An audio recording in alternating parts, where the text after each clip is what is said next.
Minato Namikaze was flying. Now, if I were to be truly honest, he was not flying per se. It was more like falling, slowly. Damn fox, he almost got me with that one. And now we come to the reason for the Yondaime Hokage's current falling/flying predicament. The Kyuubi no Kitsune, the massive fox demon lord, strongest of the Bijou, the tailed beasts.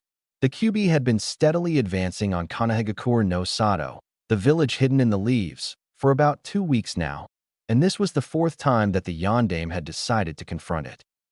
It wouldn't be the last, not if he had anything to say about it. All right, let me just spread out my awareness there. That's where I slapped that seal. Well, it looks like I will live to see another day, but it will probably be just one more.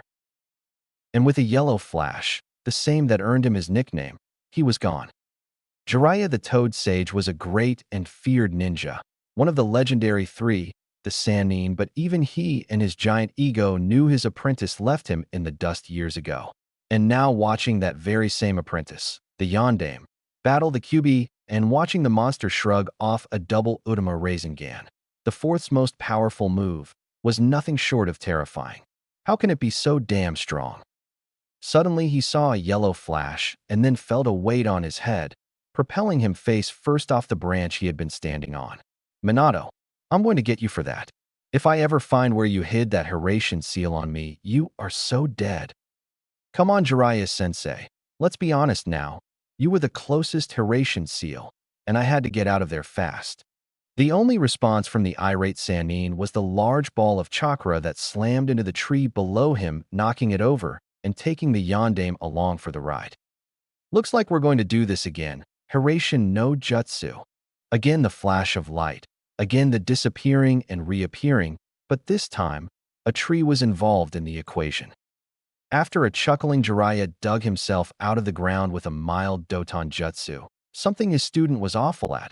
He went over to Minato and got serious. Well, as serious as you can get talking to someone whose only part above ground was his head. It might be interesting to note that they were having this, rather childish, debate while no more than 500 yards from the strongest demon in existence, who was supposedly asleep. If one had been paying attention and had prior knowledge of the almost godlike hearing of the King Bijou, they would have not been surprised to hear a light snickering from the kitsune. Foxes, after all, delight in trickery and mischief. Minato, there is no hope for defeating the Kyuubi. He is simply too strong. We must abandon Konoha and try to come back later. It's the only way. No, Jiraiya-sensei, there is another hope. If I use the Shiki Fujin, I can seal the fox away for good. Minato, it's too dangerous. Find another way. No, sensei, there is no other way. I have successfully gauged the Kyuubi's power. Using only 4 of his tails, he is more than a match for any shinobi in existence, including me. And he has 9. But you're the Hokage. They need you. I have already talked to Sarutobi-sama. I told him that I would use that technique. I then told him how to do it, in case the Kyuubi should ever break free. But to prevent that, I also taught him 2 other seals that will provide an added layer of defense. He even said he would become Hokage again if the seal is successful. Now I need to find if some child can be used as the container. I will ask for volunteers from the villagers. I hate doing this, especially to a helpless child, but it is the only way. He sighed. Let's get back to Sarutobi-sama. I need to check in on him, seeing as the Kyuubi's asleep, and we learned weeks ago the folly of waking it up. Minato then looked thoughtful. He was working on a pill of some sort. With that, Minato utilized his flying thunder god technique and escaped the hole, grabbed his sensei, and with a yellow flash disappeared, heading towards the village. Minato and Jiraiya appeared in the Hokage's office, Minato's office. He immediately saw Sarutobi with his nose buried in a book and muttering to himself, I need this to work. If I don't, I'll never have enough chakra. What was that, Ojizen? The Sandaime Hokage, retired, looked up and almost had a heart attack. Damn it, Minato. What did I tell you about Hiratian? God, if I find where you hid your seal in this office, I will kill you. Funny, Ero-sensei said the same thing. Damn it, Minato. Don't call me that. Sheesh, just like master like student, Minato thought. Then, composing himself, he was about to ask about Kyuubi when his predecessor interrupted. The Kyuubi is about 2 days' travel from here and is currently sleeping. It appears to know that we are far too weak to kill it, so it's taking its time. The motherf. The rest of what the Sandame was about to say was cut off as a dog-masked Umbu burst in. Yandame-sama. It's your wife? She went into labor 4 hours ago. It's not looking good. He didn't even have time to finish his words as Minato hurried to his manor, where he knew his wife Kushina would be giving birth. The Umbu, suddenly realizing he was intruding, gave a bow and shunshined, body flicker, back to where he had come from. Jiraiya gave a flat look towards his old sensei and merely stated, I know what you're working on, and, while it will probably work, why would you want it to? The effects will come at the cost of your life. Sensei, if we run, we can save the lives of hundreds who will otherwise be wasted to buy time for yours and Minato's plan to work. And besides, even if it works, and by some miracle you don't die, the Kyuubi is simply too strong for you to fight, even if you were in your prime. Jiraiya, for those shinobi, they know they will be laying down their lives for the village and the people they love. Minato and I, we would gladly trade all those lives for our own, but we can't. In order to stop a creature that delights in senseless death and mayhem, I would gladly die 1,000 times, and so would most shinobi and kunoichi in this village, if only we could take that monster with us. And why? Because that monster threatens not only the people of our village, it threatens our way of life, it threatens our homes, and most of all, it threatens our ability to raise the next generation with the will of fire. It is because we have this, the will of fire. This is what makes us strong. Enough of ranting, my old friend. We should go check on Minato and Kushina. That Kakashi didn't make it sound good. Yeah, I hope Naruto's okay. It did not go unnoticed by the white-haired Sannin that his teacher hadn't answered Jiraiya directly. Naruto? Yes. He's to be your godson, is he not? Yes, let's go. I hope that fox keeps sleeping for a while yet. With a swirl of leaves, they were gone. The cool breeze suddenly without compatriot in the barren office of the Hokage. Kushina, are you all right? Kushina. Minato was looking around frantically at the Namikaze family estate, looking for the room where Tsunade was supposed to be looking after his wife. Oh, I remember. She was in here. Minato finished in a whisper, trying to come to grasp with what his eyes were seeing. What should have been a happy occasion with the world's #1 medic Nin commenting on how cute her godchild looked, while his beautiful wife slept and recuperated, instead looked like something out of a nightmare. His wife's eyes were closed, not in the gentle grasp of dreams, but in the rigid rigor mortis of something gone horrifyingly wrong. Where Tsunade of the Sannin should have been was instead a 15-year-old girl with short black hair, holding his son as they both cried their eyes out. And the blood, while Minato tried his damnedest to not notice the blood. Shizune. Yes, that was the girl's name, wasn't it? Shizune? What happened? Where's Tsunade-sama? Minato's voice almost pleaded for her to wake him up, to end this terrible nightmare that was threatening to take everything he known away from him. The girl jumped, obviously so wrapped up in her grief she hadn't noticed him enter. She immediately jumped into a fresh gale of weeping and crying. Hokage-sama. Oh God, I'm so sorry, sob. I couldn't do anything. It was going so well. And so Tsunade-sama said she needed to go back to the front, but that everything, sob, was gonna be just fine. And it was, and Naruto looked so cute, and everything was fine. And then she just, oh God, sob. She just started bleeding and I couldn't stop it. And I just started yelling for help. And then Inu-san came in and he left. And now you're here and she, oh God. Shizune broke down weeping yet again, this time with the added bonus of Naruto joining in, obviously hungry. Shizune, please give me my son. The Yandame's voice was frightening, not because of extreme pain or anguish, but because of his total lack of any emotion whatsoever. It appeared that Minato had just died inside. She stopped crying long enough to hand Naruto to Minato and then ran out of the room. Minato stood there for the longest time, looking at his son, but not seeing him. This moment would probably be the most defining moment of Minato Namikaze's life. It had the potential to rescue him, to place him back on the road of light, and for him to regain the inner life that his recent catastrophe had taken away, where he could withdraw in himself and commit reckless acts of insanely dangerous peril in order to be reunited with Kushina yet again. That last one sounds so much simpler, not like I'm gonna live anyway. But then suddenly his choice was made for him. His hour-old son reached up and grabbed on his hair. Minato snapped back into reality to look upon what appeared to be a miniature version of himself. His son. The look of total concentration on the infant's face was adorable, as the baby grabbed onto the spiky golden locks of his father. Minato smiled. "Hi there, Naruto. I'm your daddy. I love you, and I think that you'll grow up to hate me with all your heart. Because what I'm going to do to you, one would not wish upon even his most fervent enemy. I am going to seal the Kyuubi no Kitsune inside of you. Sure, I could ask someone else, but the Hokage cannot ask someone to do what he would not be willing to do himself. So here it is, son. I'm going to get myself killed and consumed by the Shinigami himself, so I can save a bunch of villagers. Eat your heart out, kid." Naruto just cooed. Minato chuckled. "I'm going to miss you, son. I'm going to miss your mother too, but at least I knew her and had time with her. What I would give to at least be able to say the same about you. You look like me, but how much like me are you really?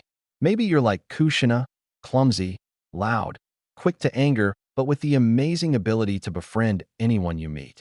Maybe you'll be like me, serious one moment and laughing the next. I think the only regret I'll have is leaving you behind. Oh well, come on, son, let's find someone to feed you. Because later tonight, we meet fate." Some speech, Minato-sensei. Too bad the kid won't remember it. "Where's Kushina? I want to offer my congrats." Minato whirled around, only to see his now Umbu student Kakashi, code-named Inu Dog. And behind the scarecrow, Jiraiya and Sarutobi were making their appearance known. "Hey, is that my godson? Come here, Gaki. It's your uncle Jiraiya." It was clear that the people in the doorway couldn't see the ghastly scene in the room, and so caught up in their vision of the little child that they didn't smell the unusually high amount of iron. Only the Sandaime remained quiet. Being significantly older than the others in the room, his powers of observation were much more highly honed. As such, he noticed the quiet pain in Minato's eyes, and the fact that Tsunade wasn't here was troubling. He noticed that the last Namikaze seemed to be standing in the farthest corner from the door. So with a look at his successor that told the Yondaime volumes, he finally spoke up. "Why don't we take Naruto and Minato and leave Kushina be?" Even as he said, he was shepherding Kakashi and Jiraiya out the door, with a pointed look at Minato. The Yondaime, with one last glance at his wife, left the room. He had a fox to seal and a date with a death god to keep. The four strongest shinobi in the Leaf were currently getting ready to engage in the battle of their life with a sleeping foe. They heard a shrill whistle, and so it began. Jiraiya and Kakashi, the bait, went out and from opposing sides unleashed some fairly destructive attacks. Raiton, right here, you know Jutsu lit. Flying Lightning Dragon. Doton, Numi Yuma, Swamp of the Underworld. The plan was for Kakashi to try and short-circuit the beast for a few seconds while Jiraiya would try to slow it down with the bottomless swamp, at least in theory anyway. A lightning dragon flew from Kakashi's hands, but the Kyuubi, theoretically asleep, just held up its tails and blocked the attack. And as for the swamp that was supposed to be consuming the fox, Kyuubi's aura merely grew so that the fox was doing a massive version of the water walking exercise, all without opening its eyes. "Screw this. Hey, fox. Wake the fuck up." The Kyuubi feigned indifference. Jiraiya grew bolder. "Hey, fox, if you're afraid to fight the gallant Jiraiya, I understand. Maybe I'll just have to eat your babies." Kakashi looked over at Jiraiya, and even with an Umbu mask on you could tell that he was giving a what the fuck face. With Jiraiya's last insult, the fox opened one eye and growled. "Mortals, you dare bring my kits into this? I will eat not only your flesh, but your soul."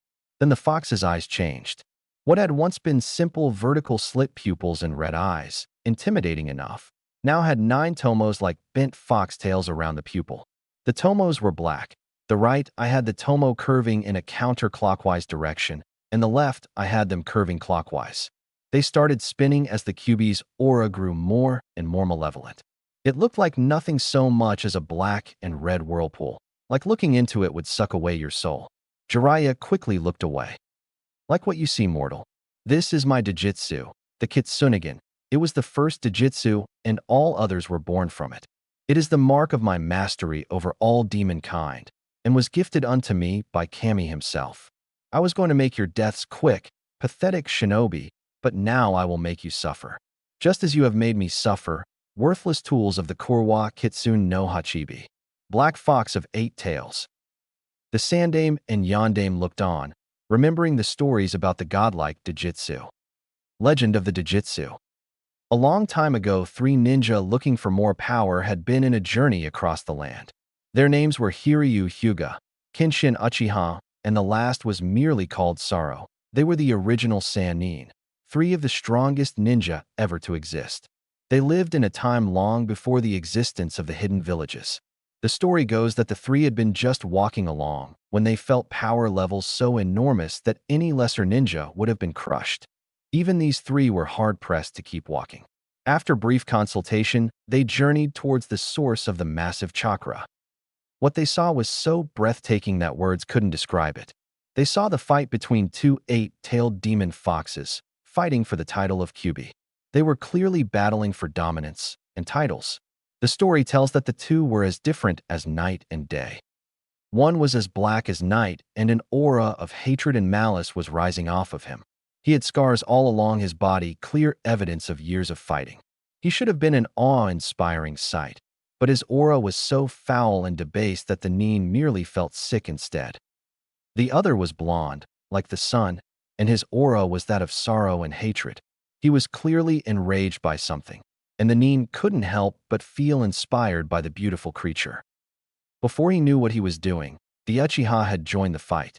No one knew what really happened in the battle, or whose side they joined, or even how they won, but 2 facts remain the same. Kenshin Uchiha joined the battle first, and then the 3 were gifted with their own DOJUTSU by the winner, who gave them properties of his own Kitsunegan. Sharingan for the Uchiha, with its mythical final power of being able to summon the Kyubi itself, said to be a repayment for Kenshin's selfishness. It borrowed the Kitsunegan's precognition abilities and the ability to see through Jinjutsus. However, unforeseen abilities included the ability to copy jutsus and all the abilities of the Mangekyo Sharingan. Byakugan for the Hyuga, said to be a gift for Hiryu's piercing vision. It gave the user godlike 360-degree vision, and it sprung from the Kitsunegan's ability to see Tenketsu. The X-ray vision factor was not one that had been foreseen merely because the Kitsunegan did not have it. The last one, said to be almost a myth, was the Rinnegan. It was given to the man who called himself Sorrow. It gave the user the ability to use all known jutsus and sprang from the fact that demons possess all 5 chakra elements and can use almost all jutsus without hand signs. Not much is known about this DOJUTSU except that some would call it strongest, after its parent of course. Sorrow would later go on to call himself the Rakutu Sennin, the sage of the 6 paths, and he became a revolutionary of the shinobi world. It is said that the winner of the battle between the 2 8-tailed foxes grew a 9th tail and turned red. Sarutobi knew that the Kitsunegan nearly impossible to beat, especially for just the 4 of them. Minato knew it was now or never. Ninpu, Kuchios no Jutsu. Ninja art, summoning technique. Come on Gamabunta? It's now or never. Let's go. The boss frog, now summoned, let Minato and Sarutobi on his back. He hopped over the forest, and, drawing his sword, went to attack the Kyubi, knowing full well that he might die. But damn it, he would try to take that demon with him. Sarutobi, noticing that Minato wasn't looking, took out a pill. A pill he had been working on with the help of the Akimichi clan. It would increase his chakra 100-fold, but the cost was that it would burn up his body. He knew that right now the only one in the village with enough chakra to seal the Kyubi would be his successor. Not anymore. I retired so I wouldn't have to deal with the hassle of this village anymore. That is supposed to be his job. I got to retire. Paperwork will never get its claws in me ever again. I'm too old for that shit, damn it. He popped the pill into his mouth at the same time swinging the staff down on his successor's head. The yandame went out like a light. Feeling that much chakra course through him, chakra that was over 25 times as strong as him in his prime, 20 times that of his successor's current chakra, only made him appreciate the Kyubi's power a little more. He was still only about half as strong as the beast. Gamabunta, I need you to hold him off while I start the Shiki Fujin. Sarutobi, what are you doing? What did you do to Minato? I'm going to do this jutsu bunta, so just shut up and hold him off before we all go down. As you wish, Sarutobi-san. When Gamabunta showed up on the scene, Jiraiya and Kakashi jumped to the relative safety of his head, where they found a Sarutobi who was glowing bright blue with chakra performing over 150 hand seals. Sarutobi-sensei, this was your plan? To take Minato's place? But why?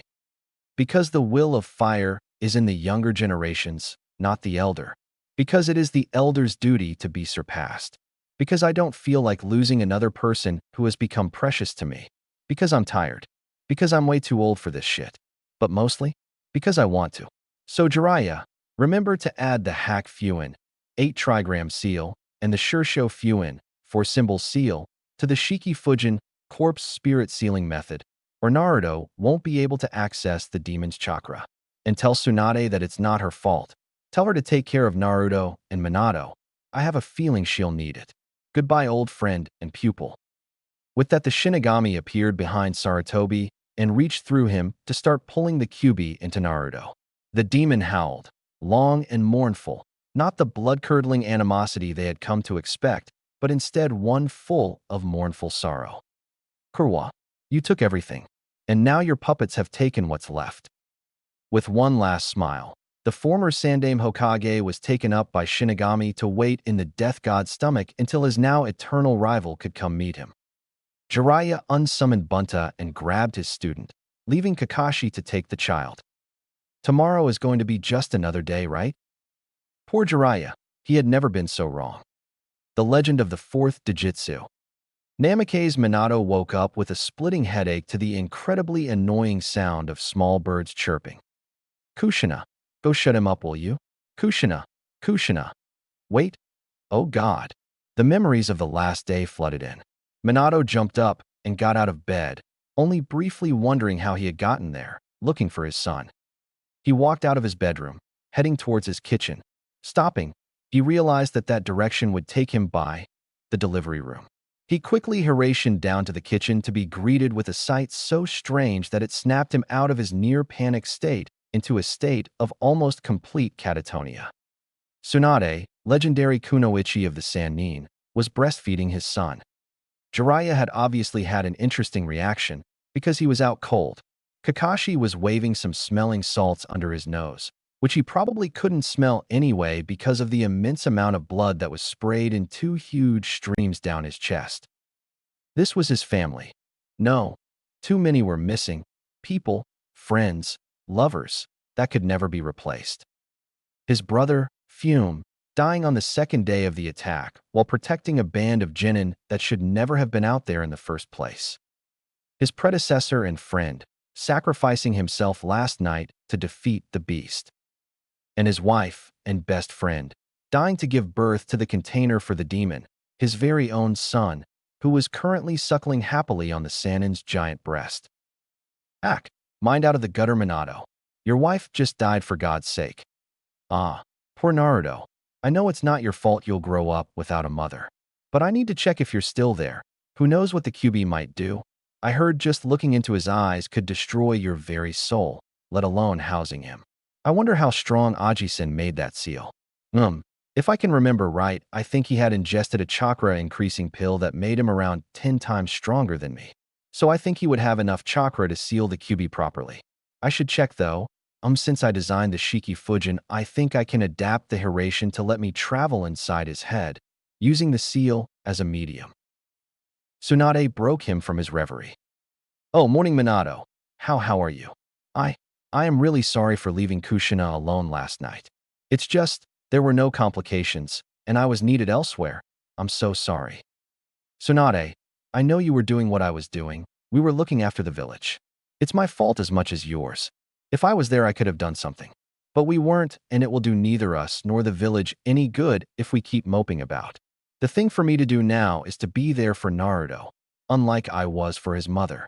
He even tried to put on a smile, a kind of sickly pale one, but a smile nonetheless. Tsunade nodded, astounded at the maturity displayed by the 25-year-old yondaime. Ah, Jiraiya, he is truly a genius, to be so mature even after studying under you. Wait, what is he staring at? No. No way. He wouldn't dishonor Kushina like that. He must be staring at Naruto. Yes, definitely at Naruto. Minato, would you like to hold your son? She prompted, seeing as how Minato seemed to be lost in his thoughts again. Oh yes. I must go inform the villagers and the shinobi of Kyuubi's defeat and Sarutobi's sacrifice. I should probably inform them of Naruto's tenet, although that should at least wait until I have checked him out. Are you going to tell them Naruto is your son? And are you sure it's a good idea to inform the villagers about his prisoner? Wouldn't it be easier to inform them that the Sandaime had killed the Kyuubi? Do you think the villagers won't simply think the Kyuubi's controlling you through him? Have faith in the village Kakashi.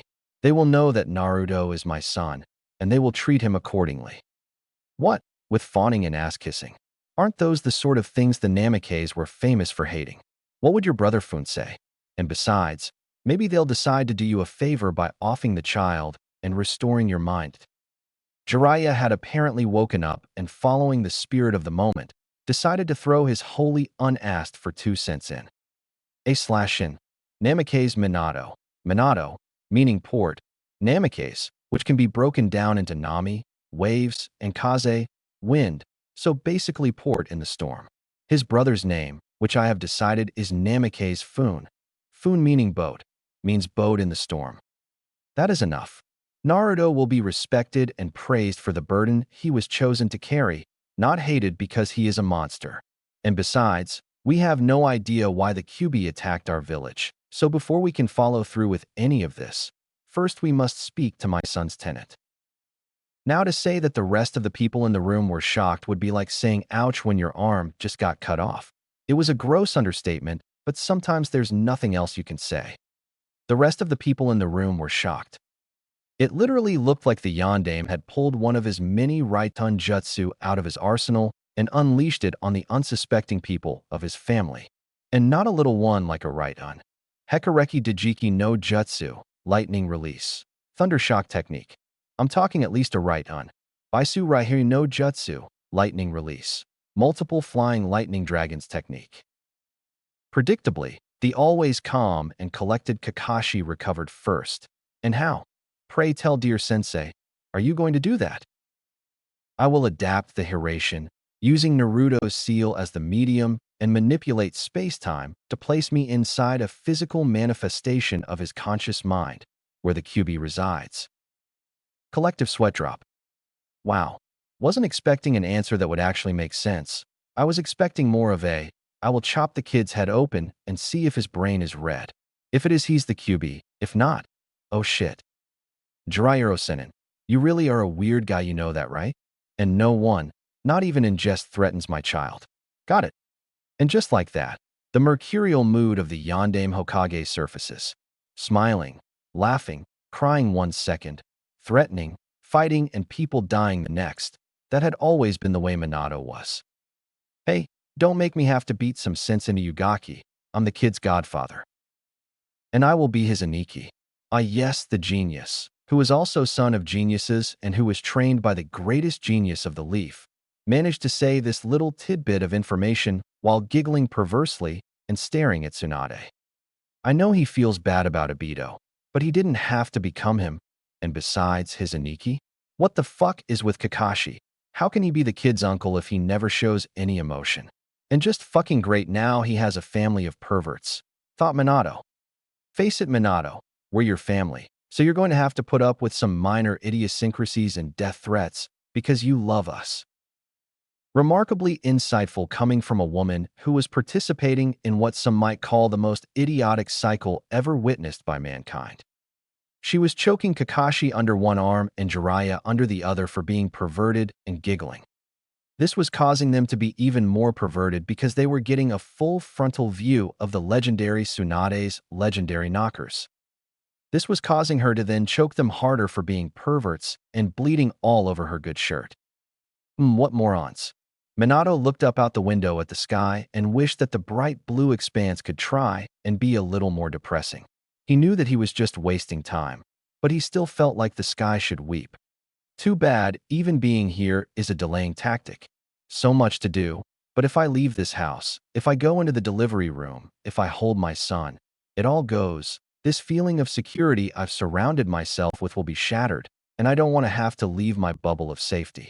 But I will, because it's my dream. It's part of my job as Hokage, and most importantly, it's for Naruto. Naruto Namikaze, my son, my legacy, and the great hero of our village. Broken from his reverie once again, he looked up, only to find that this time it was his son, who, his appetite satiated and his food source gone, decided to go with all baby's third favorite thing, crying until someone cared enough to shut him up.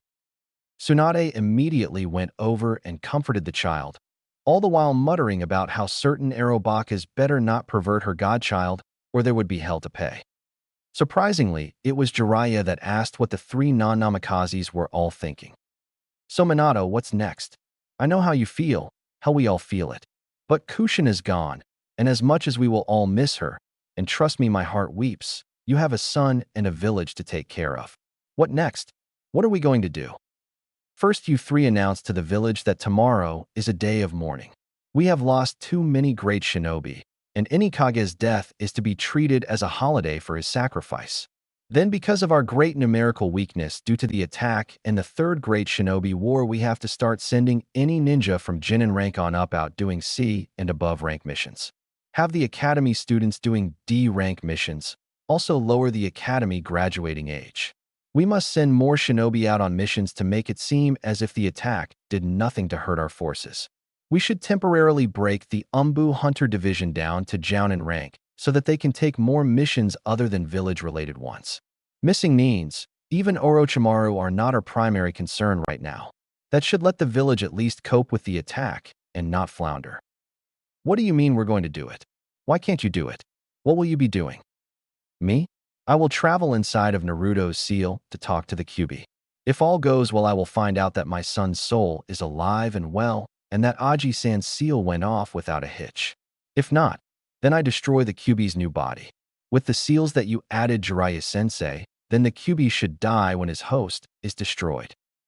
He finished that last statement with a look of steely determination that made Jiraiya want to weep. My student, your life has been harsh. You've killed and seen too much death for anyone your age. Hell, anyone any age. And yet you're still that same optimistic gaki that inspired everyone to give you the job of Hokage at the age of 25. You truly are Konoha's #1 unpredictable ninja. All right, Minato. However, I still think that informing the villagers of the Kyuubi's current state is not a good idea. Well then, Kakashi, you don't have to be there when I do it. Instead, you can be one of those Umbu I bust down to Jounin rank and make train one of the new Jinin squads. I mean, of course I will be there to stand beside you as you tell the village that your son contains the demon that slaughtered half of their village over the past 2 weeks. Maybe I'll be there for the first assassination on Narutowhatif as well, my nephew, just to stop it from getting out of control, you know. In fact, Kakashi? Shut up, he's gone. What? Where? How?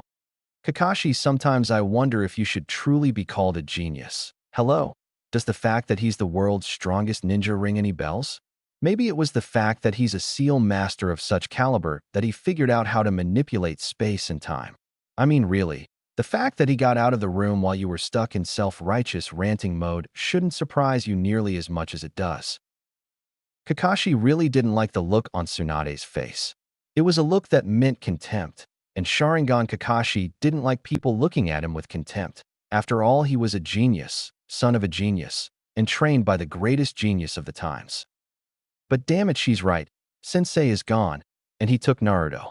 Damn, he must have gone to the council to tell them of his plans. No, he said he would do something first, something to do with the Kyuubi. Oh yeah, I remember what it was. He was going to talk to the Kyuubi, somehow modifying his Hiraishin jutsu to travel through Naruto's seal into his mindscape. I remember thinking that that plan might actually work. So he gets in there with the, oh shit. It was interesting standing on your own head. At least Minato had always had that thought whenever he went to sit on top of the Hokage monument. He liked it up there. He had always thought that you could feel the spirits of the deceased Hokages up there. Sarutobi Aji-sen, why? You were not Hokage anymore. It wasn't your duty to sacrifice yourself for the village. It was my responsibility, not yours. It was my job, my responsibility. My problems. By the end, Minato was shouting to the skies. His son was crying, bawling his eyes out at his father's anger, something he was much too young to understand.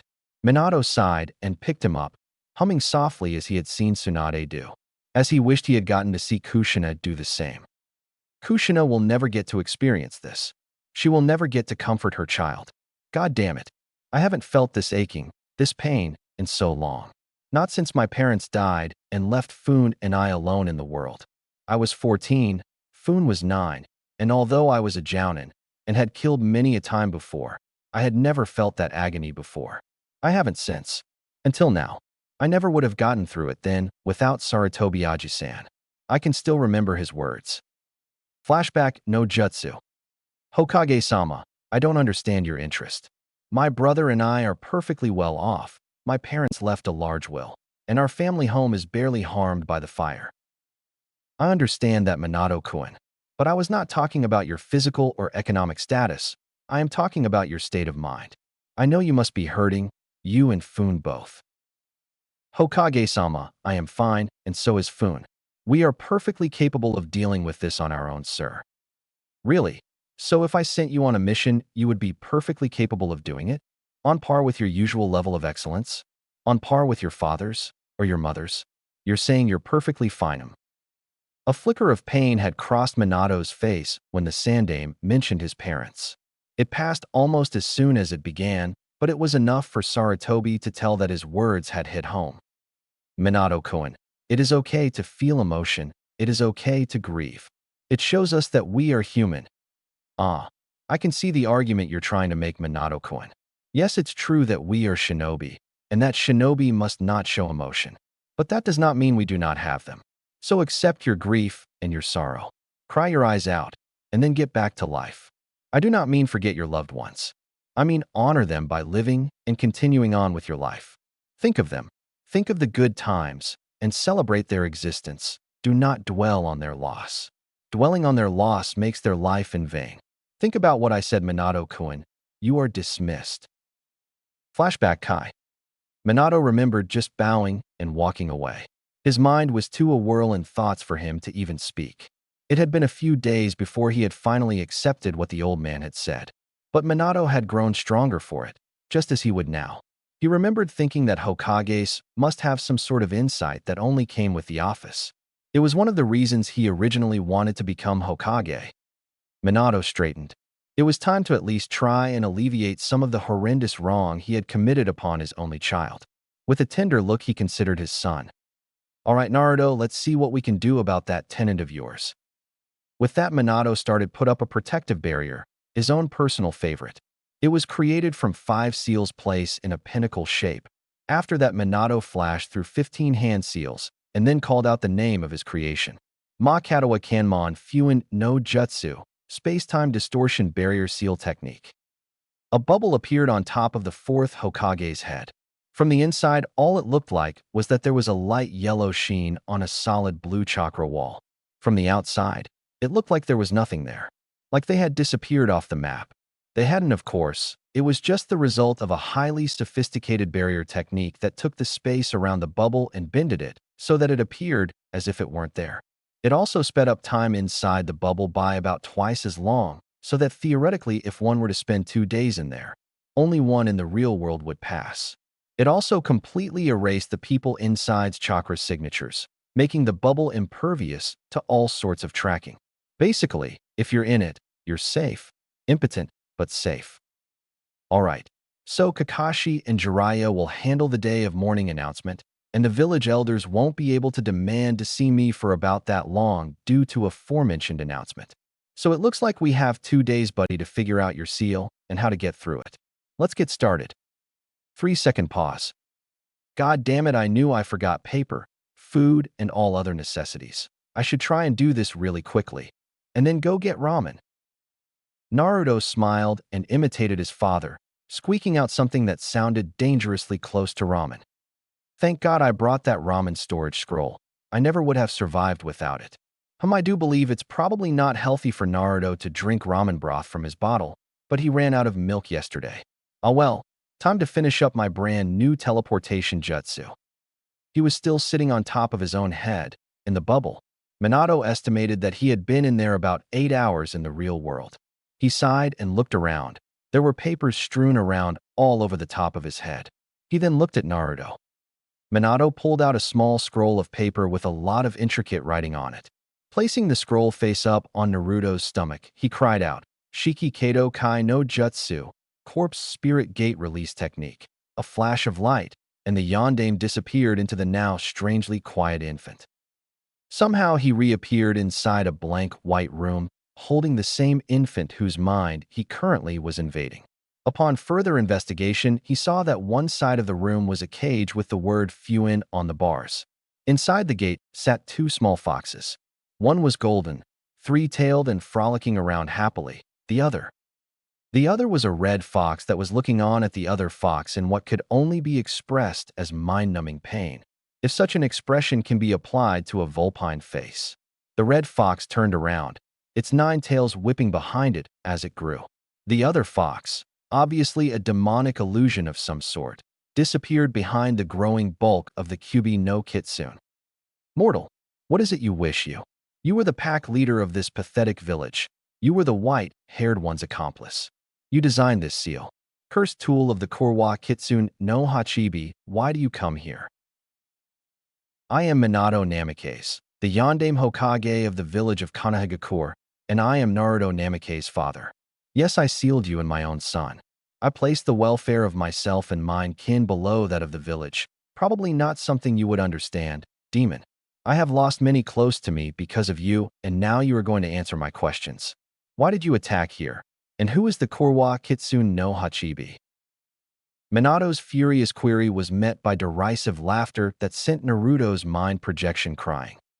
"Bah, cursed tool, you surely jest. You ask who the Korwa Hachibi is. You are his tool, are you not?" "What do you mean? I am no one's tool. Answer me, fox. I am in no mood for your tricks, demon. I attacked your pathetic village because your ninjas killed my son, filthy tool. My only son, who had been so proud at obtaining his 4th tail, and you killed him. By the time I got back to my den, my son was dead and my daughter had fled. Around him were hundreds of piles of rocks that might have been people, and a black-haired man with a leaf forehead protector who reeked of snakes and fox. Not merely any fox, but my eternal rival, the Korwa Hachibi." He laughed and told me I could find him at Konoha and then left in black flames. "So I set out for your pathetic village, and I started killing you all in a frenzy, looking for the man who reeked of snakes." "The man? He had long black hair and had eyes like a snake?" "I believe I said that, mortal. That is no friend of the leaf. His name is Orochimaru, and he is the most wanted man alive by Konohagakure for crimes against the village and humanity. He is an S-class missing mean with a flea-on-sight rating. The piles of stone you saw were probably the result of IWA Bunshins, which means he was working with the Stone Village, a people who have a price on my head so high that they could never actually pay it. You were tricked, Kyuubi. This was a mock-up, and you would have my condolences for your loss if not for the fact that you are responsible for the deaths of my predecessor, my brother, and my wife." "Tricked? Me? Tricked? By a human? No, not a mere human. A human who is merely the cat's paw of my eternal enemy. That I will believe. So human, if you and I have both lost loved ones as a result of the Hachibi's manipulations, shouldn't we be on the same side? You lost your loved ones, and I watched the bastard kill my mate and order the slaughter of my son. I propose a non-aggression pact until our enemy is dead." "Well, Kyuubi, it appears you are right. What shall we give each other as a sign of this newfound partnership?" "I will give your son my DOJUTSU, the Kitsunegan. It will allow him to see Tenketsu and chakra pathways almost to the extent of the Byakugan, allow him to read the opponent's moves to some extent, but not to the extent of the Sharingan. It will allow him to use all known jutsu like the Rinnegan. He gains limited resistance to Genjutsu, and for each tomo it gains he can successfully utilize another tail of my demonic chakra without harm, remaining completely in control. There are 9 tomo, just like my tails. I will also teach him a taijutsu style for when he is older." "That is generous, Kyuubi. In exchange, if you provide me with details on your daughter, I will send Umbu to hunt her down and find her." "Generous indeed, Yondaime. Generous indeed. But the details will come later. For now, I will treat this as her wild-born test. I see you are confused, Hokage, I will explain. When foxes of my clan come of age, they are given a test to see if they are ready to become true demons and grow their third tail. They must survive 7 years in the wilderness. I already know she is alive, so 7 years from now, I will have you find her. Now, mortal, come over here so we may sign off on our bargain. Minato walked closer to the Kyuubi's cage, where the fox had shrunk down to a more manageable size. A flash of fire and a contract appeared. So we sign in blood? Yes. Minato signed, and the Kyuubi morphed into a humanoid form, signed, and turned back. Noting Minato's eyebrow raise, he explained that the humanoid form is something that Kitsune Yoko gain on their wild-born awakening. Now leave, mortal. I will train your son in his mindscape as soon as he awakens his Kitsunegan, not before. The Yondaime nodded, and in silence teleported out of his son's mindscape. Chapter 3 of Naruto no Kitsunegan, Legend of the Fourth DOJUTSU.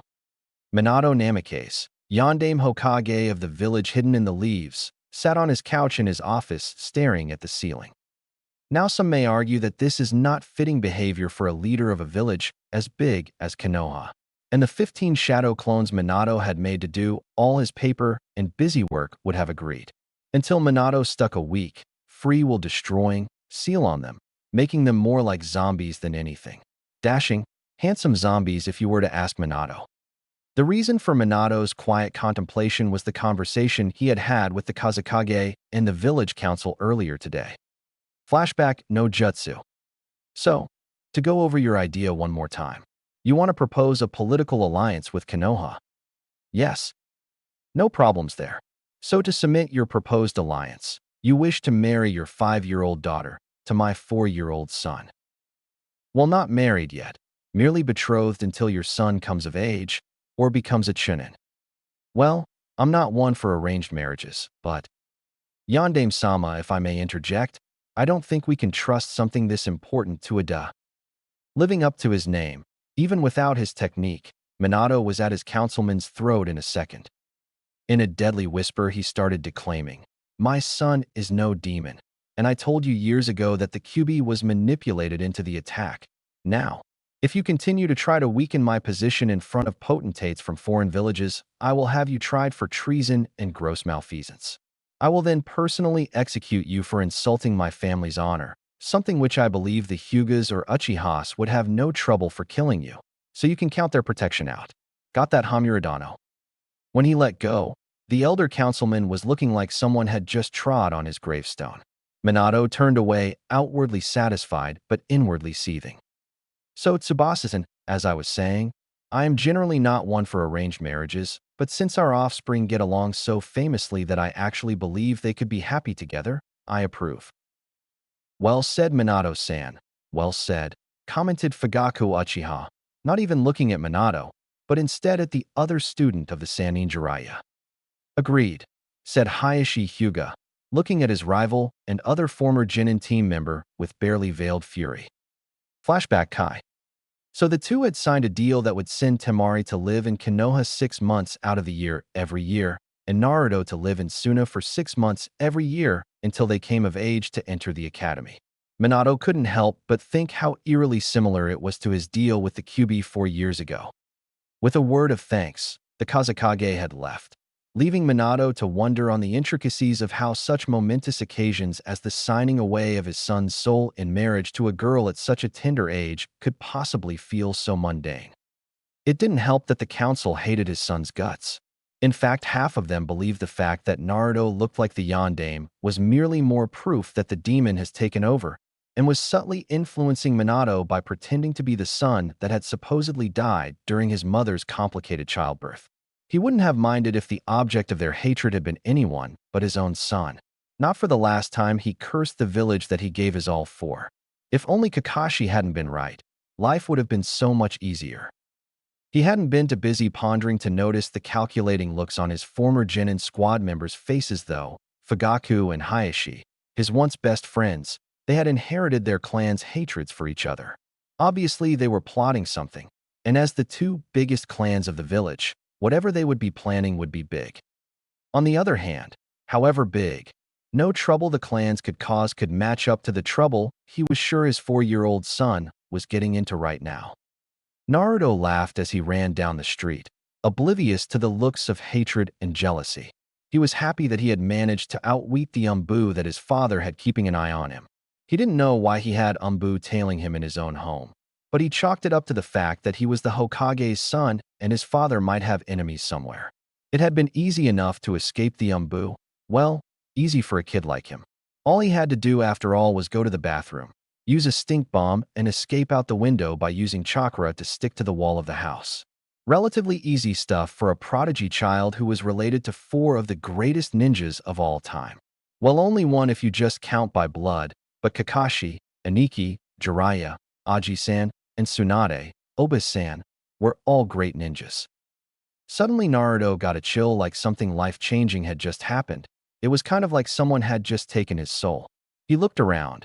Then, satisfied that there were no immediate threats to his person, he kept moving.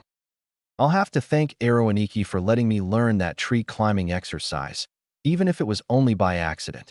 I've been training that since I learned what chakra is, and I can still only manage about 6 steps. I think I only have about 10 minutes before the Umbu check on me again. I really need to learn that Kage Bunshin thing that Dad uses to do everything. I could totally sneak out, and only Ero Aniki's Sharingan could tell the difference. And he wouldn't tattle because I know where he hides his books. Naruto knew where he was headed, to the park, to meet his only friends. Oblivious to the reason for the hatred and jealousy of those around him, he thought that he wasn't a very likable person and cherished the few friends he had. His main problem was that the friends he was meeting today weren't even from Konoha, they were from Suna. Yes, it was the elder 2 Sans siblings, Temari, age 5, and Kankuro, age 7. However, when he got to the park that was reserved for the upper class of Konoha, not out of any sort of discrimination, but because of security reasons, he immediately noticed something was wrong. This particular observation did not require a genius to make, although Naruto was indeed a genius. Instead, it stemmed from the fact that the Chunin-level security guards were busy fighting a nuke nin that had to be a Jounin, from Kusa, grass, if the headband was any indication. Naruto's febrile mind immediately noticed several things about the scenario. 1. The Chunin were almost gone. There were around 4 of them, and 2 were dead. One was trying to stuff his intestines back in his body, and the last had several cuts all over his body. Obviously, he wouldn't last much longer. 2. The Jounin was at about half strength, and had several cuts that were slowing him down. He had obviously not counted on the amount of guards that were there. 3. Kankuro and Temari were shell-shocked from watching their bodyguards get cut down in front of their eyes. 4. It was obvious that the Sans siblings were being targeted here. 5. The Jounin was unaware of Naruto's presence. 6. Naruto's own strength was low genin level at best at the tender age of 4. 7. He was no match for the Jounin in straight combat, but since he had very little chakra signature, he could probably sneak up on him. In the 2.34 seconds it took for the 4-year-old to analyze the data that had presented itself to him and come up with the best possible plan for the scenario, the Jounin had finished off the last Chunin and was heading for the children. He had let his guard down, though. He wasn't aware of the situation, and it looked like he was enjoying the fear from the children. What a fucking sicko, getting his jollies off on little kids' fear. Oh yes, Minato would not like what Kakashi and Jiraiya had unknowingly been teaching Naruto. Whispering to himself, Naruto tried to psyche himself up for what he knew would probably be his first and last real fight. All right, 2 shuriken to the backs of the knees. Kakaniki said that is a place that will incapacitate if struck quickly and strongly. As he spoke, he followed suit, throwing 2 shuriken faster than a 4-year-old should be able to.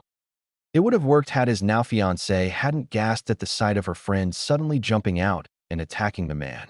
He saw her gasp and spun around in time to notice the shuriken. All he did was stick up one steel-toed, boot-clad foot and dispassionately let them bounce off. His dispassion faded as he noticed the fact that the attacker was one spiky-haired blue-eyed Namikaze Naruto. Ho ho ho, it appears I will be getting double the gain for this little kidnapping escapade. The Hokage's brat, perhaps Orochimaru-sama, will reward me with the little girl. It was a combination of a few things that made the 4-year-old snap. Perhaps it was the fact that one of his very few, And we're talking counting on one hand few friends was being assaulted. Perhaps it was the fact that he had referred to Naruto as the Hokage's brat. Perhaps it was that eternal curse of the ninja prodigy to fight and die in the quest for more power and to test their worth. But mostly, it was the exorbitant amount of bloodlust that poured off of his tenant at the mention of the snake Sanin's name. Naruto charged the Jounin in a blind rage, lacking any sort of style or fluidity, just speed that, while astounding for a 4-year-old, was nothing compared to that of the wounded Jounin. So it should come as no surprise that Naruto found himself on his face in front of his friends, with a steel-toed boot on his back. "Naruto, you okay?" screamed out his brand new, still blissfully unaware of said fact, fiancé. "I'm okay, Tima-chan, but don't worry about me.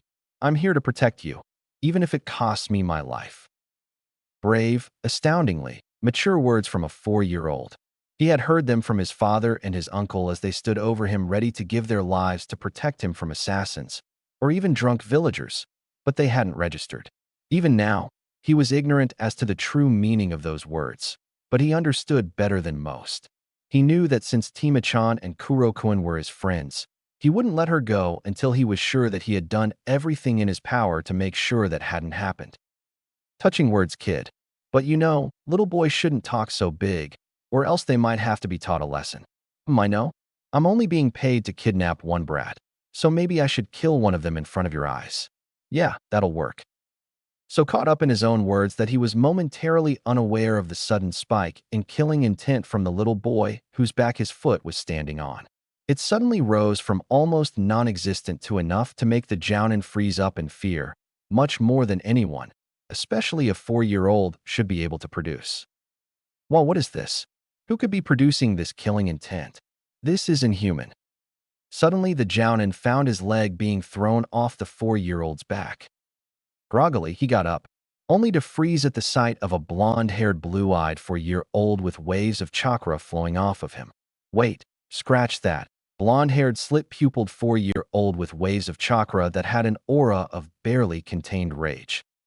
Deep inside Naruto's mind, the QB smiled sorrowfully, mourning the loss of innocence at such a young age. "It has begun, kid. Let us see if you survive the first awakening of mine eyes." Naruto began speaking, in a voice wholly unlike the one he had used earlier. "Don't threaten my friend's creep. I'll kill you." And with that he disappeared, reappearing in less than a blink of an eye, feet braced on his opponent's chest with both tiny clawed hands on his opponent's throat. The Jounin could tell that this thing was an entirely different foe from the half-trained brat he had fought mere seconds before. This was something that could kill without mercy. The ex-Kusenin was speechless. He was staring into eyes that looked like they were about to pull out his soul. The iris was deep purple. The pupil was a thin slit, like that of a canine or a feline, and there were concentric rings that started from the outside of the iris and went to the edge of the eye. Inside the first ring on each eye was a single tomo that wriggled sinuously like a snake or a tail. The rings alternated in color between red and purple. As he stared at them, the tomos seemed to start spinning, and then the boy spoke. "Feel that fear? That's the last thing you'll ever feel, creep. Enjoy it." And with that he ripped out the Jounin's throat, spattering them both in a rain of blood. Naruto slumped to the ground, sitting suddenly exhausted. Then he remembered his original purpose, and he raised his tired head to gaze at the Sand siblings. They were mercifully passed out, probably a result of the massive killer intent he had released earlier, which hopefully meant they didn't see his kill. The kill, it had happened so fast. He was just absorbed into something big. Something happened and Naruto didn't understand what it was. So many thoughts and emotions swirling through his head. So as Naruto sat there and stared at the ex-living, ex-ninja, all he could think of to say was, "Whoa." Which led to the curious incident a few minutes later where 4 Umbu appeared on the scene chasing after their charge, only to find him asleep in a pool of blood, with a dead Kusa ninja a few feet away and several unconscious dignitaries' children several feet beyond that. To their credit, they immediately took charge of the situation. Picking up the children and disposing of the corpses, they disappeared from the scene, leaving the wind companionless except for the blood. Naruto's head, population 3. Naruto woke up in grassy field with storm clouds overhead. "WHU, where am I?" "Well, son, you're in your mind." "Dad? What are you doing here? And why am I here? And what do you mean inside my mind?" "Well, Minato, it appears that your son is still inquisitive despite what happened. That's good. Very few remain themselves after their eyes awakening." What are you?" Naruto took stock of his surroundings again. He was still in a grassy plain with storm clouds rumbling ominously overhead. On one side of him was a large wall made of iron bars with the kanji for seal on it. His father was sitting next to him, and what Naruto saw in the cage made him jump onto his father's lap for comfort. A giant yellow fox, with 8 tails, and red slit-pupiled eyes that had concentric rings and 8 tomo in the first ring. All in all, quite the scary creature. "Naruto, we are in your mind. You're here because you're unconscious, and I'm here because I have a special jutsu that lets me in." "Daddy, why is there a giant blonde fox in my brain?" Naruto had returned to normal 4-year-old vocabulary at the sight of the giant demon. The QB scratched that. Hachibi now, sweat dropped, and then sulkily replied, "But I'm a red fox." "Actually, QB, you aren't a QB anymore, so I guess that would explain your color change. You told me that the red color and the 9th tail are symbols of your status as the QB. So since Naruto absorbed one of your tails, you are only a Hachibi, thus your return to your supposed original blonde color." Naruto, who had started looking scared as soon as his dad had mentioned the name QB, and then grew progressively more terrified at each utterance thereafter, finally spoke up. "Kai, QB? Daddy, you told me the Sandaime defeated him, but he's in my brain. Well, what is going on?" "Naruto, let me explain first from the very beginning. For years ago, a great tragedy occurred. This monumental occurrence caused a ripple effect of many other tragedies." Seeing the expression on his son's face, he sighed. Naruto's brain apparently wasn't operating to his usual standards. He guessed fright will do that. Basically, something bad happened, and that one bad thing caused a lot of other bad things to happen. "Oh, okay, Dad. This first and most terrible event was when one of the greatest traders of Konoha, Orochimaru, your Orochi-san and Basan's other teammate from long ago, attacked the den of the Kyuubi no Kitsune, Lord of the Demons. He had help from the Kyuubi's lifelong enemy, the Kurwa Kitsune no Hachibi. They then slaughtered Kyuubi's son and forced his daughter to flee. He was wearing his Konoha forehead protector because he used to be one of us, and the Kyuubi assumed that he represented Konoha and attacked us thinking we were all his enemy's tools." "Minato-san, before we go any further, I believe I must clarify. I am no longer the QB. That is a title reserved for the Lord of Demons, which is no longer me, because I am merely an Hachibi. So you may call me by my name. I am Gokitsu, the Goruden Kitsune no Hachibi, for now." "Arigato gozaimasu, Gokitsu. Shall I continue, Naruto?" "Hi, father." Minato smiled. It was obvious he had regained some of his composure after hearing that Gokitsu was not a bloodthirsty monster. Anyway, he came within the range of Konoha's scouting forces, and we moved forward to recon.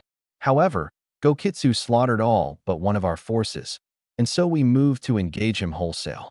For 2 whole weeks we attacked him again and again, losing about 40% of our shinobi forces. I myself engaged him upwards of 4 times, all for naught. He was simply too powerful. So I came up with a desperate gamble, something that was wrong on so many levels, but right on the one level that mattered the most, to sacrifice myself to seal the demon. No offense, Gokitsun, inside a newborn child. Minato grimaced as he saw what the effect his words were having on his son's febrile mind. Naruto's expression said it all. The faint comprehension, as he understood the words on a surface level, then the shock and the horror as they finally sunk in. His father had meant to sacrifice himself to seal a demon into Naruto, leaving him all alone. "You were going to leave me all alone? You were going to be just like mommy? How could you do that? And if you meant to sacrifice yourself, how come you're still alive?" "Naruto, I know this is hard for you. I have given you every reason to hate me, but please try to understand. When you become Hokage, you swear on your honor, on your soul, on your life, liberty, and love that you will do whatever it takes to protect the village, because that's what being Hokage means. I had just lost my brother and my wife, your mother, and I myself was about to die. I was about to kill myself for the sake of the village, and I had never felt worse about my dream to become Hokage. If knowing back then what I know now, I'm not sure if I would have made the same choice. But I didn't, though I did know this. As Hokage, I had only one thing left in the world that I could possibly give to the village, and damn it all if the only one thing that was needed was just that. My son. Yes, you Naruto. But I was given a second chance, Sarutobi-sama. Sarutobi-sama gave me a chance to right the wrong I was about to commit by condemning an innocent child to suffer at the hands of the very villagers he was supposed to protect. I gotta make sure that you have at least one person who cares, and by extension, you have 3 more. Dad, I know you. Even if you knew then what you know now, you still would have made that choice. But that's the Hokage's job. And if I want to be Hokage too, how can I hate you for that? Astounded at his son's maturity, the only response he had was nonverbal. He hugged Naruto as hard as he could, silently weeping, astounded at the caring in his son's soul. Thank you, Naruto-chan. Thank you, my son. Cough, cough, cough. While a tearjerker this may be, we're getting distracted. Although if one were to look, they would have noticed several tears on his muzzle, dreaming of his own son, so recently dead for a demon that was thousands of years old. Don't cry, Gokitsu Aniki, it's all right. Minato smiled. His beloved's unique magic lived in Naruto to this day. That wondrous ability to befriend anyone you meet, an ability surely greater than any Kekkai Genkai. Gaki, did you just call me Aniki? Well, I figure if you're going to be here a while, I might as well get used to you. Which makes you family, nay? Remarkably insightful son. Which leads me to the next thing. Gokitsu-san, he has unlocked his eyes, so the time for training has come, has it not? True. Very well then. I shall teach him the secrets of his eyes. And I shall instruct him in the Dokuketsuken, Poison Fox Fist, as I promised. Awesome. I'm going to be better than you in no time, Dad. Quiet, Gaki. There are a few things we must go over first. Number 1. You will address me as Gokitsu-sensei until you are a master of the Dokuketsuken, which might take a while, and by that I mean forever. Number 2. Orange is a bad color. Black is a good color. Try to incorporate that philosophy in your clothing choice from now on. And last, number 3. If you aren't what you humans call Rookie of the Year when you graduate from your Genin class, I will take away your eyes. I refuse to have a substandard container. You are my only hope to defeat my lifelong enemy, Kurwa. Gokitsu-sensei, who is this Kurwa you speak of? Why do you hate him so? That, kid, is a lesson for another day. We will train in your mindscape for at least 3 hours every day, but I expect you to push your body in the real world as well. Also, try and get your chakra pathways as used to handling large amounts of chakra all at once. The Dokuketsuken won't work otherwise. The fox smiled. The boy and his father were drooling from information overload. One last thing to push him over the edge, he thought. As well, I'm expecting lots of children in the future because, remember, you're engaged to my daughter as the new demon lord.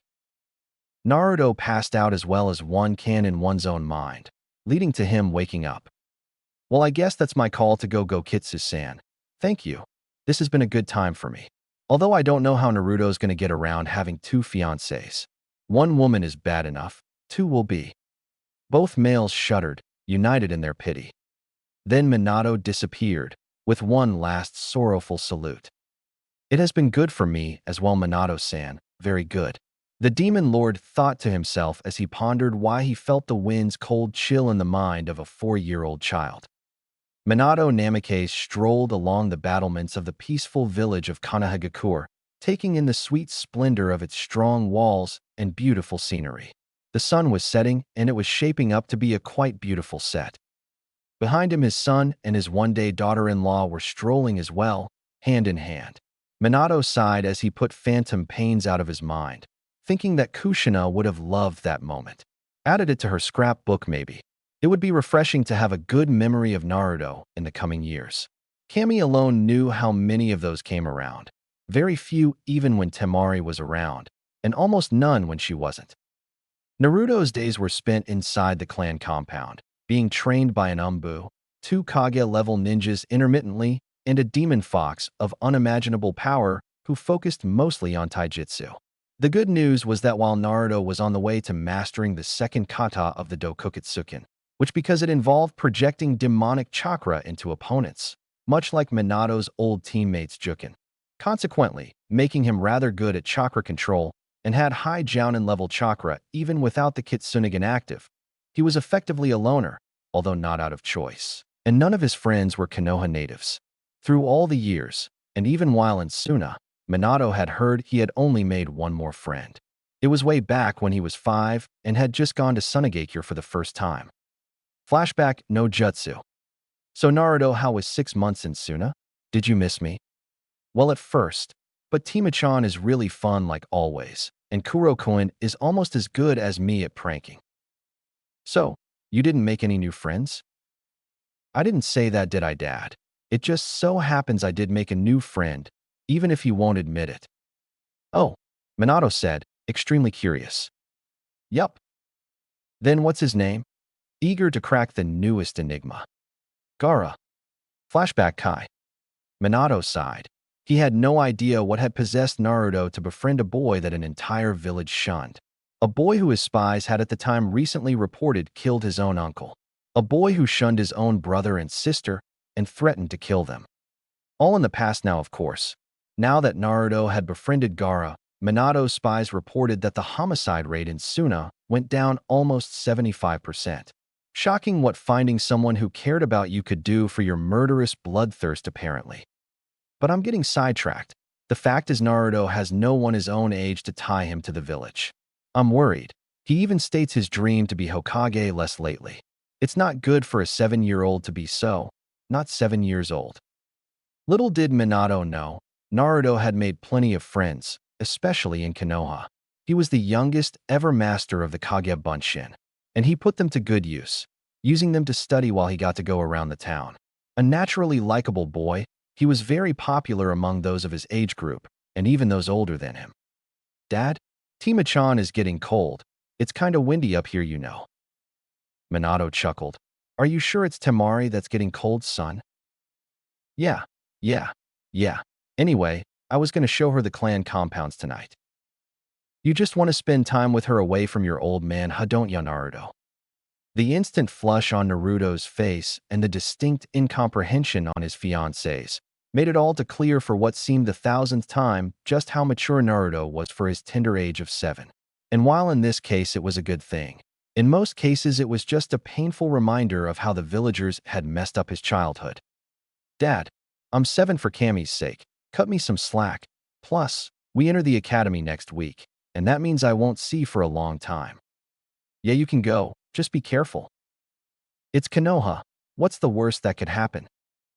Son, the fact that it is Konoha means that the worst could be very, very bad. Come on, Dad, you're just a pessimist. I'm sure that no mass murderers are living in Konoha at the moment. Itachi Uchiha sneezed unexpectedly. Well, fuck, I can't be getting a cold.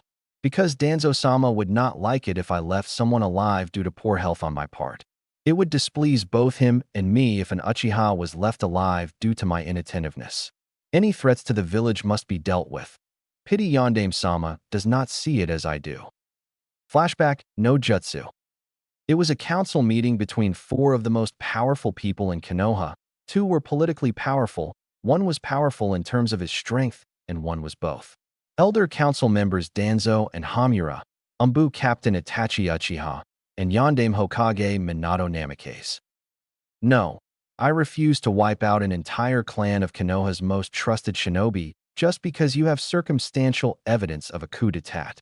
I refuse to give you final permission to do this. I will deal with the leaders of the coup as soon as you get me hard proof. That is final. As he said the last part, he missed the meaningful look between Itachi and Danzo. Later. Itachi-san, it is a pity your idol does not see as we do, but he is blinded by his compassion. Compassion has no place in the world of shinobi, as it blinds you to what must come first. The village. Danzo knew exactly which buttons to push on his young companion. Now have you completed the preparations? Yes, Shirsuo-san is dead. I have obtained the Mangekyo. Will you hold your end of the bargain? Yes. Sasuke will never be told of the contempt some of the village has for the Uchiha. He will believe they are the premier clan of the village. He will be held in highest esteem. It will help that he will be held as a martyr for what you have put him through. Danzo mentally smiled at the wince that Itachi gave. And he will not be told of the reasoning for this. It is after all better that he hates me than the village. After all, Konoha is one of the last bastions of peace in the world. If he or Naruto ever found the reason for what I did. Naruto Namikaze? The Kyuubi brat. Danzo was surprised at the sudden anger on Itachi's face. It was irrational that he could have formed some sort of bond with the container. Danzo-sama, it saddens me that while you hold the protection of this village as your highest aim, you could be so ignorant of its greatest hope. Naruto-kun shows much potential, greater than me, or Hatake Kakashi, greater than Sasuke, perhaps even greater even than that of his father. He is this village's, the world's greatest hope for peace. I will take that as a sent, Danzo-sama. I will now take my leave. As soon as I finish my mission, I will begin the next one. He had walked out, not wanting the man to see the tears slowly winding down his face. Flashback Kai. I know many will never forgive me, especially Sasuke and Naruto. I have a feeling that those two will surpass me one day. Maybe together they can bring peace to this world, as I seem cursed to bring only more death. Still, this must be done, and it will be done tonight. With a dramatic and slightly femme flourish of his cape, Itachi Uchiha disappeared from his clan complex in preparation for what would be the last time. Temari had seen the sights and was still rather bored by them. The Inazaka clan's compound had been rather interesting. It had also been really cute. There were puppies everywhere, and Temari wasn't a big fan of cute. She had been resolved for as long as she could remember to be a perfect kunoichi. She had vowed not to fall prey to the vices of fangirlishness and personal beauty over competence and shinobi skill. But it was really hard around her Naruto-kun, because he was, well, cute, but in such a way that Temari liked it. The only Inazakas she had seen were an annoying boy around her Naruto-kun's age and a threateningly beautiful girl in her later academy years. The boy had challenged her Naruto-kun to a fight, and when Naruto beat him with a single non-chakra-infused punch, the girl had fawned all over him like some fangirl sycophant. Temari got the feeling that this happened a lot. Fuming in anger, Temari had dragged him out of there rather quickly. Then the Nara compound had been excruciatingly boring. There were a couple of lazy men sitting around playing shugi and go while their wives yelled at them to pick their lazy asses up and go about being a shinobi. Even the kind of cute boy around their age barely managed to get off his ass and wave to Naruto. The Akimichi compound had been briefly scanned through, because both her and Naruto had felt that one could only receive so many bone-crushing hugs before, well, your bones got crushed. Temari had heard the word bug and flat-out refused to even enter the Aburame compound, which Naruto was privately sure that the Aburames themselves were okay with. They were, after all, a very secretive clan. The Hyuga clan compound had fascinated the two. They were invited in because, after all, they both were the children of members of the Five Shadows, the most influential group of shinobi in the elemental countries. They had traveled around and eventually ended up watching two young members of the clan spar. A young boy and girl, about their age, were fighting with what looked like killer intent to Temari's eyes. The girl and the boy had identical pale white eyes and purple hair, and both were wearing baggy beige clothing. They were both equally skilled, and apparently this displeased the two identical men that watched over them. Niji, you must be quicker. You must strike harder and faster because she is much more flexible than you. Use your longer reach. Hit home. Hinata, use your flexibility to your advantage. Get around him. His arms are much longer than yours, so don't stand like a statue. Move, girl, move. The fight ended quickly when the boy, Niji, overextended his reach and allowed the girl, Hinata, to finish with a two-fingered chakra strike beneath his shoulder, allowing her to demolish his defenses. See there, kid? That jukin is much like your Dokukitsukin, but yours is much more deadly. 'Twould be interesting to watch a fight between you and that girl. Not today, Gokitsu-sensei, Tima-chan is my priority today. Just then the Hyugas noticed their Hokage's son and his fiancée. Naruto-san, what brings you to the clan compound?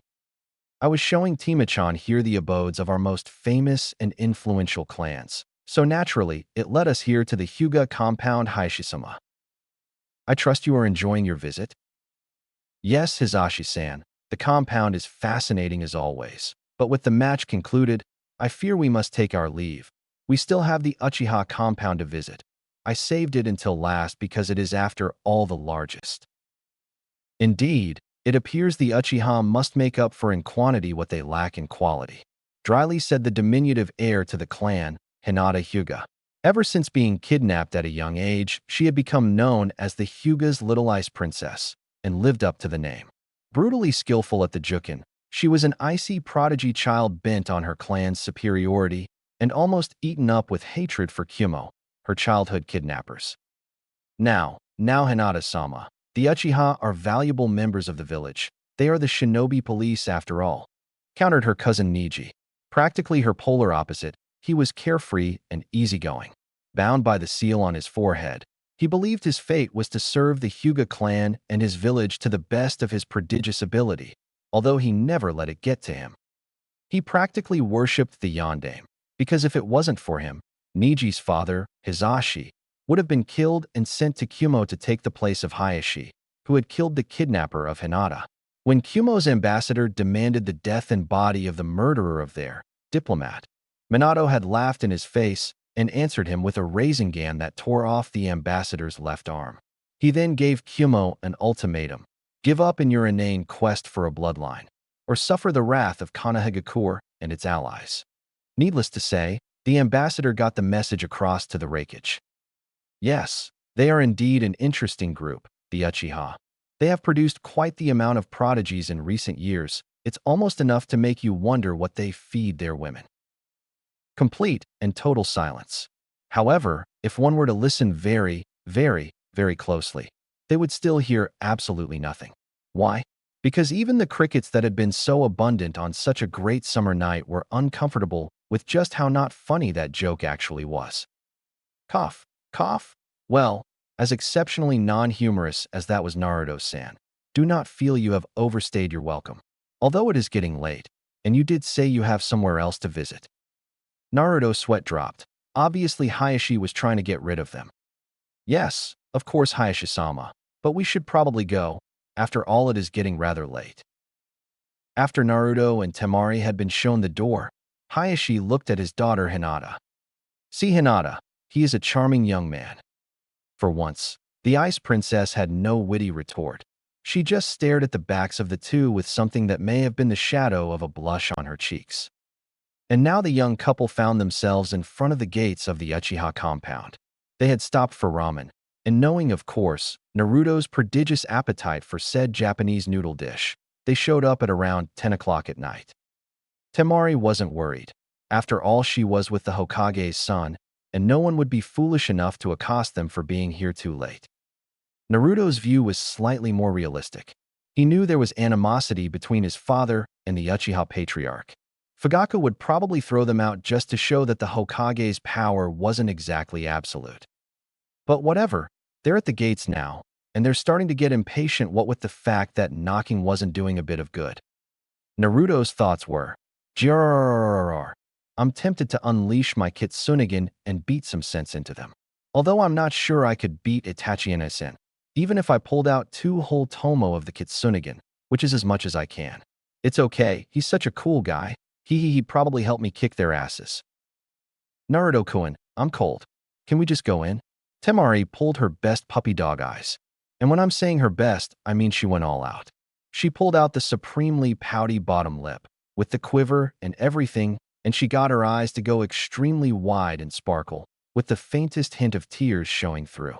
She was so good that whenever she pulled out the face, Naruto could swear that he heard the universe go, "Aw." It unnerved him.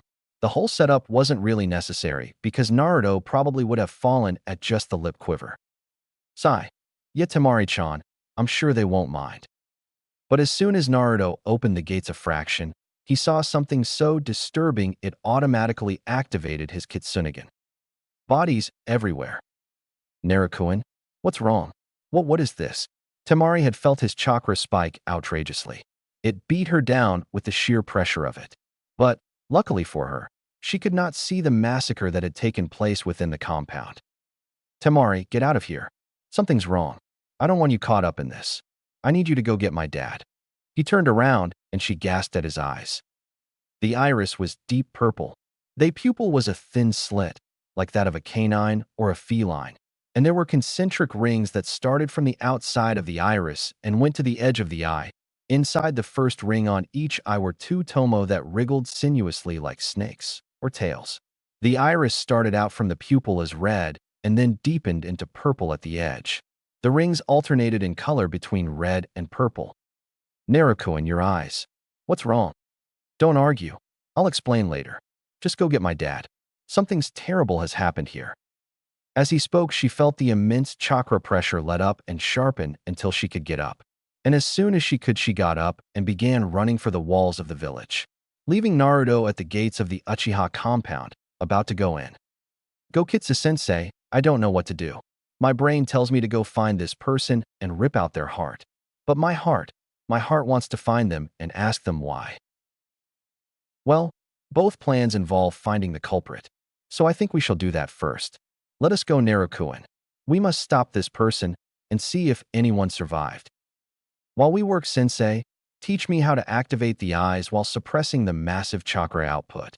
I want to be able to activate them and have others not know that they're active. Smart idea, kid. It's actually quite simple, you see. With a flash that would be worthy of his father, Naruto disappeared into the labyrinthine ways of the Uchiha compound, leaving the wind to swirl around the atrium, softly weeping over the bodies. Ka-san, Tu-san, Aniki, hello? I'm so scared. Sasuke Uchiha was frantic as he searched out his family. He ran through the streets that he knew like the back of his hand. But suddenly, he was feeling that these streets were not the same as the ones he had grown up on. Because the streets he had grown up on could not possibly be the same ones that were now covered with the blood and bodies of anyone who contained even a speck of Uchiha blood. Sasuke ran faster, to the one place he thought he could be safe, his house. Itachi smiled sadly as he felt two chakra signatures approach. It would be those two, wouldn't it? Just as well, really. They can help heal each other after this. I think I can trap Sasuke with Tsukiyomi, but Naruto's strangely resistant to Genjutsu. I'll have to knock him out or something. I hope they grow stronger from this. They must grow stronger from this. Sasuke and Naruto arrived at Sasuke's house at roughly the same time. And by roughly the same time, I mean Sasuke showed up at the door and then Naruto barreled into him. Naruto had by this time suppressed his chakra output. Nah, Naruto, what the hell are you doing here?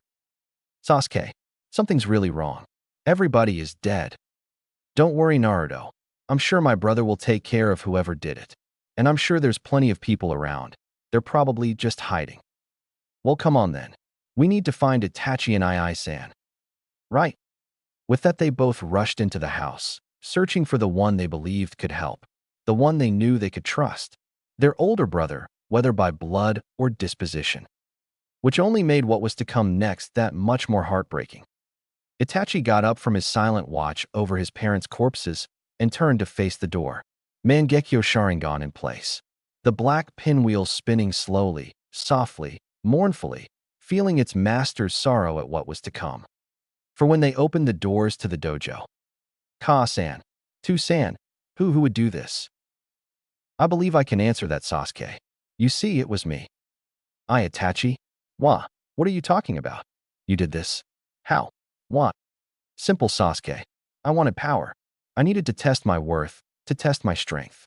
How better to do that than on the strongest clan of Konoha? Boo, but they're family. How could you do that to your own family? You monster. If Itachi had been a lesser man, he would have broke right then, at the disgust, hatred, and fear in his beloved little brother's voice. He couldn't let them see how much he was wounded at that, though. Let me educate you both. The life of a shinobi is a never-ending struggle for survival.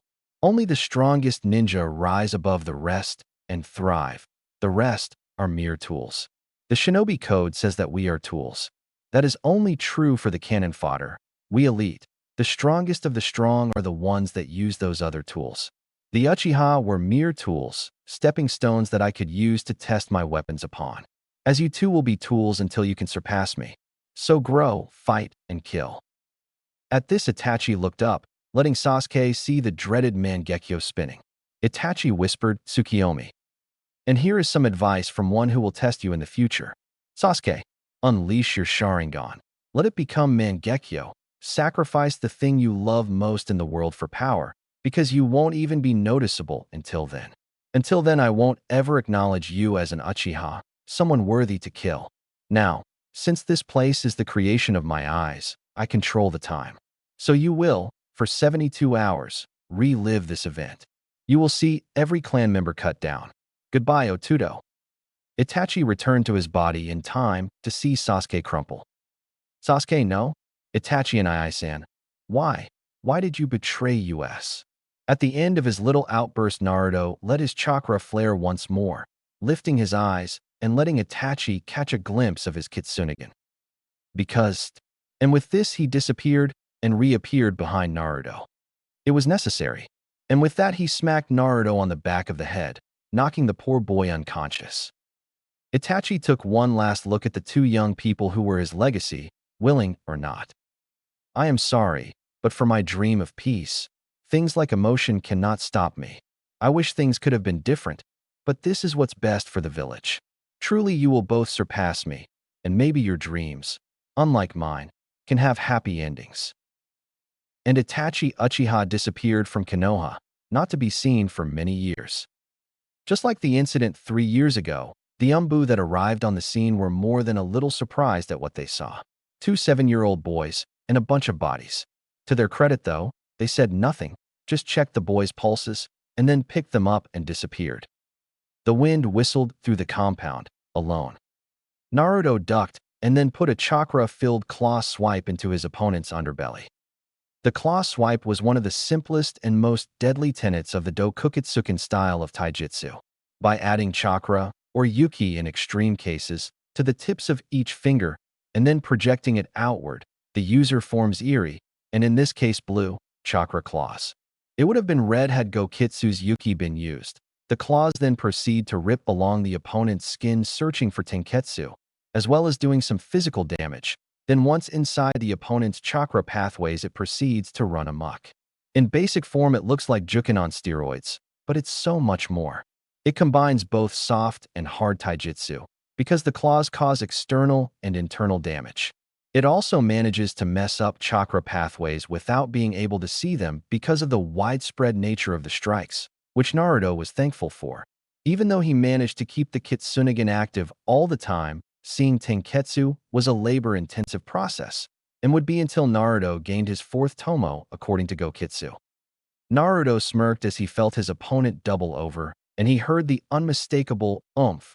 That is the sound of someone losing their breath and possibly their lunch. Taking advantage of his opponent's momentary distraction, he performed a leg sweep, and then used his other hand to push himself into the air. His opponent went down, and he went up only to spin downward with a half-front flip that turned into an axe kick. Naruto grimaced as what would have been a satisfying crunching sound instead turned out to be nothing more than a splash. Shit. Mizu Bunshin. But when? Just then his opponent's hands popped out of the ground. Doton, Shinju Zanshu no Jutsu, Earth Release, Inner Decapitation Technique. Grasping Naruto's ankles, he pulled him underground. Satisfied Naruto was no threat. His opponent came above ground and smirked. Wow, Naruto, getting soft, eh? This is the first time in a while I've beaten you so easily. Shut up, team. This is the first time in a while you've actually beaten me at all. At this, Naruto pouted, but then he smiled deviously. Just kidding, you lost this time too. And with that, the golden-haired prodigy child disappeared in a poof of smoke. Shit, Kage Bunshin. But when? Oh, I would guess at about the same time you made that Mizu Bunshin team. The team turned around as he saw his sparring partner behind him leaning casually against a tree. Now, if you don't mind, I'm gonna finish this little match right now. At that, Naruto got serious, settling into his Dokuketsuken stance. Body sideways, left foot towards the enemy, right foot in the same direction as the body. Right arm tucked into his side, left arm straight out. Knees slightly bent. His opponent started sweating nervous bullets. Naruto rarely got serious like that. Mostly he slacked off slightly during spars, letting opponents take advantage of slight weaknesses. None of those weaknesses were apparent in his stance now. Still, the team allowed himself hope. When Naruto got serious, Naruto also got overconfident. At the age of 12, Naruto was confident in the knowledge that no one in his age group could beat him. And as much as he hated to admit it, the person fighting him right now agreed with him. But still, he could make a mistake, right? However, that faint hope was crushed when he heard the next words out of his opponent's mouth. Dokukitsuken, Chi Dokutsum, Poison Fox Fist, 1,000 Poison Claws. Oh shit, someone pissed him off today. And like that, Naruto moved in, his hands covered in transparent chakra claws. He moved impossibly fast, slicing his opponent up.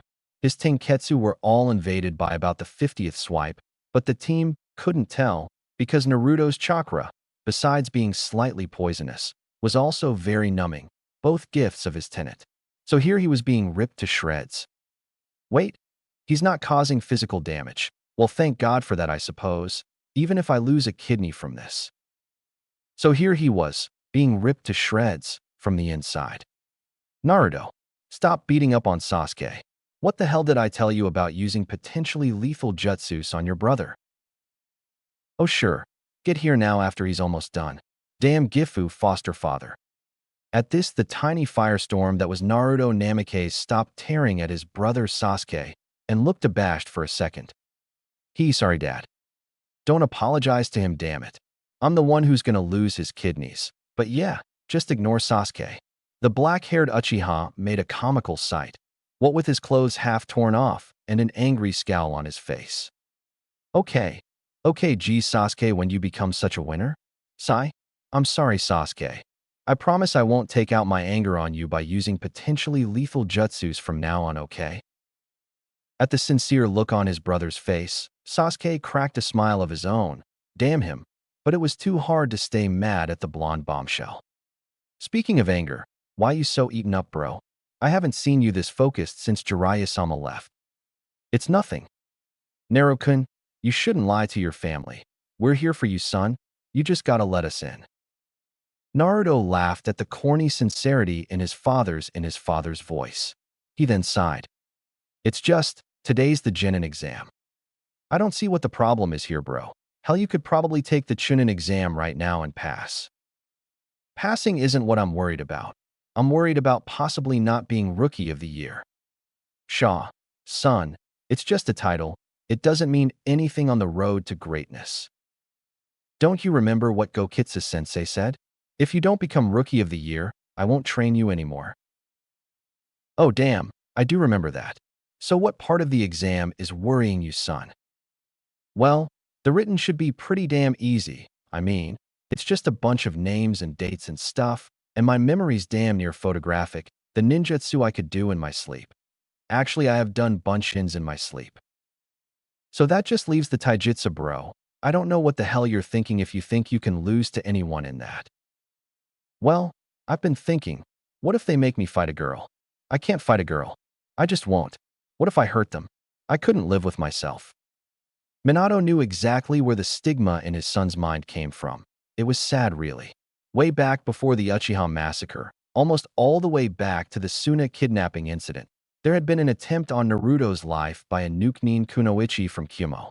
She had apparently schmoozed the Umbu guards. They were all ex-team Kakashi Umbu, so they were all perverts, and she got them to drink from a drugged bottle of sake. With the Umbu down, she had apparently had a clear shot at Naruto's life. Minato didn't know what happened that night. He still doesn't. All he knew is that when he got on the scene, he saw his 6-year-old son crying over a woman's corpse, muttering, "Never again, never again," until Minato took him in his arms and calmed him down. Gokitsu apparently took pity on the boy and erased his memory of the event, but the stigma in Naruto's mind remained. Well, if they want to be Kunoichi, they're going to have to learn to take a hit, son. Think of it this way. If you can convince even one of them that being a Kunoichi is a serious business with serious risks, then you might have just saved that girl's life. Naruto got a faint smile on his face and beckoned to Sasuke that they should start walking. Maybe. Well, I guess we should get going. Sasuke, don't want to miss the day that I add Rookie of the Year to my numerous titles, right? Oh yeah, and you can add second place to yours. Thwack. Idiot. Just because you think you got this test in the bag doesn't mean that I'm going to let you off easy. If you slip, even once I'm going to be laughing at you from the pedestal. It's not like Itachi's going to be as easy as this test. That last part was spoken in a whisper, not from Minato's ears. Sasuke and Naruto had sworn a blood pact that they would gain vengeance on their once-beloved older brother, but their father/stepfather was not exactly a fan of blood pacts for vengeance. Minato smiled at his children's antics, not quite as unaware of their vendetta as they thought he was. Sasuke may not be his by blood, but when he read his once best friend's will, it had declared that Minato was to raise Fugaku's children in case of any emergency.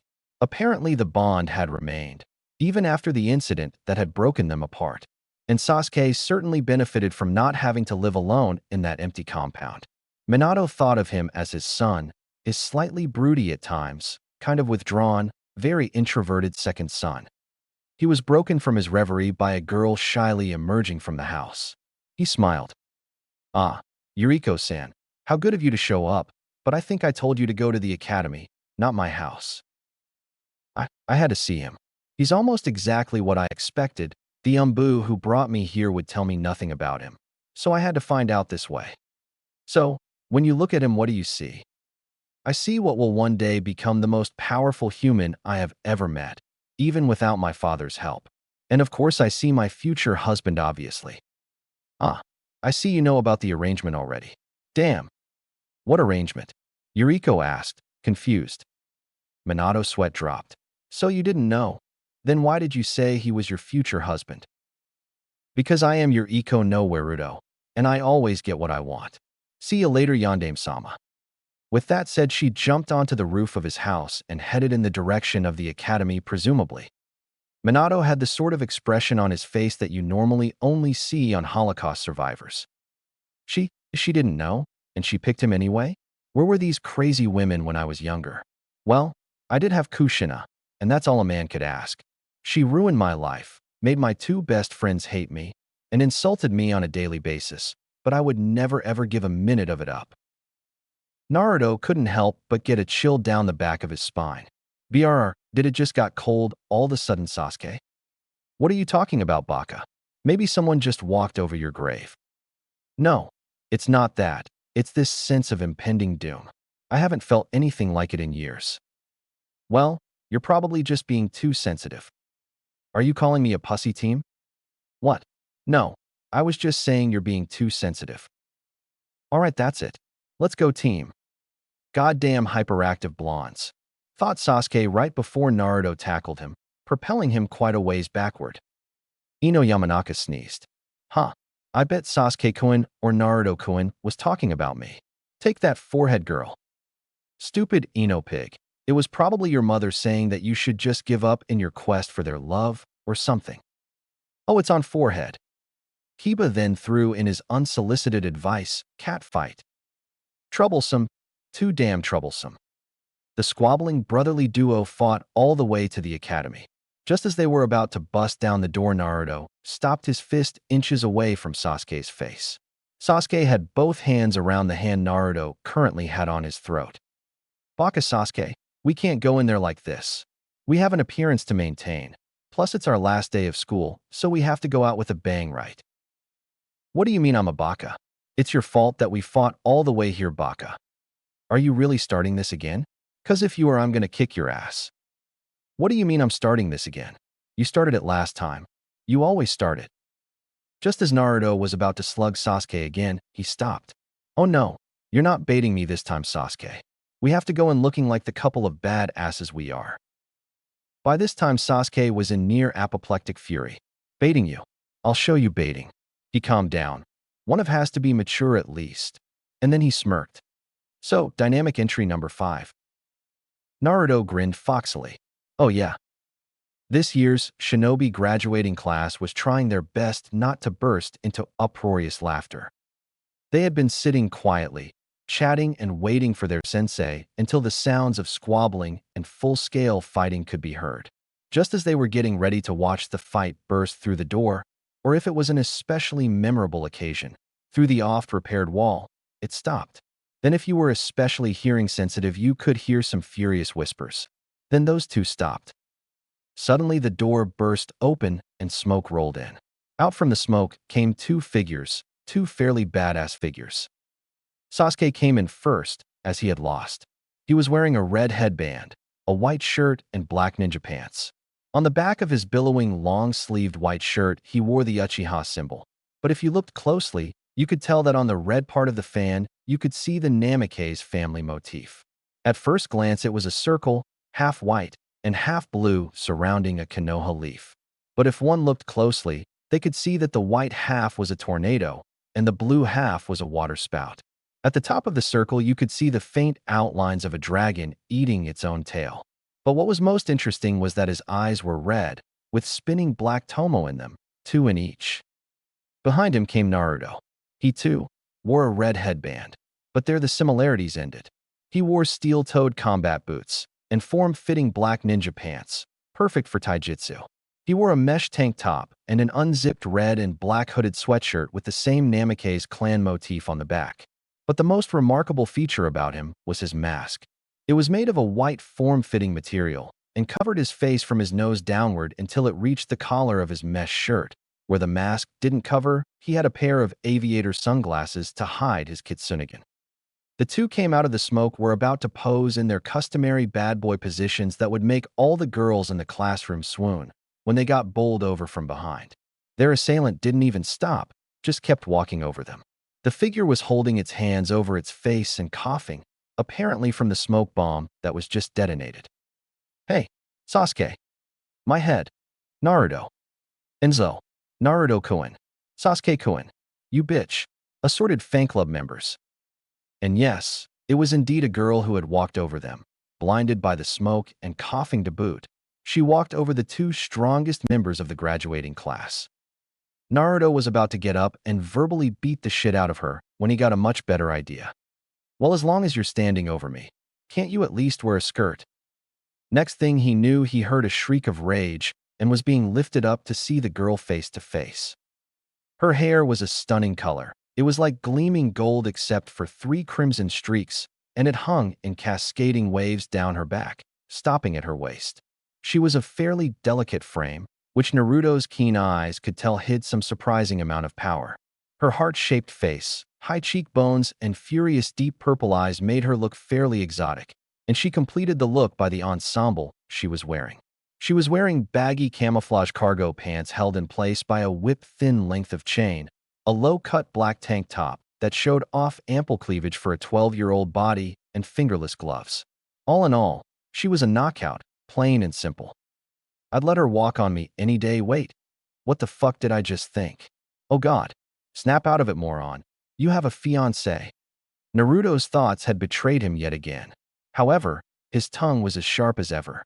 He noticed the girl was giving him a once-over as well. "Like what you see?" "'Cause I sure do." His face promptly became best friends with the back wall of the classroom. Cough, cough. "Oh, hello, class. I'm the new girl." At her bubbly little speech, the entire class had but one thought running through their minds. "Oh shit, another schizophrenic peppy blonde." As if Ino and Naruto weren't bad enough. After that, the two genders deviated in their thoughts, however. The girls immediately got jealous and the boys immediately started stripping her with their eyes.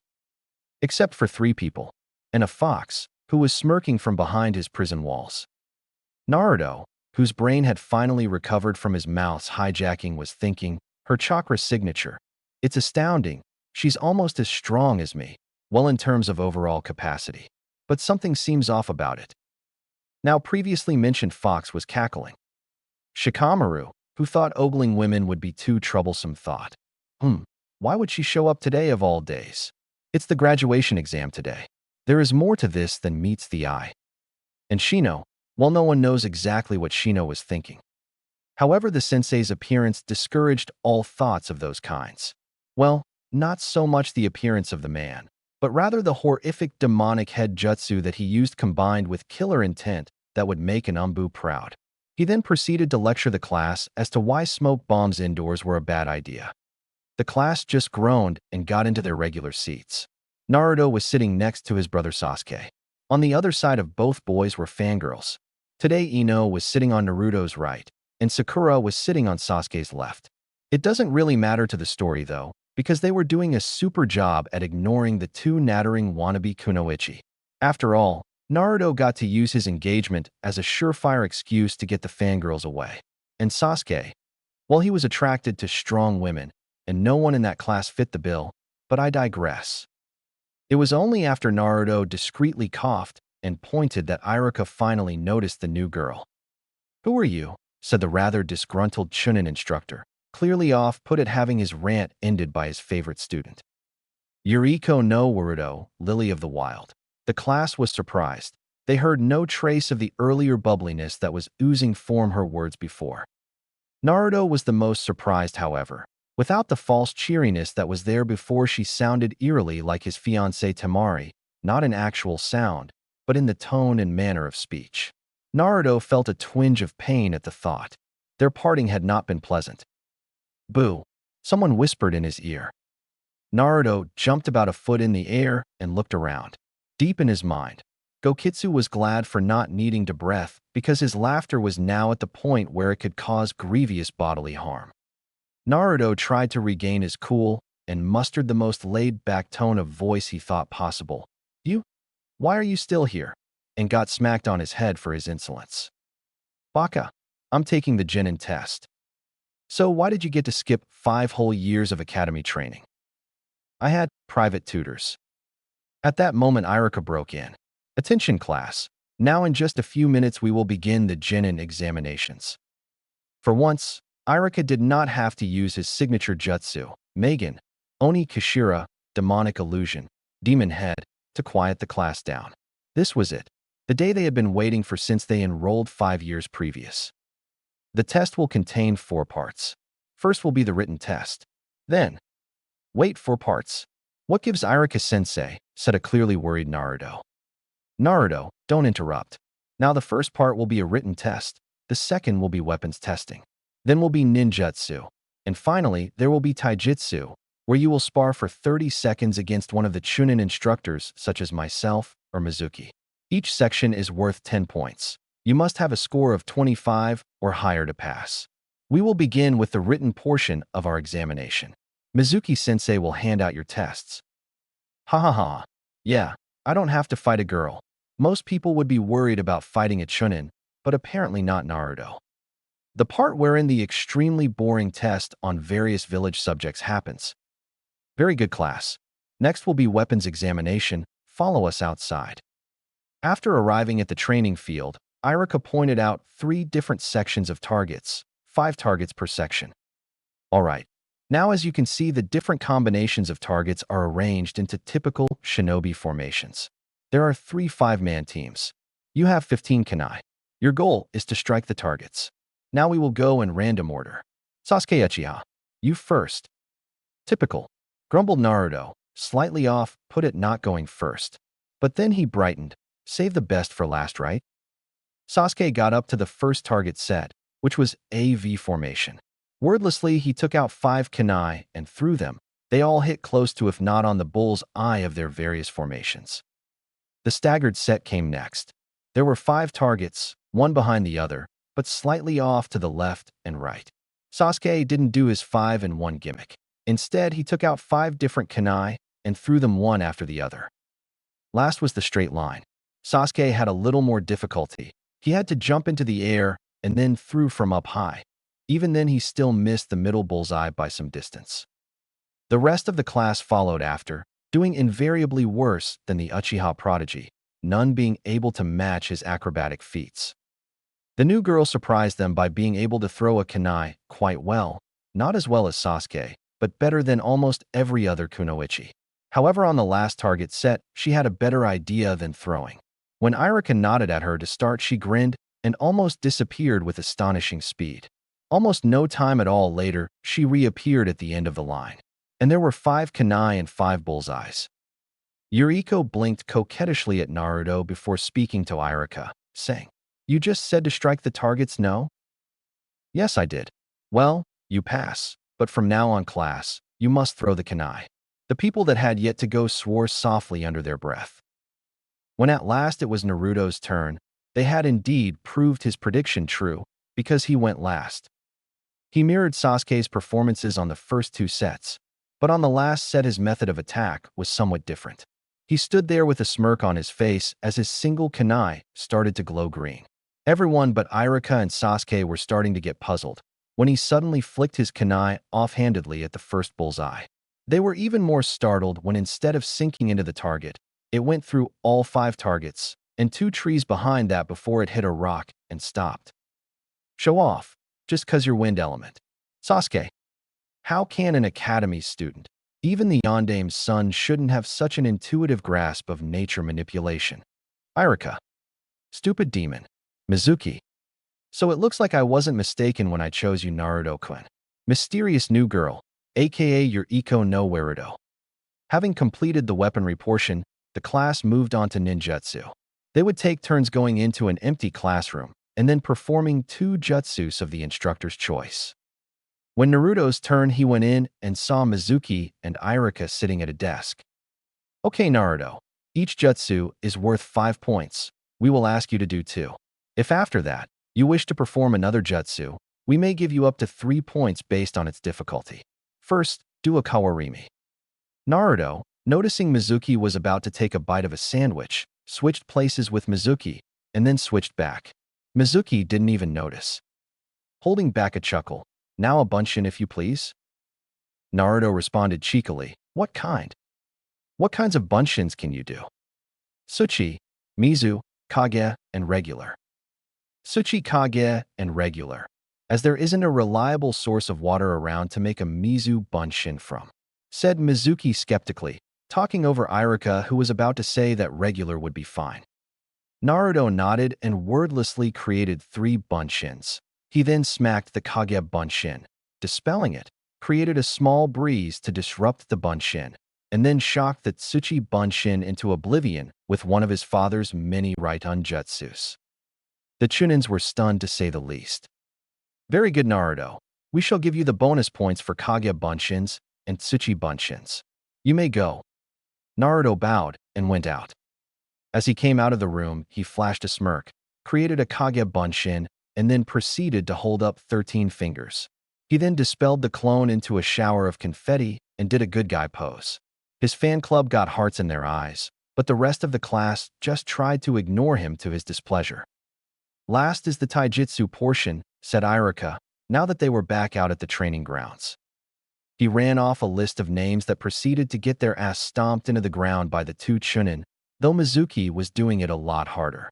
The real purpose of the test was to test their form, not their ability to land a blow on a superior opponent. Various peoples maybe wanted to take note of here. Nara Shikamaru gave up knowing he got the exact score necessary to pass. Akimichi Chuji fought for about 17 seconds before getting hungry, probably would have gotten a hit through if it weren't for his gluttony. Hyuga Hinata would have beaten Iruka into a bloody pulp were it not for the fact that she was not using chakra, still scared him with her lack of almost any emotion during the fight. Yamanaka Ino put up a lame excuse for a fight. Haruno Sakura, see above, also failed the weapons throwing portion. She doesn't get to be a kunoichi. A/N, sorry Sakura fans, but I really kind of dislike her. I mean, come on, she sucks for the whole team's 7th time. But when she's done training, she can kick an Akatsuki's ass. WTF? But I didn't kick her out for that reason. If this story actually required her, I would have used her, but I needed some place to put Yuriko, so I kicked out my least favorite kunoichi. Aburame Shino followed the academy style to the letter, taijutsu obviously not very important to him though. Inazaka Kiba almost managed to get a hit off with Tsuga, but then got his ass beat. Yuriko no Naruto managed to smack Mizuki like 15 times because of her ungodly speed. Got beat up quite a bit because she lacks formal style. Uchiha Sasuke, using his mostly scroll-taught style of taijutsu, the interceptor fist, the Uchiha clan style, he had been able to land a few blows on Iruka and get off almost without damage to himself. Namikaze Naruto, he kicked Mizuki's ass without being touched. The blonde prodigy used the Dokukatsuken, but without the chakra enhancements. On the other hand, something unfortunate happened. Minor flashback, no jutsu. Mizuki was starting to get angry, seeing as he couldn't land a hit off on the younger boy. So he started to use his taunts to try and gain an advantage. Naruto was okay with stuff like spoiled Hokage brat, as long as his friends didn't hear it, of course. But just as he was about to use the fateful syllables, Demon Naruto stopped him. Hard. Damn. Iruka-sensei, I think he's in a coma. That's unfortunate. But it's okay, Naruto, I know it was an accident. You were only trying to shut him up so he wouldn't be executed because of your father's law. It's his fault he dodged, and you hit him in the temple instead of the chin. I will deal with it. Thanks, Iruka-sensei. Flashback, no jutsu ki. So the end result is 27 students got their Hitai 8s and were told to report the next day to be told their class rankings and Genin team assignments. Most people had their parents pick them up, but Naruto and Sasuke weren't most people, and neither was their parent. He was busy running a village and knew the boys wouldn't mind walking home. Sasuke and Naruto were walking back to the clan compound, this time not fighting, when Naruto detected a recognizable chakra presence behind him. He used shinobi hand sign to alert Sasuke. Taking a random turn off, they prepared an ambush for their unfortunate pursuer. Imagine their surprise when it turned out to be Yuriko. It was kind of awkward explaining why you had a kunai to someone's throat. And Cammy help her, she wasn't making it easier. Hey guys, are those new kunais, or are you just happy to see me? Why are you following us? Sasuke, brusque as always. Naruto would often grandly declaim that the day Sasuke learned tact would be the day that Naruto stopped eating ramen. I wasn't following you, I was going home. Why lie? The only home in the direction we were headed is the Namikaze clan compound. Naruto asked, genuinely confused. Silly, that is home. Okay, 2 things. 1. Drop the bubbly act. It pisses me off and no one is fooled. 2. Why would you be living at our house? Obviously, based on Sasuke's behavior, Naruto would be eating ramen for a very long time to come. Fine, no more bubbly blonde bimbo. Now as to the answer to your question. To put it simply, I'm his fiancé. Well, that was unexpected. Sasuke. Fuck, Tima-chan is seriously gonna kill me for this one. Naruto. When will you learn that there is a time-place for these things, my daughter? You always did have the tact of a wrecking ball. Guess who? As expected, it was Naruto who broke the sudden awkward silence. Yuriko, don't get me wrong. You seem like a nice person and all, but I already have a fiancé, see? He said, holding up his promise ring from Temari. It was nothing fancy, just a gold band with a desert rose inlaid upon it. And you have me. Both boys' sweat dropped. Obviously, she was not getting it. Look, girl, Naruto already has a fiancé, and Temari would not like it if you kept encroaching on her turf. I am not property. Meanwhile, in Suna. Achoo. Temari sneezed as she felt chills go down her spine. Sis, you allergic to something? No, must have been dust up my nose or something. My Naruto sense is tingling though. And the entire village of Sunagakure was incredibly wary of Temari for the next day, because for some unexplainable reason, she felt like something was very, very wrong. And as we all know, girls get cranky when they don't understand what's going on. I'm guessing it would have been worse if she had understood. Back in Hokage, or Konoha for those old-fashioned types. Okay, you know what? Fine, we'll let you come to our house, but you only get to stay there for as long as it takes for my dad to come home and ask who the hell you are, capiche? I love it when you get all forceful like that, Naruto-kun. It makes you so much hotter, she said, dropping her voice seductively at the end. 2 of the 4 people present were laughing uproariously at Naruto's discomfort. Sasuke was finding it hard not to burst out in furious laughter and ruin his reputation, and Gokitsu was glad he didn't have to breathe. He also was glad the kid apparently had bad memory for anything not training related. It made this whole thing so much funnier. Hey, I just figured I have someplace to be. Gotta go, bye. And Naruto disappeared in a swirl of leaves. Wait, when did the Baka learn Shunshin no Jutsu? Don't ask me. Retard, I just got here. HN. So are you showing me this house, or what, Baka? HN. Oh, that is it. I'm out of here. Hehe, I'm so good at that. Oh, wait. Damn it, she's actually headed in the right direction. With that saddening thought, Sasuke started off towards the Namake's manor after his stepbrother's crazy stalker. Naruto appeared in his father's office in a swirl of leaves, with a crazed look on his face. Of course, being Naruto, he spoke. "Dad, this crazy blonde chick is following me around and saying she's my fiancé. You gotta do something." And then looked around the room. "Oh, good afternoon, various Jounin and Irika-sensei. Would I be correct in guessing I just gate-crashed the Genin team selections?" Collective nods. "Well, then I'm just gonna go sit over here next to Arrow Cyclopes and read his Ika while you guys pretend I'm not here and go ahead and pick my Genin team, okay? And then I need to speak to Hokage-sama." Collective nods.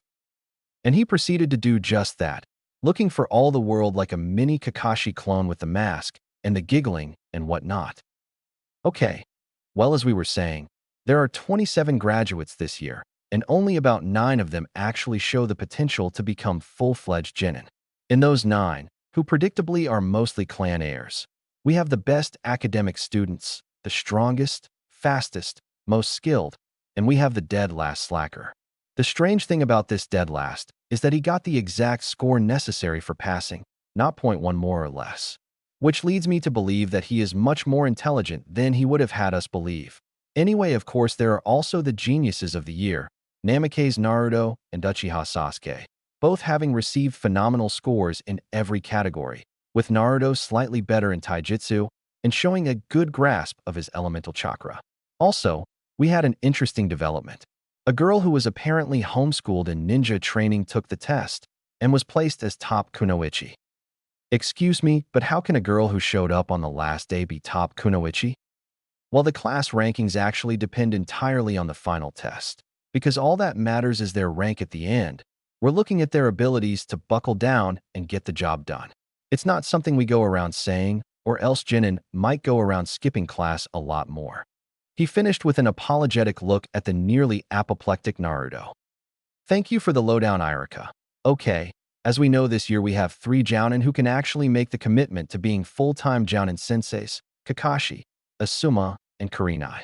So, those 3 will choose their teams from among the 9 possible. Who would like to go first?" said Minato, taking care to try and ignore the giggling blonde staring over the giggling scarecrow's shoulder. Seeing Kakashi was occupied and Kurenai was looking about ready to explode, Asuma volunteered. Quickly going over the folders, he came across an interesting development. "Alright, Naruto is wind-natured. I could finally get a chance to teach someone the awesomeness that is the element of wind.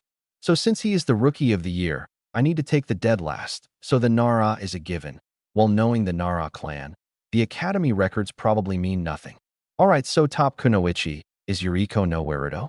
Well, I don't recognize the name, but her test scores are quite high, and she is said to possess high Chunin level speed, so that'll round out the team.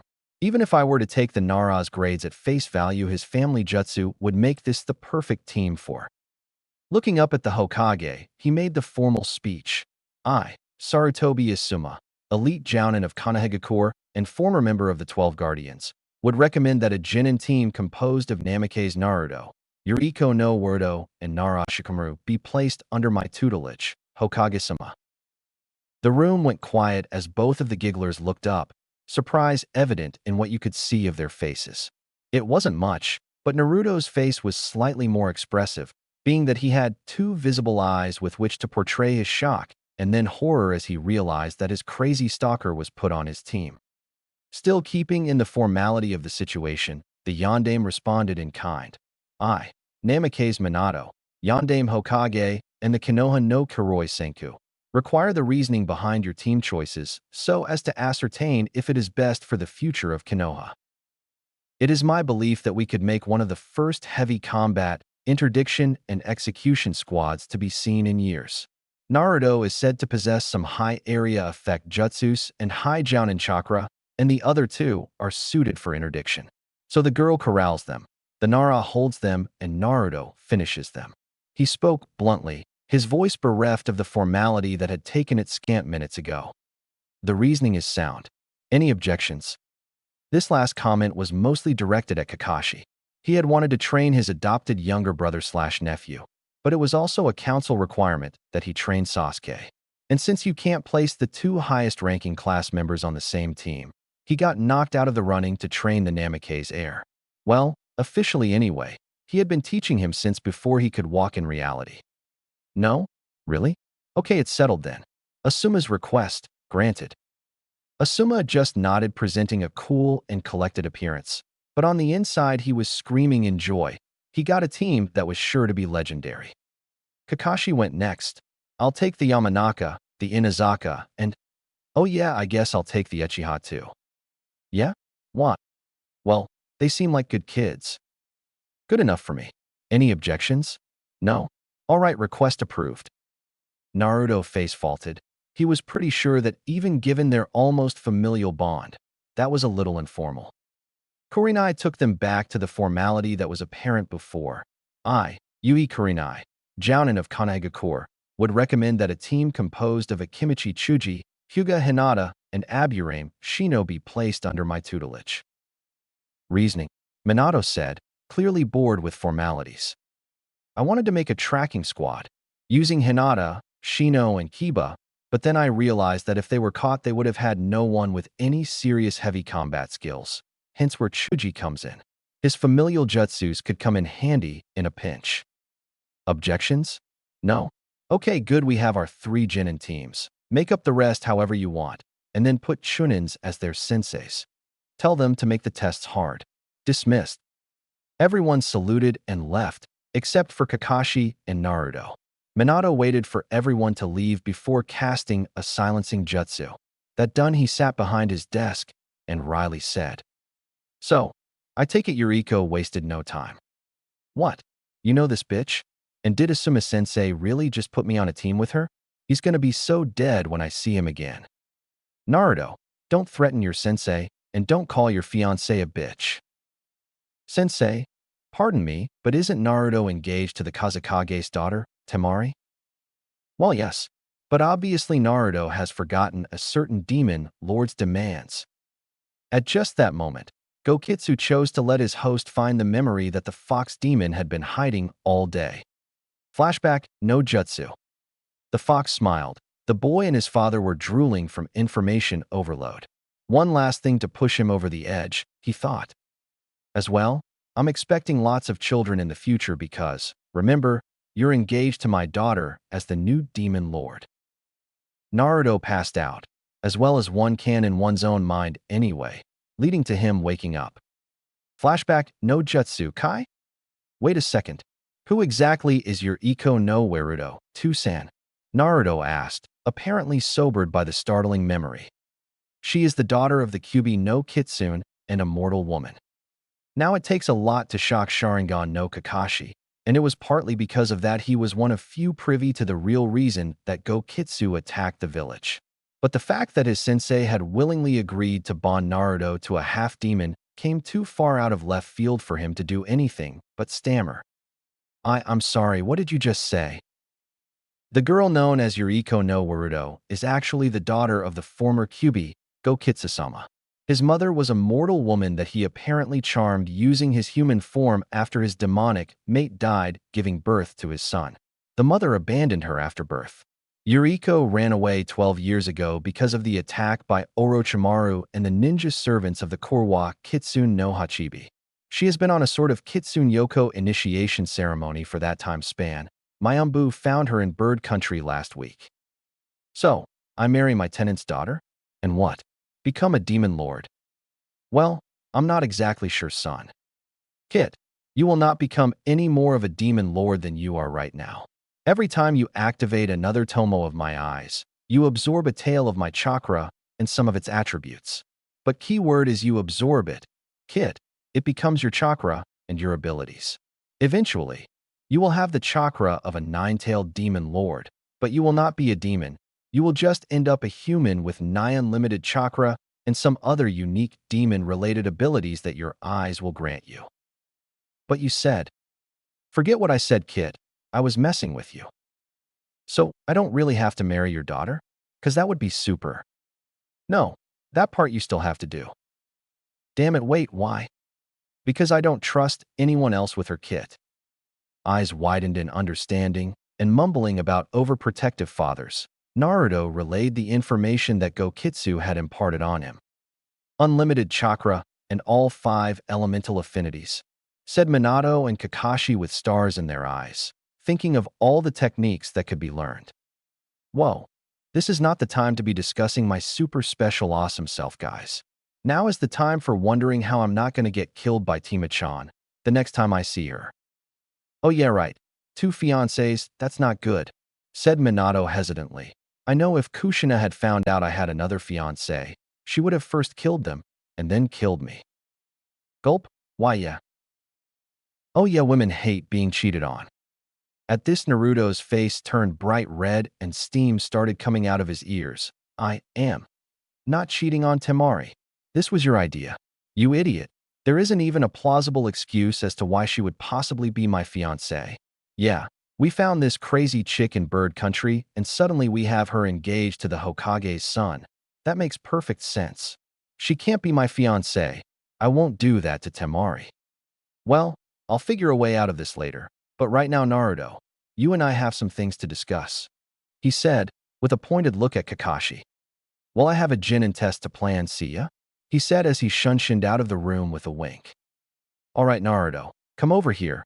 We have someplace to go, said Minato beckoning to his son. Naruto walked over, and with a whisper of Hiraition no jutsu from the elder of the two, they disappeared.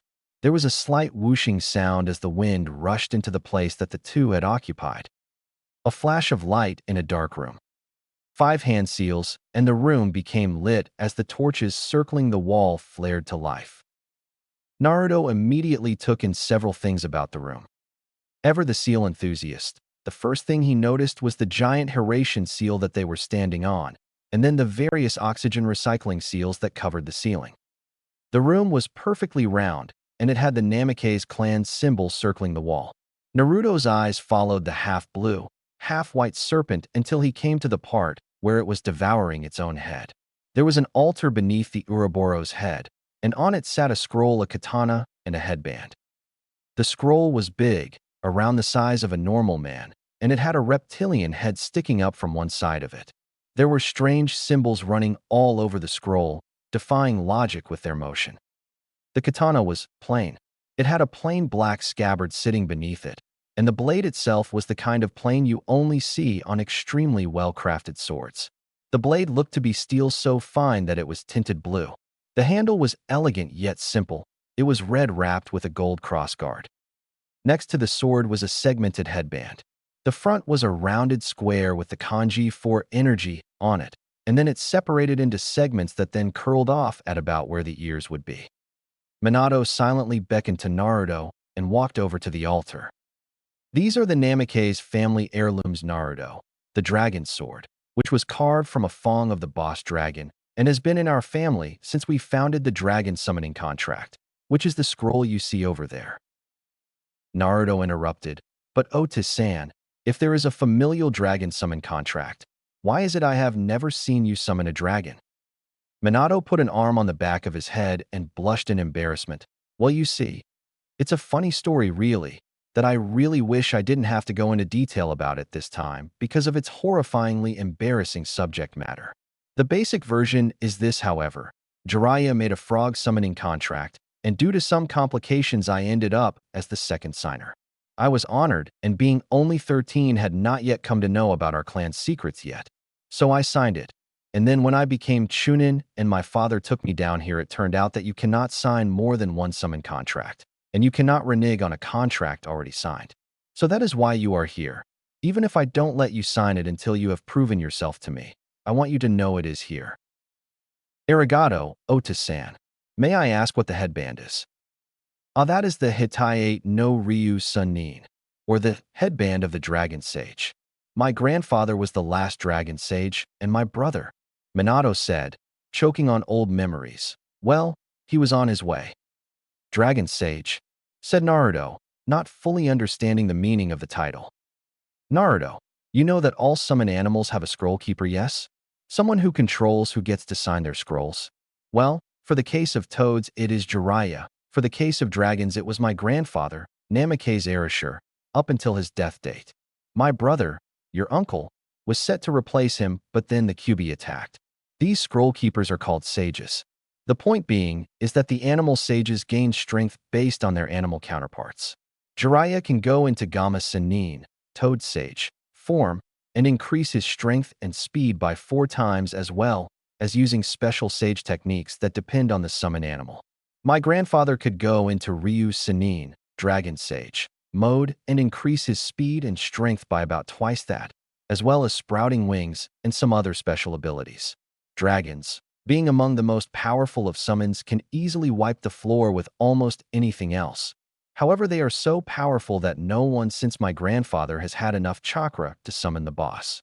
All sages wear a special headband to distinguish themselves, with a kanji that represents their animal. For dragons it is energy, for toads it is oil. Sugoi, one day I too will become the Ryu, Sennin, Oda-san. The words, while spoken with zeal, only caused Minato pain.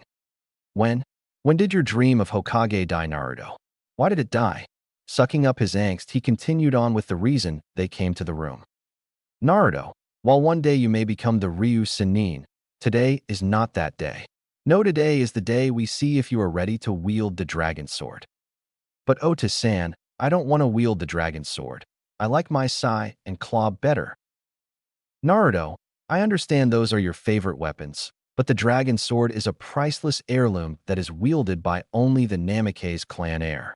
It is made of dragon's fang and is as strong as diamond. By drawing the dragon sword on an opponent, you are signifying they are a worthy adversary. I used to keep it under my trench coat. I drew it only twice during the entirety of the Third Great Shinobi War.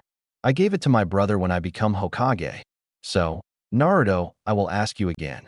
Do you wish to be the next wielder of the dragon sword and bring honor upon your clan? Hi, Ota-san. With a degree of sanctimony, Minato lifted the sword off its stand and gave it to Naruto. As soon as the sword was in his grasp, Naruto felt a strong compulsion to walk backwards. He heeded it and came to be standing in the center of the circular room. Minato started doing a series of hand seals and then slammed his hands down on the floor.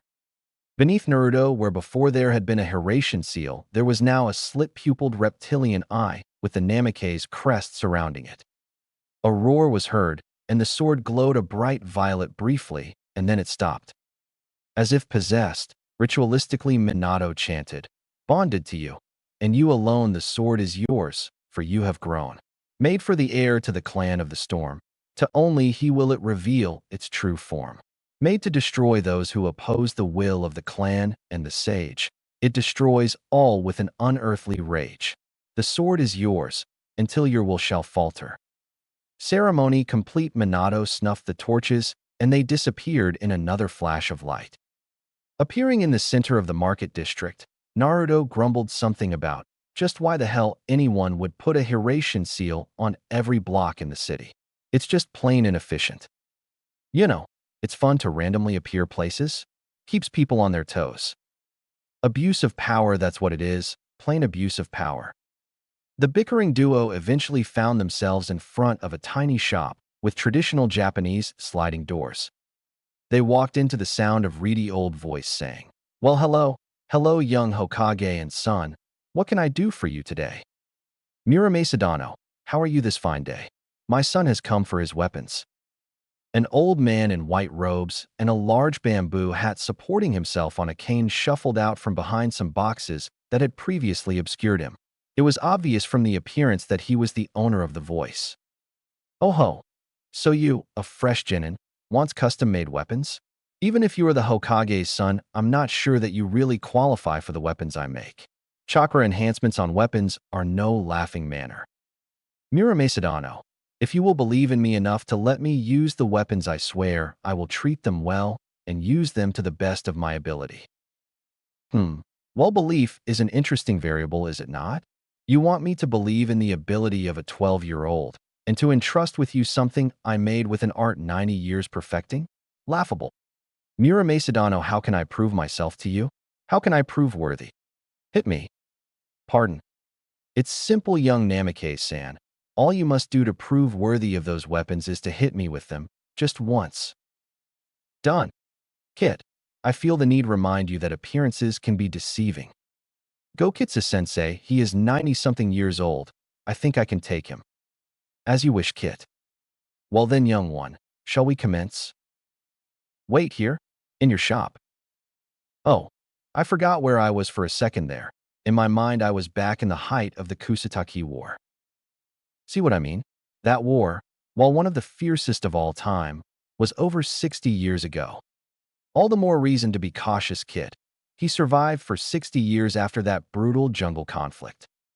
Anyway, this is not where we will be fighting. I have a special arena for this sort of thing. With that, he hit a switch and sent Naruto reeling into a black abyss. Naruto cried out as the floor suddenly dropped out from beneath him. He quickly flipped his body around so that his head was pointing towards the ground. A vast cavern was beneath him. Thinking on his feet, he called out a jutsu, Futon, Daitapa. He aimed the gale at the floor and exhaled.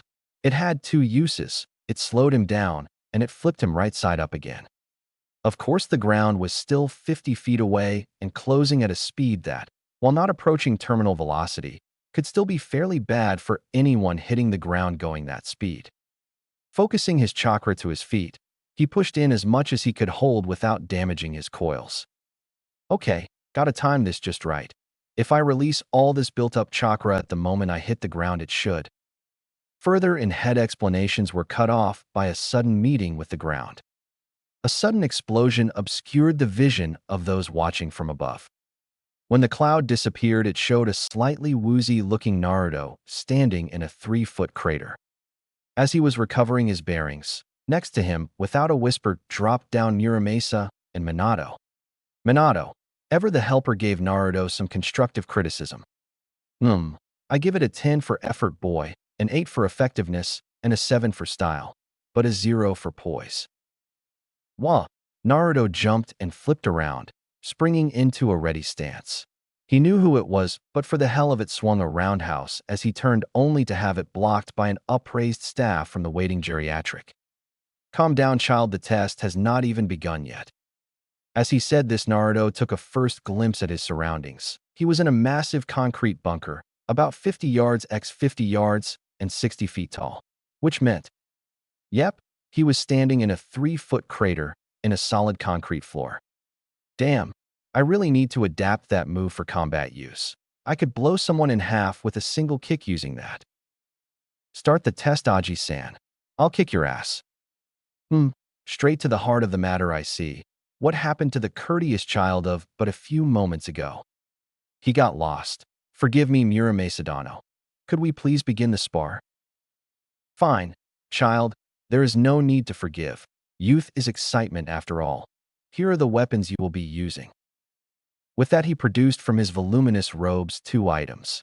One was a bulky wrist gauntlet with what appeared to have 3 slits on one end. With a flick of his wrist, 3 thin blades popped out.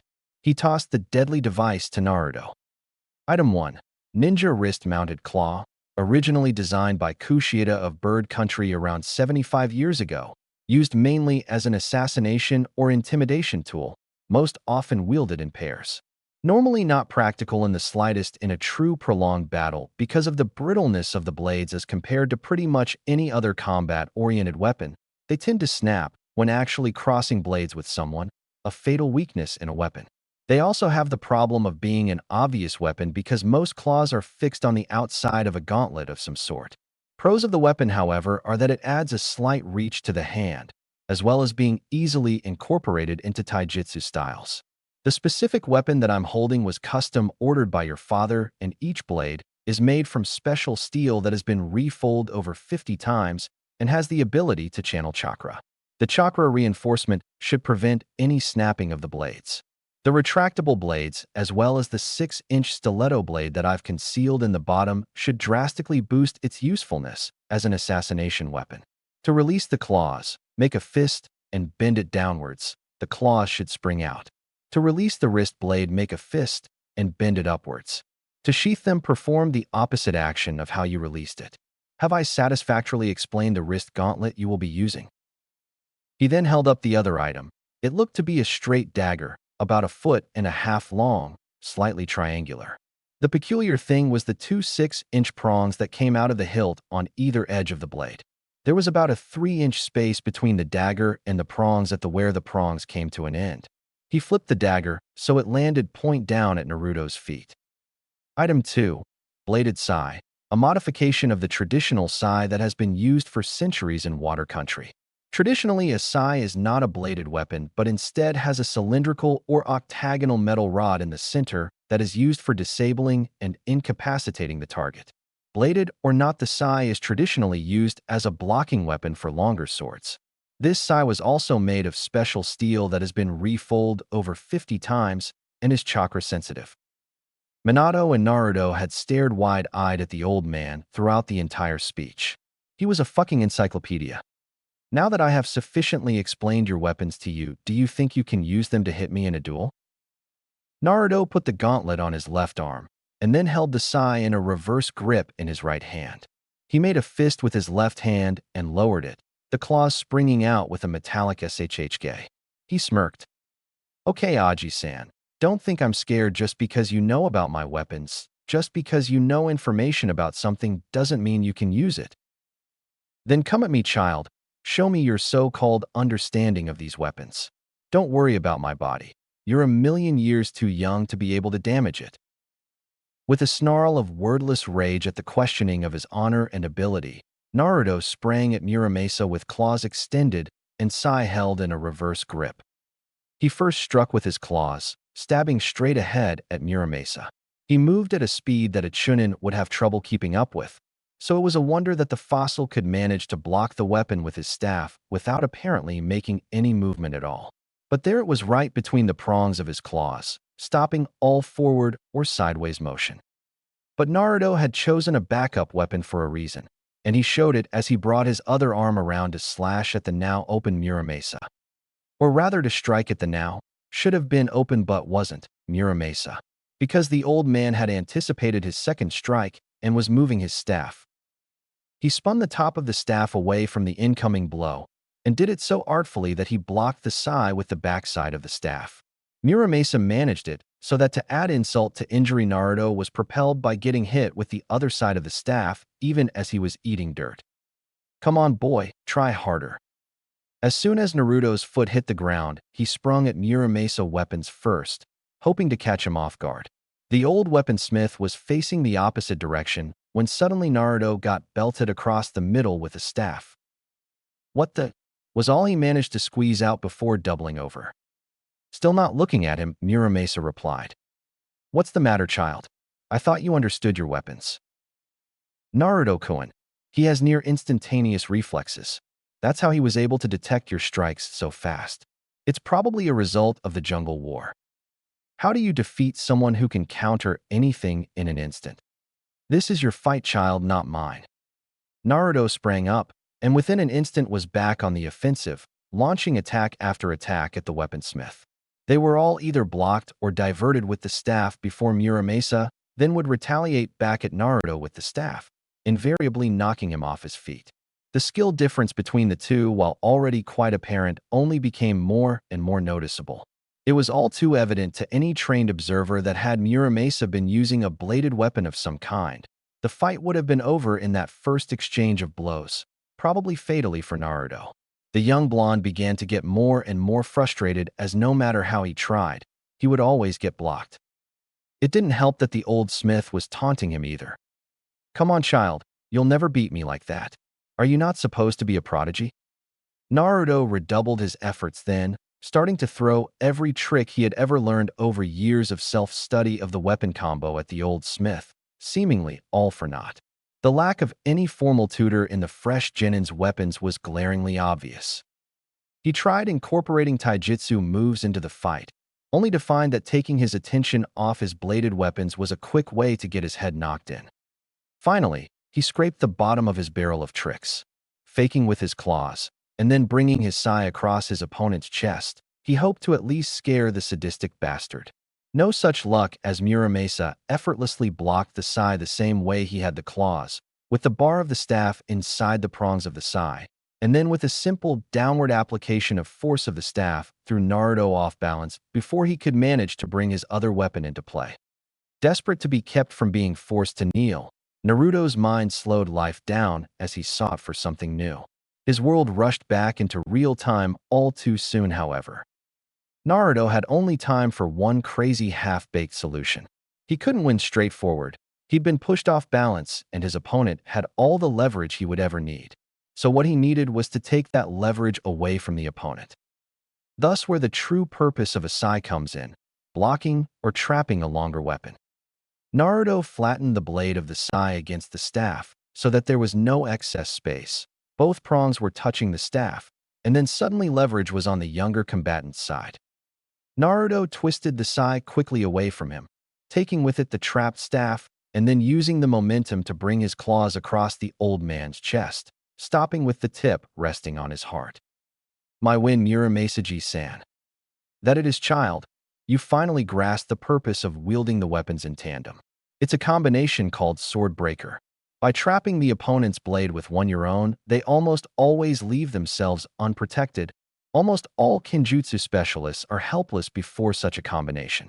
Also, it is the perfect combo for informed assassination, just like each weapon in itself is good for regular assassination.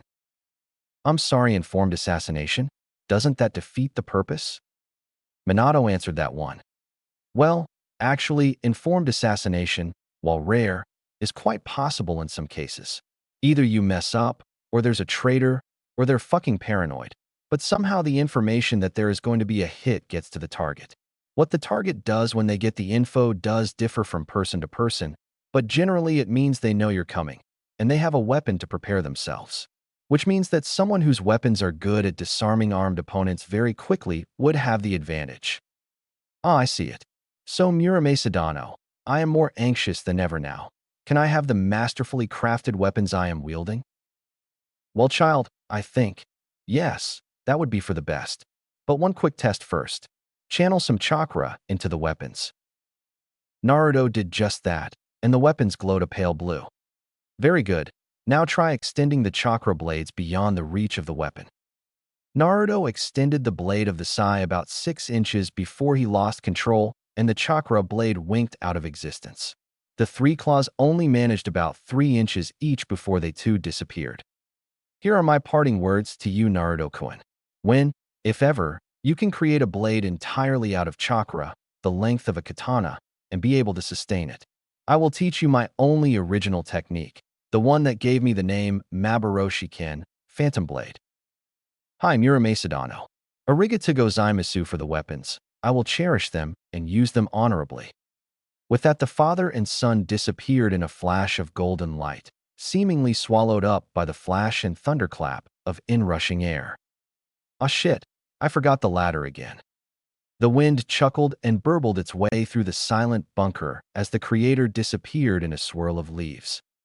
So it was with the dragon's sword hung over his back, the sai thrust into the sash around his waist, the claw gauntlet still firmly attached to the left wrist, and his brand new leaf hitayate on his forehead, that Namake's Naruto went to confront the greatest enemies his young body had ever faced.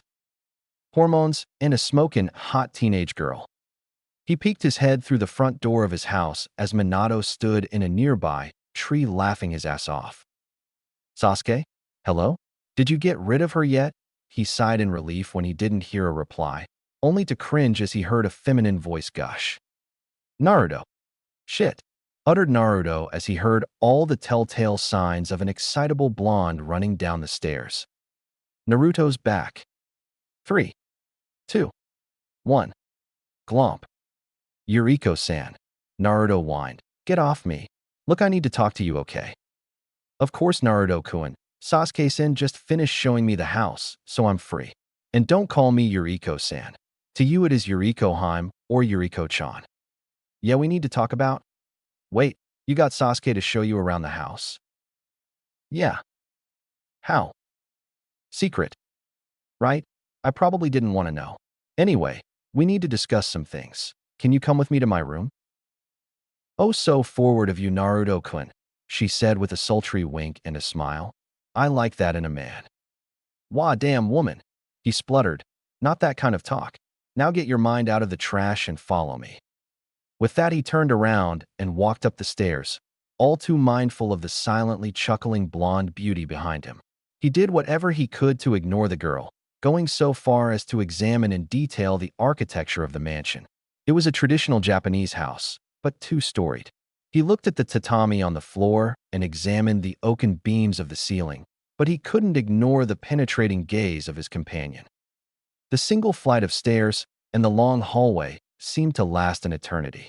Eventually, however, they reached Naruto's room, and he opened the Japanese-style sliding door to reveal his room.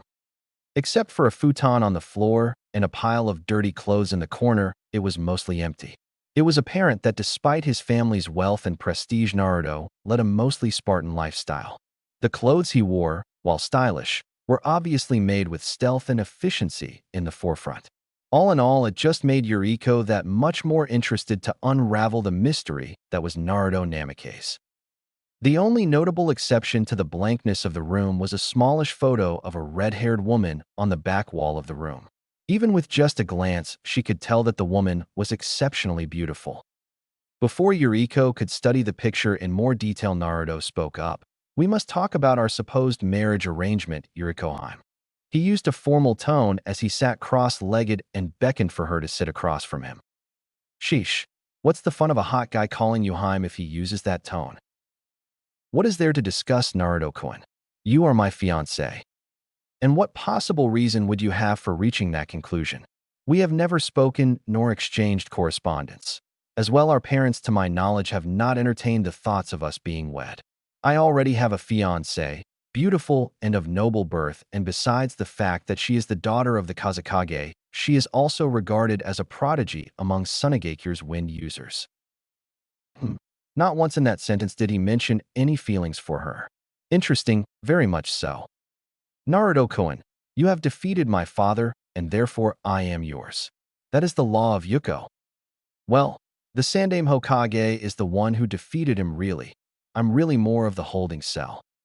Not true, Naruto-kun, for Yuko law is very strict regarding the defeat of a demon lord. While your Sandaime may have defeated Kyubi-sama in your eyes, in actuality, all he did was move him from point A, in this case a forest, to point B, in this case, your stomach. You, on the other hand, have taken 3 tails of his Yuki. This makes you the person that will defeat him, because whether you like it or not, Oda-sama will die when you complete the process of chakra absorption. She stated calmly, long having reconciled herself to the fact that her father would die by the hand of the one she would marry. It was the way things had always been done, and to her the system was natural. It helped progression and promoted stability.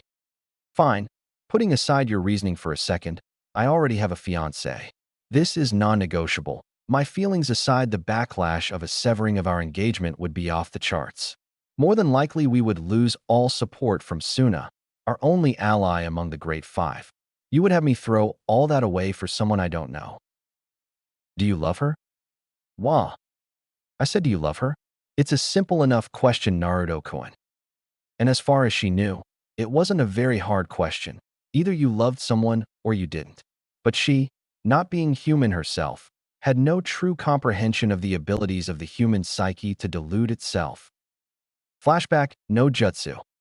5 years previous, same time as Chapter 4. After the debacle that was the Uchiha clan massacre, Konoha had been in a state of chaos.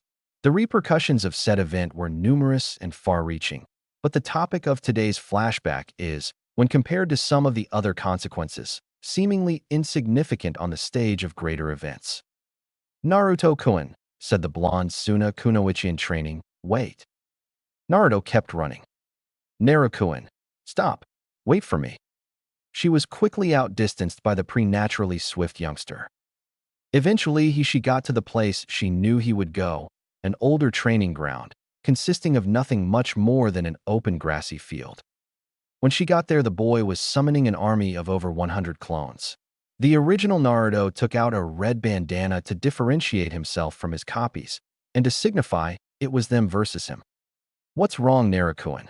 What's going on? Talk to me. With a yell, the Naruto swarm joined in combat, initiating a fierce brawl.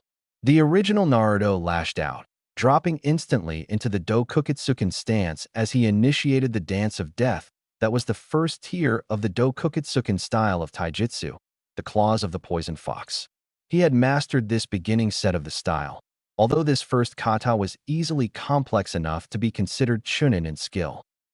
The clones dropped like flies as he landed blows from all 5 fingers with the full weight of his formidable chakra behind him.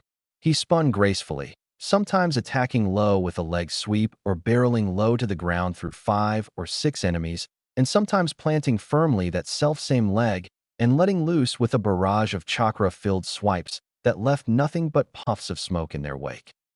Not to say the battle was one-sided.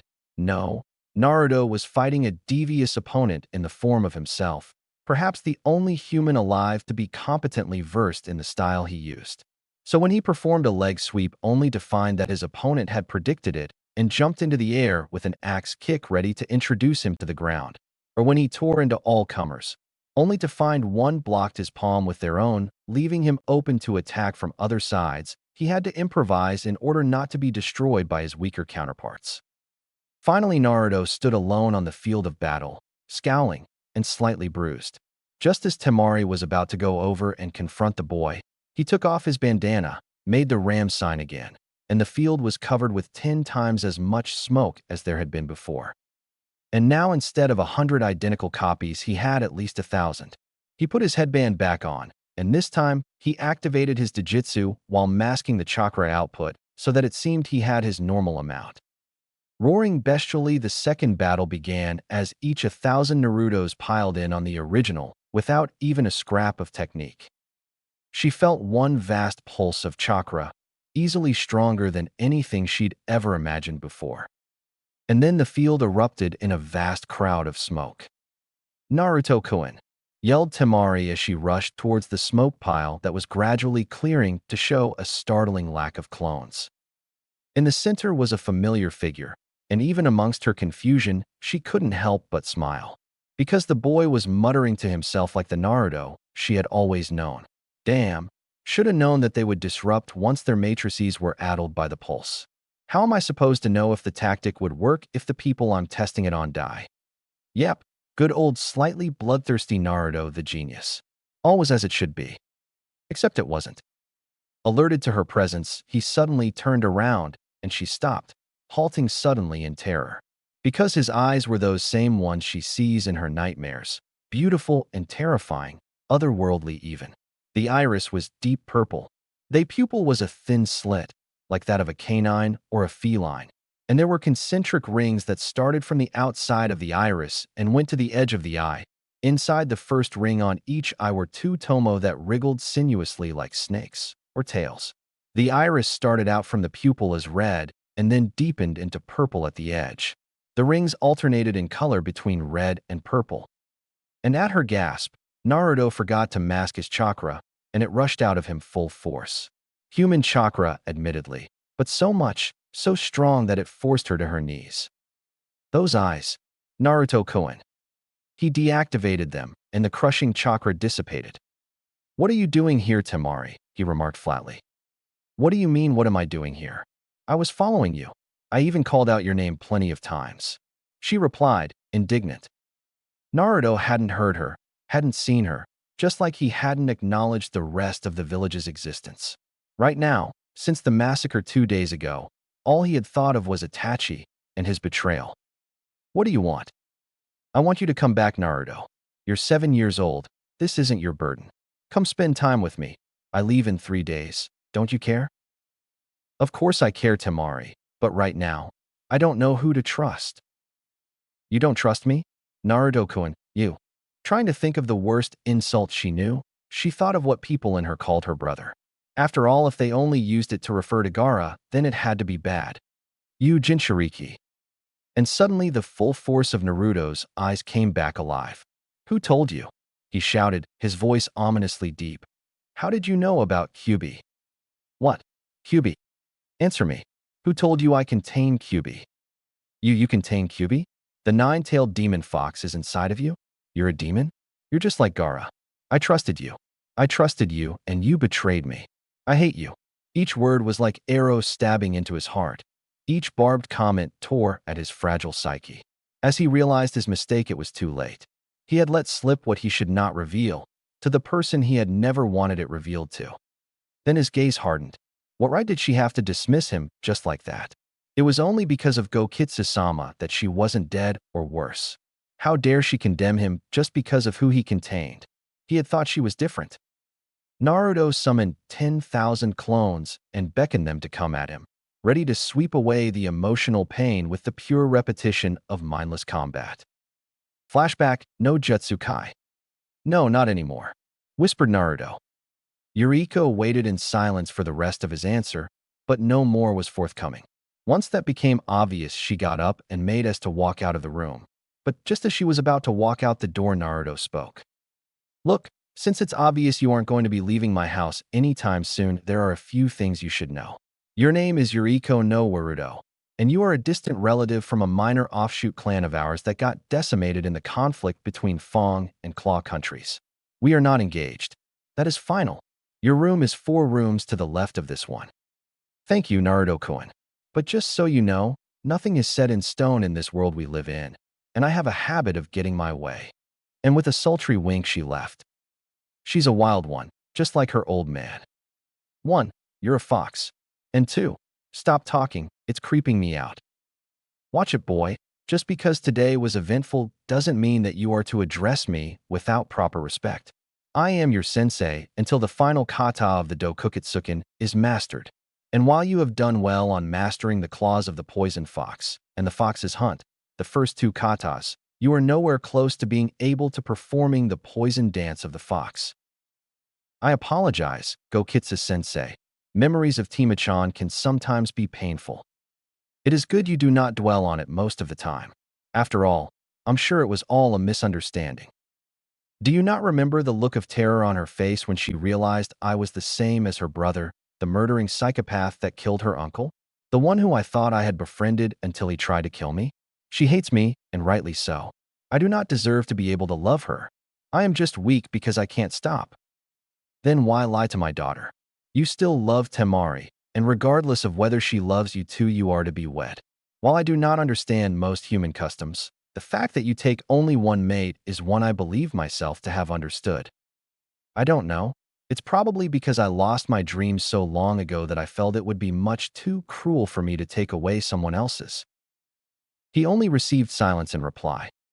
Naruto, overwhelmed by the day's events, set his weapons down in the corner and, stripping to his boxers, prepared himself to be lost in the solitude of dreams, where no foxes, girls, or girl foxes, and especially no blonde ones, would be able to trouble him. The gentle wind tinkling through his room was the last sound before sleep claimed him. Morning in Konoha. Morning in Konoha is quite unlike any other place in the elemental nations. The birds are chirping, the bees are buzzing. Bakers are baking and blacksmiths are stoking the coal fires for use. Veteran one-night standers are making quick escapes, and in the case of Anko Mitarashi's unfortunate victim, attempted quick escapes. And alongside these almost mundane happenings, ninjas all over the town are getting a morning quickie with loved ones who are worried that they'll never see them again. But back to the let's not talk anymore about birds and bees. Let us focus instead on our blonde protagonist. And in the modest Namikaze estate, Naruto Namikaze opened his eyes and did his usual morning checklist to notice if a genjutsu had been placed on him in his sleep. The knothole in the ceiling was exactly as it normally was, and the scars on his chest. Looking down, Naruto realized he couldn't see the scars on his chest due to an unruly mop of silvery golden spun hair. Looking more closely, Naruto was treated to the glorious sight of an almost naked teenage kunoichi with the body of a goddess snuggled up on his chest. Now, any normal teenage boy would have done one of 3 things. Either A, close his eyes and hope it's not a dream, B, snuggle tighter and whisper good morning, or C, scream loudly. But, being a ninja, a breed that over the years had perfected techniques for escaping far less pleasant entrapment than that which Naruto currently found himself in, he did none of the above and instead did what his father, uncle, and godfather all said to do. A quick kawarimi with a pillow and some careful blanket adjustments to make sure that if Sasuke walked in he wouldn't die of blood loss, and then it was off to take a shower and get breakfast. Hey Dad, I followed your advice this morning. Our hero proudly stated as he walked into the Namikaze kitchen to see his father attired in a pink apron that stated boldly, Pite, people for the enjoyment of tasty animals. You finally realize that showers can only be enjoyed if you sing the song What is Love. Not that advice. Naruto deadpanned, helping himself to some bacon and eggs. Sasuke walked into the room at this point and decided to add his pearls of wisdom to the conversation. Oh, you mean you decided to start trimming your... Definitely not that advice either. No, remember that time about a year ago you, Kakashi, and Ero Ajisen got way shit-faced and started talking about one-night stands? Right before you started crying about that was how you met Mom and started singing Purple Rain. I'm fairly certain I have no idea what you're talking about, son, said Minato, assiduously trying not to make eye contact with anyone. Well, you did, and you told me what I should do when I woke up in a bed with a girl I didn't recognize. Did I now? That's very interesting, son, said Minato, now extraordinarily intrigued by the tiles on the floor. But it didn't work. See, after I Kawarimi'd, hit her with the sleep Genjutsu, and took a shower, I was about to jump out the window like you said, but I realized this was my house. Where's my Naruto bear? At that strident call, which caused the unfortunate Sasuke to spew orange juice all over his Gifu-san, Naruto suddenly recalled the occurrences of the previous day. He paled as a now-dressed Yuriko bounded down the stairs. It was like a fairy tale, just not, you know, a good kind of fairy tale. The two's eyes met across the not-so-crowded room, and sparks flew. Just not, you know, the good kind of sparks. What were you doing in my bed when I woke up? What weren't you doing in your bed when I woke up? I expressly forbid you from entering my room. When a girl wakes up in her fiancé's bed, there are certain expectations. Unless I invited you, have you know? Like that he'll wake her with a kiss and a gentle good morning and... Shame, woman? I told you I'm not your... Maybe a wink and a slight joke about the night before. Geez, what kind of... Fiancé are you? They both seethed as Sasuke and Minato edged out of the room. If I ever catch you in my room again uninvited, I'll put so many goddamn sealing jutsu on the door that if you touch it you'll simultaneously freeze, burn and drown, and then wake up in Kiri. Capiche? You will be mine whether you like it or not, Naruto-kun. We are bound by laws far more powerful than those that bind humans. Besides, this form is far more pleasing than any human girl's. I would think you would be happy to have it in your bed when you wake up. Naruto grabbed the bacon and stuffing it all in his mouth, made a one-handed seal, and then flipped her off with his other hand as he disappeared in a cloud of smoke. Yuriko shrieked aloud in rage, unable to articulate words through her fury. What an infuriating human. Can he not see that he is mine? This body of mine is far more pleasing than that of those human girls that throw themselves at him. What will it take for him to want me? Snapping out of what was becoming an increasingly more depressing conversation with herself, Yuriko looked around to see that she was alone and that she had 20 minutes to get to team selections. So it was with heavy heart and an empty stomach that she left to go begin her career as Kunoichi of the village of Konohagakure. Enjoying the sunrise and eating his bacon, Naruto was every assassin's dream target as he sat there atop his perch watching the city, blissfully unaware of his surroundings and ignorant of the approaching figure that loomed over him. Just then, the figure deliberately coughed quietly. Our hero tenses. He had been discovered. I knew you would be here, spoke a voice from behind Naruto. He let out the breath he didn't know he had been holding. It wasn't the Kitsunheim. He turned around. There was his foster brother, complete with smirk and headband. Come on, we gotta go, team selection is soon. The blonde sighed and got up, then took one last look at the view from atop the Hokage Tower.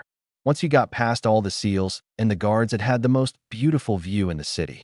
Not that he ever planned on working there. Way too much pressure. He had seen what it did to the occupants. On their way back down, the two took great pleasure in triggering all the security, trap, and alarm seals. Now, even most elite jounin would be hesitant about taking on the vast array of seals that Minato had set in his spare time. But the two had years of experience trying to break them. Of course, the Umbu guards that always followed the alarm seals were just part of the experience. After all, complacency could be the death of a ninja. About 2 hours and an embarrassing conversation with the Hokage later, the two finally made it to the academy.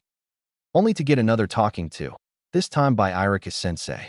It turned out they had missed team selection, and while Naruto's team had already left, Sasuke's team was still waiting for their sensei apparently. When he heard that the dark-haired ninja let out a groan. Only one ninja in all of Konoha could possibly be that late. The two parted ways, the blonde to go hunt his team down, and the other to go wait for his sensei, who he had a sneaking suspicion might make them wait a little longer. From the sounds of the piercing Sasuke-kun by an ecstatic Yamanaka Ino and the sleepy yo from a much less excited Inazaka Kiba, Naruto knew his foster brother was in good hands. He, on the other hand, barely knew his sensei, and he had a deadbeat slacker and a crazy stalker girl on his team. Things couldn't really get much worse than that. But the gods, fickle though they are, have one golden rule that they always follow. Things can always get worse. Naruto tracked Asuma down at Matashi's barbecue about 30 minutes later. After scouring the whole town, he finally was able to find the bearded man and his team. As he walked into the private booth in the back that the blushing waitress directed him to, he was just in time to hear. And that's why Kakashi-san wears a mask, as both Yuriko and the third teammate Nara Shikamaru stared in awe, with blushes on their faces and blood dripping from their noses with their mouths wide open in shock. "Oh goddammit. Now I'll never know," said Naruto by way of making his presence known. On the other hand, the reactions of his teammates and the knowledge that he had predicted them almost to the T made Naruto very happy. Shikamaru merely sighed and muttered, "Troublesome." Yuriko jumped up and looked like she couldn't decide whether to hug him or slap him. Asuma, on the other hand, was a wild card. Naruto had very little contact with the bearded chain-smoking head of the Sarutobi clan, but most normal people would be angry that anyone, even a prodigy, would show up late to what could arguably be called the most important day of his life to date. So it unnerved him to see him smile broadly and say, "Naruto, so good of you to join us. Better late than never, I always say. Sit down, have some barbecue, and tell us some about yourself. Likes, dislikes, hobbies, love interests, and goals for the future. Appease our curiosity." Naruto was aghast in horror. The man's eyes were twinkling. It had been ingrained in the Namikaze air from a very young age through exposure to Jiraiya that men with twinkling eyes were to be distrusted. "Oh god, I'm going to die. Red alert battle stations." But he had no choice but to accede to the man's wishes. Let's see, my likes are fighting, training, ramen, and weapons. I dislike people who treat me as an object rather than a person. Hobbies would be collecting rare weapons. I have a fiancé, and my current goal for the future is to be the strongest ninja of my generation. Well, anyway, now that we all know each other, it's time for the true Genin test. Be at the training field I specified in 2 hours. See ya. And at that, the Jounin lit up a cigarette and disappeared. Naruto's sweat dropped. Is it just me, or did he withhold all pertinent information? The other two looked at him, and simultaneously the answer was, "It's just you." The training field he specified was number 27. And apparently this true Genin test will be the one to weed out the wheat from the chaff. Evidently, only 1/3 of the Genin candidates actually become Genin. The rest are sent back to the academy for another year. Okay, any ideas on what the test's gonna be? Well, Asuma-san is normally pretty laid back, but he's probably gonna try to beat the Kakashi out of you, said Shikamaru as Yuriko blushed, the previous story's incidents still fresh in her mind. And since this is a team test, it means he'll go hard on all of us. Well, if this is a team test, then I guess I should probably know some stuff about you guys. Nah, too troublesome. Besides, Naruto, you know pretty much everything about me that's not too troublesome to explain. Just fill her in. I'm gonna go home and sleep till the test. See you in 2 hours. And with that, the lazy kid walked out the door. Oh, okay. He's got a point. We've been friends forever, but it would still be nice to actually get that lazy ass to actually participate for once. Noticing that he was alone with Yuriko, he returned back to formal speech. So Yuriko-heim, inform me as to your disposition and skills. If we are to be on a team together, then I must be informed about you. Filled to the brim with 2 days' worth of pent-up frustration at the boy, the Kitsune Yuko and human guys finally snapped. In a hissing speech, she proceeded upon exhorting the object of her wrath. Okay, that's enough, asshole. You were unaccountably rude to me this morning, and now you try to act as if it never happened? What's more, You better start treating me like a person. I've seen how you act around those who you're comfortable with. So stop that stick-in-your-ass routine and just talk. Yuriko Heim. As the daughter of Gokitsu-sama and a foreigner in our village, you would technically have ambassadorial status. Far be it from me to address you informally. That would stain both my honor and reputation. As for my actions this morning, it would have sullied my integrity and my standing in the village had it become known that a woman had spent the night in my bed. I have spent 13 years amongst you humans, and your insistence on that article you call pride is something that has always puzzled me. As ninja, you will be called upon to kill other members of your same species, sometimes in the foulest ways imaginable, and you still insist that you maintain your honor, your integrity. Pride, honor, and integrity to you are just tools like any other you possess. You call upon them when it serves your purpose, and you don't use them when it does not. No, Naruto-kun, do not stand upon pride and insist on formalities. I can see you do not believe that any more than I do. Be free with me. I know you know how. What had started out as a cold, imperious voice softened by the end of her tirade. It was a little while before Naruto spoke, and when he did, it was finally bereft the customary formality. Geez, you're so much like your father, it's scary. All right, it's a deal, Heim. But Rialu, tell me about yourself. How old are you? What jutsu do you know? She smacked him over the head. That's a little too informal, Naruto-kun. Don't you know there are some things you should never ask a woman? She said with a wink and a laugh. There are some things you shouldn't have to know, especially if you're in love with another woman. Again, her reverie was broken, this time by Naruto. I'm so hungry. I haven't had anything since this morning. That was barely 2.5 hours ago, and you had an entire pound of bacon. Naruto smirked. It had been a while since he had been able to converse freely with a girl and not feel the eyes of everyone in the world judging him. Maybe the gods had taken pity on him and made his day better instead of worse. Poor Naruto. Maybe he had never heard of the calm before the storm. And that's our chapter. Ooh, Cliffy. Why am I making this chapter so short, even though it's been so long since I last updated? Because even if you use your review to tell me I'm evil, at least I still got a review. Anyway, here's some other stuff to keep you happy. Omake. Naruto talks to his dad after finishing the Genin exams. So Naruto, what's it feel like to finally be a ninja? Well, the song is Damn It Feels Good to Be a Gangsta by the Ghetto Boys. Naruto. Damn, it feels good to be a ninja. A real stealthy-ass ninja plays his cards right. A real stealthy-ass ninja never runs his fucking mouth.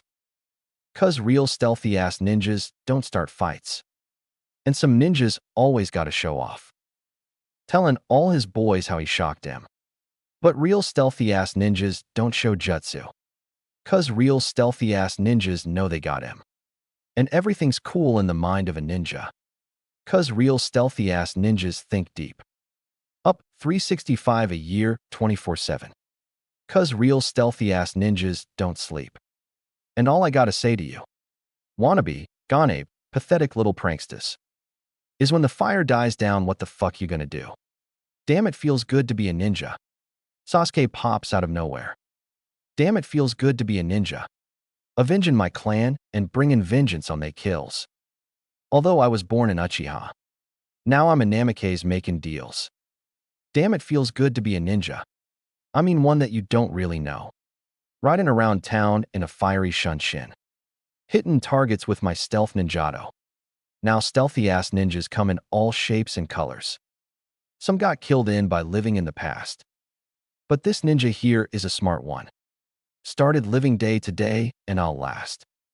Now all I gotta say to you, wannabe, Ganebe, pathetic little pranksters.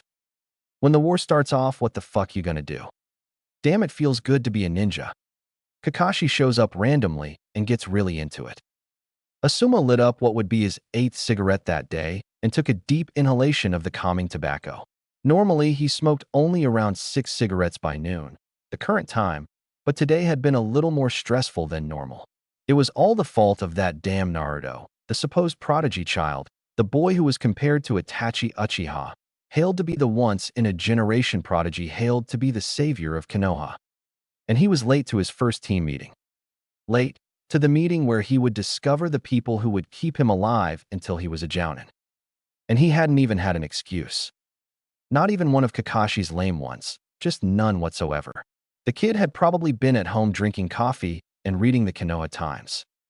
The other two seemed like good kids, complete opposites of each other in every sense of the word though. Shikamaru was a kind of quiet, patient, lazy kid with dark hair and of lanky build who seemed more inclined to think things through, not bothering to try, then rush right in. From what Asuma could tell from his, admittedly limited, interaction with the kid and his own experience with the Nara clan techniques, the boy probably already knew. He was a long-range fighter who probably liked to think steps ahead of his opponent and try to predict their movements. From the experience the bearded elite Jounin had had with the boy's father, he would probably try to get out of the little stuff, but when it came down to it, he would be extremely determined. He was also apparently only really good friends with two people, Chuji Akimichi and Naruto Namikaze. Yuriko, on the other hand, was a fiery little blonde who probably loved fighting and would jump into any situation without bothering to think if it was a trap or not. The girl was extraordinarily attractive for a kunoichi her age, and she definitely knew it, but she didn't seem vain or overly concerned with her appearance. From talking to her, he could guess she was the type of person to throw themselves into any task wholeheartedly, no matter the importance. Her test results, all the official information that was available on her, said she had high chunin speed and a preference for close combat, but very little apparent formal training. Rumor also had it that she was a distant relative of the other blonde on the team. The last member of the team was the Enigma, as prodigies often were. But he was strange even for one of that breed as well. No one Asuma had talked to knew anything about his skills. It was just assumed that he was a prodigy because everyone else said he was. He had been trained by the Gama Sennin, the Konoha no Kuroi Senku, and Copy Ninja Kakashi. He carried the Kyubi no Yuko, and that was almost all that Asuma knew about skill-wise. He was well liked by the village, except for a few die-hards in the upper ranks who had a grudge against him for what he carried. So the real Genin test today would normally be a simple test to show teamwork. But it was becoming clear that teamwork would develop whether or not Asuma encouraged it. No, the important linchpin was the unknown in the team. Naruto had the power to make or break the team, so it was obvious that he would develop a leadership role. But Asuma needed to test him to make sure that he could in fact handle that role, because the other two were going to depend on him whether he wanted it or not. The boy's lateness earlier in the day gave him the perfect excuse to make a test focusing on Naruto. Some would see it as punishment, and some might even see it as favoritism, but Asuma knew it was necessary. If his Genin team was to have any success, then the first step would have to come from Naruto. Not for the first time did he curse his lack of since the previous day. No one else's Genin team could be this difficult. On the other hand, he had some great code names for them already. It was with trepidation, a backache, and an urge to kill that Naruto approached training field 27. The trepidation was due to the fact that he had no clue as to the test that his new sensei would give his team. The backache was due to the fact he was carrying the sleeping Nara Shikamaru on one shoulder. Why not just drop him? And the cause of the urge to kill was the blonde girl walking beside him. I mean, if he's not going to wake up in time to take his Genin test, that's that, isn't it? Nah, you have to think about it. Have you ever heard of a two-man Genin team? No, it's obvious that either we all pass or all fail. Shikamaru knew this, or he wouldn't have slept in. He neglected to mention that he had heard the previous day that they wouldn't fail no matter what. He felt that it would make his team's performance rather lackluster, and Shika probably wouldn't ever bother to wake up. That or he's so damn lazy he didn't care. Well, it might have been that, but he knew I would come get him, so it's a moot point. With that, they arrived at the training field, where Naruto promptly dumped his charge onto the ground. The two blondes watched dumbfounded as the Nara blissfully slept on. How does he do it? I have no idea. I snuck up on him with a kunai once, and he didn't even move. But he fell asleep in front of the door once, and he almost broke Niji Hyuga's foot when he tried to kick him out of the way. It's like he can detect Ki while asleep. Naruto suddenly spun around and grabbed a rock thrown at the back of his head. Good afternoon, Sensei. How goes it? It goes just fine, Naruto. In fact, I have come up with a rather novel idea for your Genin test. No offense, Asuma-sensei, but I hope it's at least different from the cliched work together to snatch an item from you test that Kakashi and Iki is so fond of. Naruto knew it wasn't a good idea to bait your Jounin sensei, but after beating up a Chunin rather easily the day before, he felt entitled to some sass. That said, as soon as those words came out of his mouth, Naruto blanched as he realized that not only had he shown up late to a previous meeting, now he was mouthing off to a superior. Both were heavily punished offenses. If Asuma so choose, he could have Naruto brought up in front of the village council, and he could be withheld pay for his next 5 or 6 missions.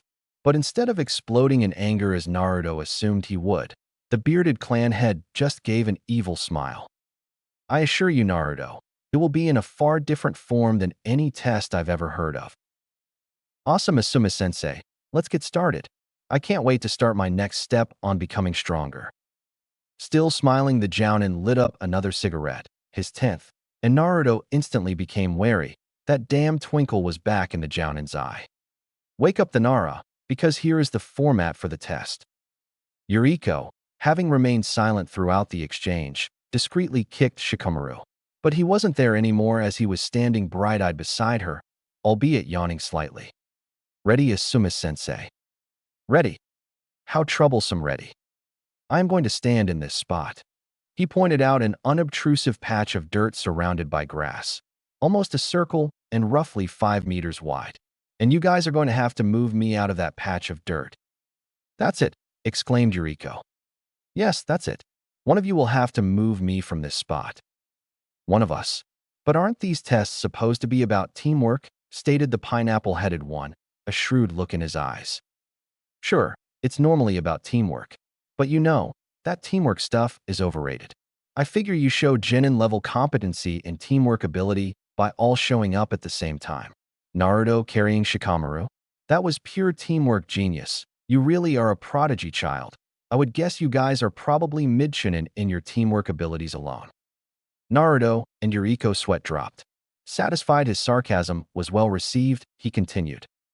So nope, this is a skill assessment. Pick one of you, and that person can use any tool in this training ground to move me from this spot. You have 10 minutes to figure out who has to do it. A look of incomprehension was on all 3 of their faces. The wheels of thought turned ever so slowly. All right, huddle guys, said Yuriko musingly. While they huddled, Asuma pulled out his trench knives. As they watched, the blades formed a chakra shell that turned green and started extending. The elite then pulled out a hunk of pure steel and started whittling. The 3 simultaneously gulped. However, their reasons and reactions were far different. Let me do it. I want to fight him. Troublesome. Naruto, he obviously wants you to fight him. If only you hadn't pissed him off. Maybe if you lose gracefully or something will pass. Whatever it is, you're the only one of us who has a chance of moving him. Hey, if it's just making him move, I think I could do it just as well as Naruto. With all due respect to yourself, Yuriko-san, just from seeing you at the Genin exam, I doubt you could even land a blow on someone of Asuma's caliber. Stated Shikamaru, a strangely calculating expression on his face. Asuma-sensei is one of Konoha's top jounin, as well as being the clan head of the Sarutobi clan, the son of the man who defeated the nine-tailed fox.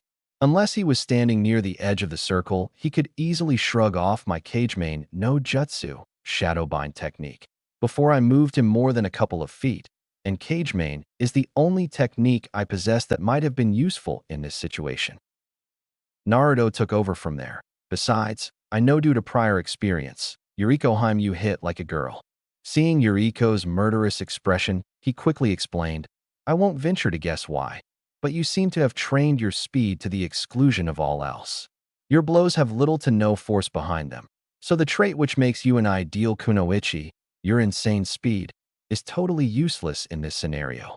Plus, most kunoichi, who traditionally have less strength than their male counterparts, find styles that allow them to overcome that handicap.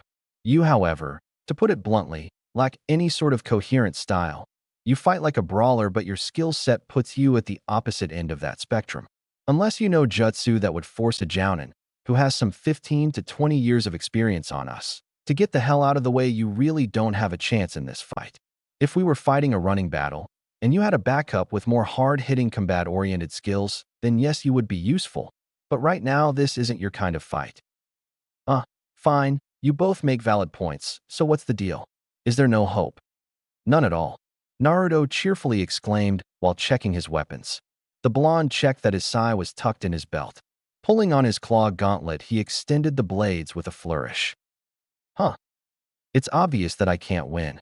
Which wouldn't work unless I'm not supposed to win. Which means he doesn't want me to win. And since I don't know what he really wants us to do, I'm gonna do what he told us to do.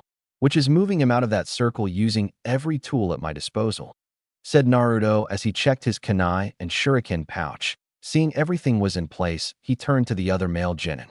Shika, you know what to do. For once, the pineapple-haired genin didn't seem tired, holding up his hand with the middle and ring fingers coiled so that it looked like a pair of bull horns. Right? Mystified, the only female member of the team just turned away with a snort and a half-hearted, "Boys. Don't worry, he'll explain." Naruto winked at them both and then disappeared in a cloud of dust. Instead of instantly reappearing in front of Asuma as they were expecting him to do, Naruto popped into existence about 20 feet in the air.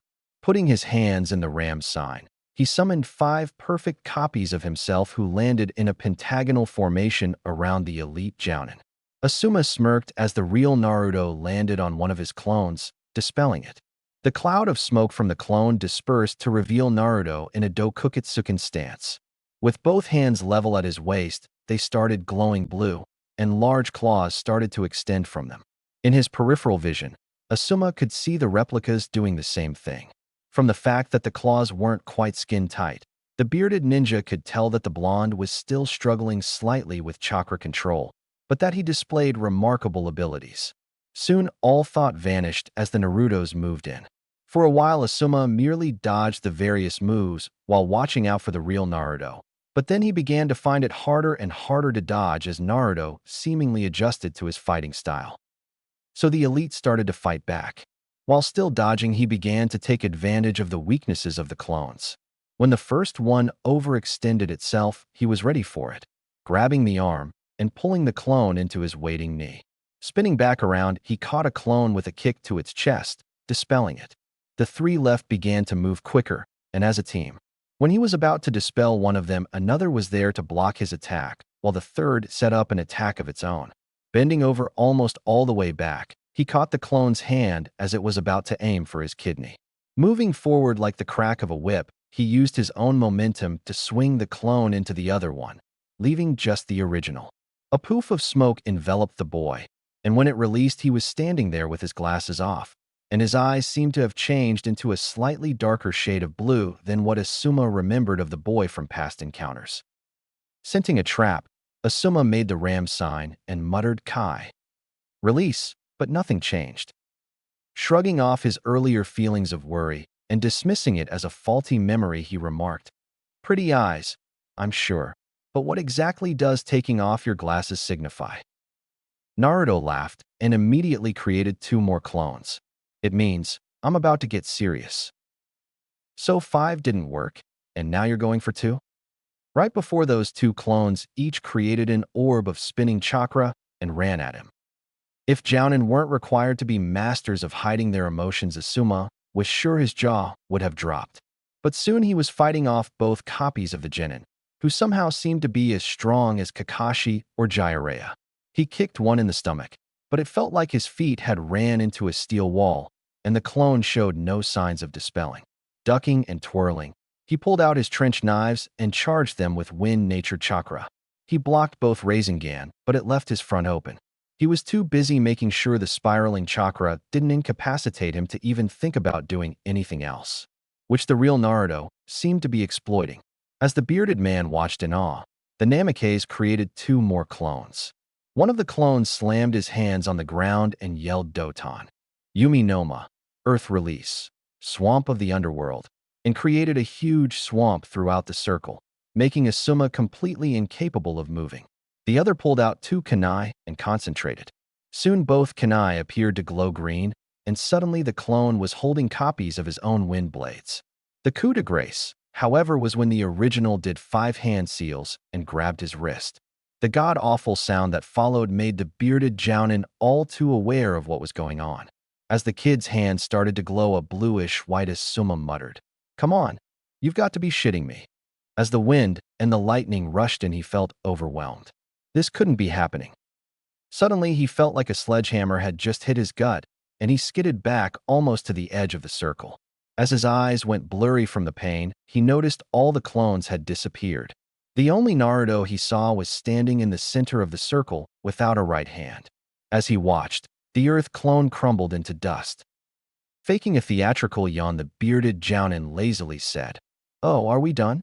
I thought after going through all the trouble to prepare a multi-layered genjutsu like that you'd at least have some other tricks up your sleeve." Nonchalant on the outside. On the inside, he was in awe of the effectiveness of the technique, wondering how the hell he became trapped in that genjutsu without him noticing it. Right before he jumped upward as the ground beneath his feet erupted in a flurry of grasping hands. While in the air, he looked down. In the center of the circle was a crater where what he could only assume was the real Naruto had lain in wait beneath him. That selfsame Naruto was rapidly approaching the bearded man's own height, and the flashing hand seals said that Asuma should begin to start trying. Futon, Daitapa no Jutsu, wind release, great breakthrough. Came the call as Naruto thrust his hands forward and an almighty wind blasted forward from his hand. The blast propelled him back downward, and he grinned. Even a Jounin should be a little cautious of that jutsu. So his dismay was great when he saw that the gale of his wind was being turned against him. Asuma started making circles in front of himself with his glowing green hands. As his hands spun, Naruto, by this time safely on the ground several yards outside the circle, looked upward in awe as Asuma levitated, held upward by the mini hurricane he held. Futon, Hidei, wind release, negation. As they watched, the wind being held in his hands just vanished. The Jounin landed back in the middle of the circle and smirked as he saw the awestruck expression on his student's face. "You know, if you ever pass this test, I might just teach you that little trick, but since I don't think you will, here's a hint: wind likes to spin." With that, he gave a little come-hither wave. Enraged at being underestimated, Naruto rushed forward and pulled out the most powerful jutsu he currently knew, Futon, Daikatana no Jutsu. Swinging his hands, a huge line of wind became visible as Naruto swung his hands downwards like he was swinging a sword. The Jounin's eyes widened. While Daitapa was a powerful jutsu, due to the fact it made use of mere blunt force and the tiny amount of control you needed to point it in the right direction, it was only C rank. Daikatana, wind release, great long sword, on the other hand, was an A rank, and Asuma recognized the danger of the attack. As the razor-sharp wind blade came towards him, time slowed down to a trickle. He jumped backwards to the very edge of the circle and started going through hand seals in the air, totally focused on the ridiculously overpowered jutsu coming at him. So he totally missed the sign Naruto made with his hand. If he hadn't missed it, what came next would have been totally preventable. Probably. Keton, Karyu Enden, fire release, dragon's flame bullet. As the two jutsu collided, there was a large flash of light. Asuma closed his eyes, but knew he would still be incapacitated temporarily. However, what the Jounin didn't remember was that where there is light, there is shadow, and the magnitude of that flash of light created a huge shadow. As the Jounin recovered from his near blindness, he saw two figures rapidly approaching. By the time he got over his flash blindness, they were upon him, one attacking high and one going low. He was about to execute a block that would make both end up hitting each other when he suddenly couldn't move. Looking down, he saw a small trail of shadow heading from him through the other side of the smoke cloud where he assumed Shikamaru was. He was trying not to smile as Yuriko took out his legs. However, the slightly theatrical grab that Naruto was doing made him roll his eyes. While Asuma was falling backwards to the ground, Naruto got up in his face and, putting a finger on his forehead, pushed hard. The Jounin could have resisted, but it looked like his goals had been met, so why take away their fun? As his back touched the ground, the battle was officially over. Naruto created a shadow clone to go check on Shikamaru while he helped up Yuriko, who surprised him by hugging him as soon as she regained her feet. Blushing, he stood there like a statue. Finally, she let go, and with a wink she yelled, "Hoo-hoo, we passed." "Ugh, so troublesome. I really wish you wouldn't wait so long before activating the plan next time, Naruto," said Shikamaru as he walked out of the dust cloud with a lazy smirk on his face. "Well, Maybe if you were faster with that shadow of yours, we could have gotten him after he got out of my Jinjutsu. Well, sorry, my abilities actually have limitations, you overpowered freak. Those would normally be fighting words, but Naruto knew that Shika was just joking, and just laughed as he companionably punched Shika in the shoulder, just a tiny bit too hard. So are you guys retarded? Asked Asuma, making his presence renowned. I said this was an individual fight. You both helped him, so what part of that was individual? Congratulations on failing. Have fun at the academy. Looking thoroughly disgusted, the Jounin made as if to walk away. Hey, that's not fair, yelled Yuriko. What the hell do you mean unfair? I gave you a set of rules. Rules are to be obeyed, Jinin. If you do not follow orders, you are nothing more than trash. All you said was, you may use any tool in the training ground, Asuma-san, and that's all Naruto did, because we are shinobi. Shinobi are tools, explained Shikamaru. At that, Asuma turned around, a large smile on his face. Well, he started, I suppose I can forgive you on that one. So now that we know nothing Naruto did was against the rules, how exactly did you make that plan in 10 minutes? Well, I didn't have a plan, but I knew Shika would come up with one, and that Yuriko would be smart enough to go along with it. So I had a sign that I would give when you were near the edge of the circle, and Shika would hopefully have a plan by then. Then, when Naruto saw Yuriko running at you slow enough for him to follow, and he saw my shadow going through the dust cloud, he knew that the plan had come time to execute. Well, I didn't really expect you all to understand, but you all pass. As of now, you are officially Konoha Genin. Welcome to Team 10. I am your Jounin Sensei Sarutobi Asuma. We start our first missions tomorrow. In, Yang, you can both go celebrate. Naruto will join you right after I talk to him, privately. Nodding and smiling, Shikamaru and Yuriko started walking away, bickering over who was In and who was Yang. When they had left the training ground, Asuma turned to Naruto, a look the young blonde knew meant business on his face. Lighting up a cigarette, he took a long pull, an introspective look on his face. As the minutes dragged on, Naruto grew uncomfortable. What's this about Asuma-sensei? Naruto, I'm going to be straight with you, okay? Sensei, asked Naruto, a puzzled look on his face. Naruto, right, you're the most important person on this team. More important than me. You want to know why? Well, yeah, kinda, I mean. Rhetorical question, kid. I mean, seriously, who answers that? Naruto facepalmed, breaking the seriousness of the moment for a second. Anyway, the reason you're the most important person on this team is that your relationship with the other two team members is such that they already look up to you. Your perfect school record, your heritage, and your inviting personality make you a role model to people of your own age. If anything were to happen to you, the other team members would probably just fade. Also, with your father, it is expected that you will end up being in a leadership role at a very young age. Naruto looked like he was about to argue. Don't argue. You know it's true, interrupted Asuma. You are the focus of this team, and right now your skills are good enough that that's okay. But I'm going to let you know something, Naruto. Yeah, I'm here to be your safety net, but I won't be here forever. I'm not going to say I was the same as you, because I didn't have the good luck to be born a prodigy. But because of my father and my own hard work, I ended up leading a team way before I was actually ready. I made a mistake on that team that I will never be able to forgive myself for. I ran away from that mistake for 7 years before I. Asuma checked himself, not up to breaching that barrier just yet. The look Naruto was giving him was intense. The one Asuma returned was easily as serious. I may never get to talk to my team members again, Naruto. I'm not telling this to you because I want to frighten you. I'm telling this to you because I see a young Genin, flush with new freedom and responsibility. I don't want you to have to make the same mistakes as I did. I'm going to help you.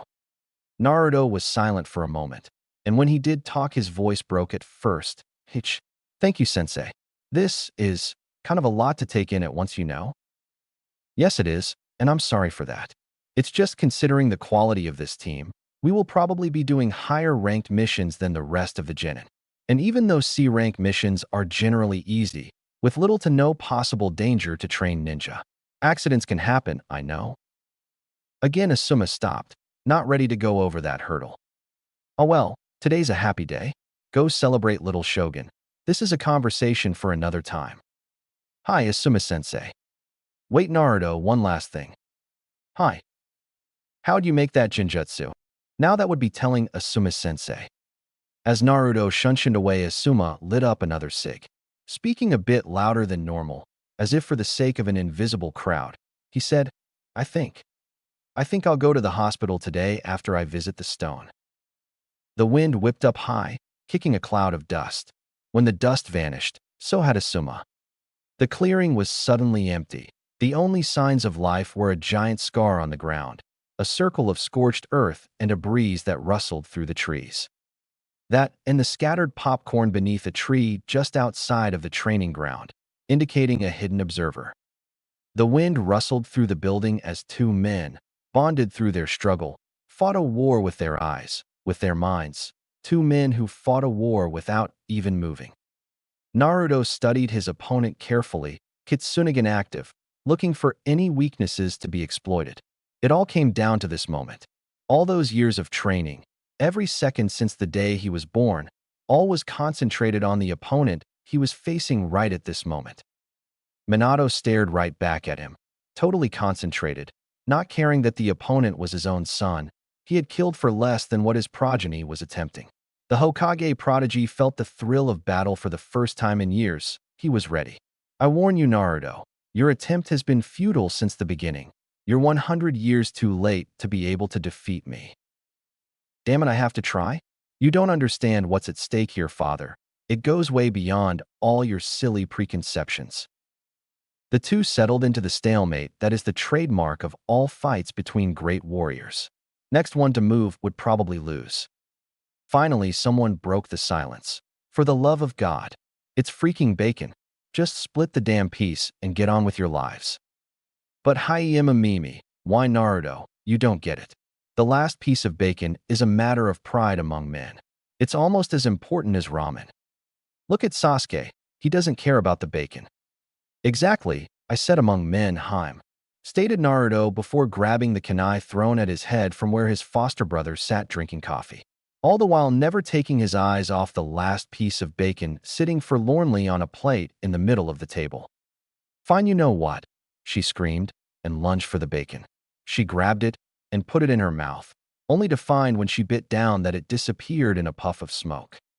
I told you, Naruto. You were 100 years too early to defeat me, said Minato as he held up the real last piece of bacon. Now I have to get to work. Remember, guys, first missions are today, so I'll probably see you in a few hours. There was a flash of light, and then the thunk sound of a kunai hitting a wooden wall. Naruto's eyes were savage, the tomo of the Kitsunegan spinning rapidly. Damn, why the hell didn't I think of Kage Bacon no Jutsu? Shadow Bacon technique. I will avenge my treat. I will embrace the darkness. I will do whatever it takes. But one day, the bacon will be mine. Wahaha! Asterisk thunk, asterisk thunk, asterisk. The rapid-fire sounds of someone being hit over the head multiple times came right after his statement. Both Yuriko and Sasuke rubbed their fists as they watched the blonde prodigy writhe in pain on the floor. You had that one coming, Baka. Touché. The three sat around in silence after that, Naruto still burning with anger at the loss of his precious food. Finally, Yuriko, slipping into the traditional feminine role of peacemaker and icebreaker, asked, So Sasuke-san, how did your exam turn out? When we got home yesterday, you said you didn't want to talk about it. HNN. Oh, I know this game. I'll translate from emo into real people words, said Naruto, mocking his foster brother. He knew Sasuke wasn't really emo, and he barely ever acted like it. But the fact that the dark-haired boy was so blatantly antisocial made him an easy target for a little good-natured ribbing.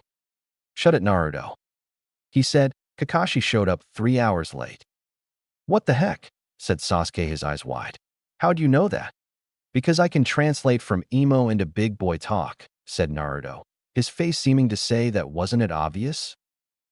Whatever, Ruto-chan, said Sasuke, smirking, knowing just how to make his excitable foster brother rise to the bait. But Naruto wasn't falling for it this time, at least, not before he had finished his translation. That time he said, after they introduced themselves, Kakashi and Ikki said that they were to meet at Training Ground 7 at 8 o'clock, which appears to be around an hour and a half ago. Now, Sasa-chan, as much as I'd love to kick your ass for the previous comment, I feel I shouldn't get you too worked up for your bell test, he said, emphasizing the name of the test and watching as his brother grimaced. He sobered up. His next comments were delivered with all seriousness and a straight face. Come on, Sasuke, Kakashi is rarely more than 2 hours late. And who knows, sometimes he shows up on time. I mean, someone probably would have had to die, but still being late isn't a good thing. Senseis can be a bit vindictive. He trailed off thinking of his own encounter with Asuma the day before. Grumbling, but still acquiescing, Sasuke went to his room to grab his ninja gear and presumably exited through his window. Naruto, on the other hand, went searching through the cupboards in a quest for food. Some instant ramen would really hit that spot. Naruto-kun, how did you know what happened yesterday? Mumbled Naruto as he searched through the cupboards for something to take the place of his missing bacon. How did you know exactly what Sasuke-sen had been through? Oh, that was easy. Kakashi-sensei has followed the same formula for like 6 years now. He does the exact same thing, and then gives them the exact same test, and he always fails them. Is it that hard? She asked with eyes wide.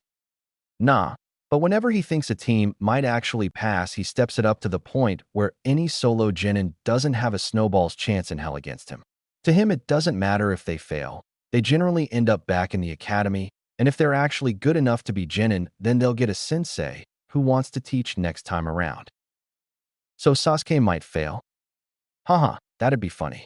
No, Sasuke wouldn't have a prayer if Kakashi didn't want to train him. Actually, I don't know if he does. But that's irrelevant this time around. The council only let Kakashi get away with failing so many teams because he agreed to train the last Uchiha in regards to his Sharingan. So no matter what, Sasa-chan can't fail, unless he somehow manages to kill himself. Oh, said Yuriko, subdued by the morbid turn the conversation had taken. She brightened. Want to go out today, Naruto-kun? By this time, Naruto had decided there was nothing in the cupboard that could replace his missing bacon. No, we have a mission today at 1, and I have to get my training in before then. Oh, then do you want to spar? Maybe if we had more time, but I haven't trained at all the last 2 days, and so I have a lot to do. Oh, okay. I guess I'll let you do that then, she said, the disappointment dripping from her voice. Well, don't you have training of your own? He asked. The family training ground is more than big enough to accommodate both of us. Sounds all right, she said, inwardly cursing his stubborn obliviousness. Yuriko was bored. She was also more than slightly pissed off. What the hell were people supposed to do when they trained? She had never trained a day in her life. Her speed was the result of being forced to escape from things trying to eat her since she was but 5 years old. Everything else was instinct. She supposed that came with being a Hanyu. She looked over to Naruto to see him fighting like 20 clones while another 10 seemed to be staring quite intently at their hands and then randomly blowing up. He had replaced those ones a lot. Well, I guess I better do something. Maybe I'll practice my Kitsune Foxfire. Breathing deeply, she tried to push all thoughts except those of flame out of her mind. Of course, when she saw Naruto take his fight onto some of the trees, she gasped. He was sparring while standing on the side of a tree. She had seen only a little of her father's taijutsu style yesterday, and she was once again struck at how much like a dance it actually was. He looked so serene and graceful, his hair flowing around him as he effortlessly blocked and dodged. She didn't even realize she was blushing as she stared at him. Maybe training wasn't so bad. Naruto, on the other hand, was feeling neither serene nor graceful. Up, left, down, shit, dodge. Okay, even if he's me, that guy is an asshole. Eat chakra claws, bitch. Bad, back off. Okay, so duck, leg spin.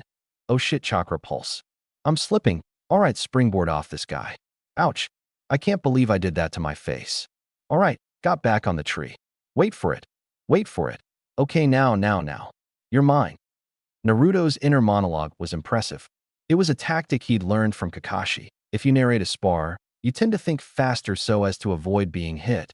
Eventually, you learn to think almost at the speed as you react. So over time, it can actually speed up your cognizant thought. In theory, anyway. Naruto destroyed the last of his clones and sighed as he walked down the tree, looking over at the clones practicing their technique. It needed power, either more or less. He shrugged. It wasn't like he'd need that technique anytime soon anyway. Yuriko, it's almost time for missions. The Kitsune Hanyu looked away from what she was doing to give Naruto the briefest of nods. Of course, while practicing certain skills, it is always necessary to be completely focused on the task at hand, especially if you're juggling foxfire. Yuriko wasn't injured in the resulting chaos, but Naruto was slightly anemic for the rest of the day. While the Kitsune Bai couldn't hurt her, her clothes were under no such protection. Her tank top just vaporized under the heat of flames that could only be outshone by the black fire, Amaterasu. Of course, the blonde bombshell didn't notice this until she started to wonder why her betrothed had been unconscious before she started to beat him. "Damn it! Do not interrupt someone while they're juggling fire, you asshole," she screamed, perhaps slightly melodramatically considering that no harm actually came to her. "Naruto, are you listening to me? Oh God, there's so much blood. Wait, why is his nose bleeding?" She looked down at herself. Oh. While Yuriko was thinking of how she could use this to her advantage, Naruto woke up. He sat up with his eyes shut tightly. "Are you decent yet?" She blushed prettily and whispered, "Well, not particularly." "Well, for Cammy's sake, woman, go put some clothes on. And hurry, I wasn't kidding when I said it was almost time for missions." She quickly complied. Naruto took advantage of the momentary solitude to have a quiet conversation with the being in his head. Well, stomach technically. Actually, theoretically, it was really a pocket dimension located in his stomach, there being really no way something the magnitude of Gokitsu could ever actually be placed inside a human. Somehow the chakra was shared through some sort of extra-dimensional gate, seal thingy. But anyway, back to the conversation between the 12-year-old boy and the millennia-old fox spirit. "Sensei, your daughter. Child, if you say one more word along that train of thought, I will eat. Your mine." "Yes, Sensei." Well, to jump trains and get us onto another train of thought. But Naruto couldn't, in fact, get anywhere near another train of thought. Metaphorically speaking, the train he was on was the only one for miles around. "Boy, are you aware that being inside your consciousness, I can indeed read your mind unless you shut me out? You must be aware of this fact. It has been explained to you many, many times. Now, the aforementioned statement being totally and 100% true, that is my daughter. Do not continue thinking about her in that manner. Now, I'm being serious when I say that if you don't get on another train of thought in the next 3 seconds, I will carry out my earlier mind-eating threat. Now 3. Shit, 2. Oh no. 1. Elemental affinities. And what do you mean, and? I mean, what the hell are you talking about when you randomly say elemental affinities, you baka? Huh. Oh, right. Do I really have all 5? Because while most people would jump at the opportunity, that's like 3 to 4 years of my life to master each one, and I'm only halfway done with wind. Yes, Naruto, you have all 5 elemental affinities. But don't worry, you will probably be only able to master 2 of them while your Kitsunegan is inactive. With it active, the special chakra you use, that used to belong to me, will grant you near godlike mastery over the elements without even trying. Okay, Sensei, speaking of the Kitsunegan, why can't I just have it active at all times? I mean, with the boost in chakra, speed, strength, the use of all 5 elements as extensions of my body, and then the ability to predict movements and see chakra pathways in Tenketsu, why not just have it active all the time? Wouldn't that also make me gain Tomo, and by extension tails, faster? Plus, it would get rid of that issue where I lose all chakra control because I suddenly have like 10 times the chakra I had before I activated it. It would be nice to be able to use more than jutsus that require no control. Naruto, if you try that, make no mistake, you will die. What? Die? How? The Kitsunegan does do all those things that you said, boy, but the stress on your body would get out of control. You're human, Kit. You have human chakra pathways. I've been altering them since you first accessed my chakra, and they can take about 3 times as much as a normal jounin at any given time.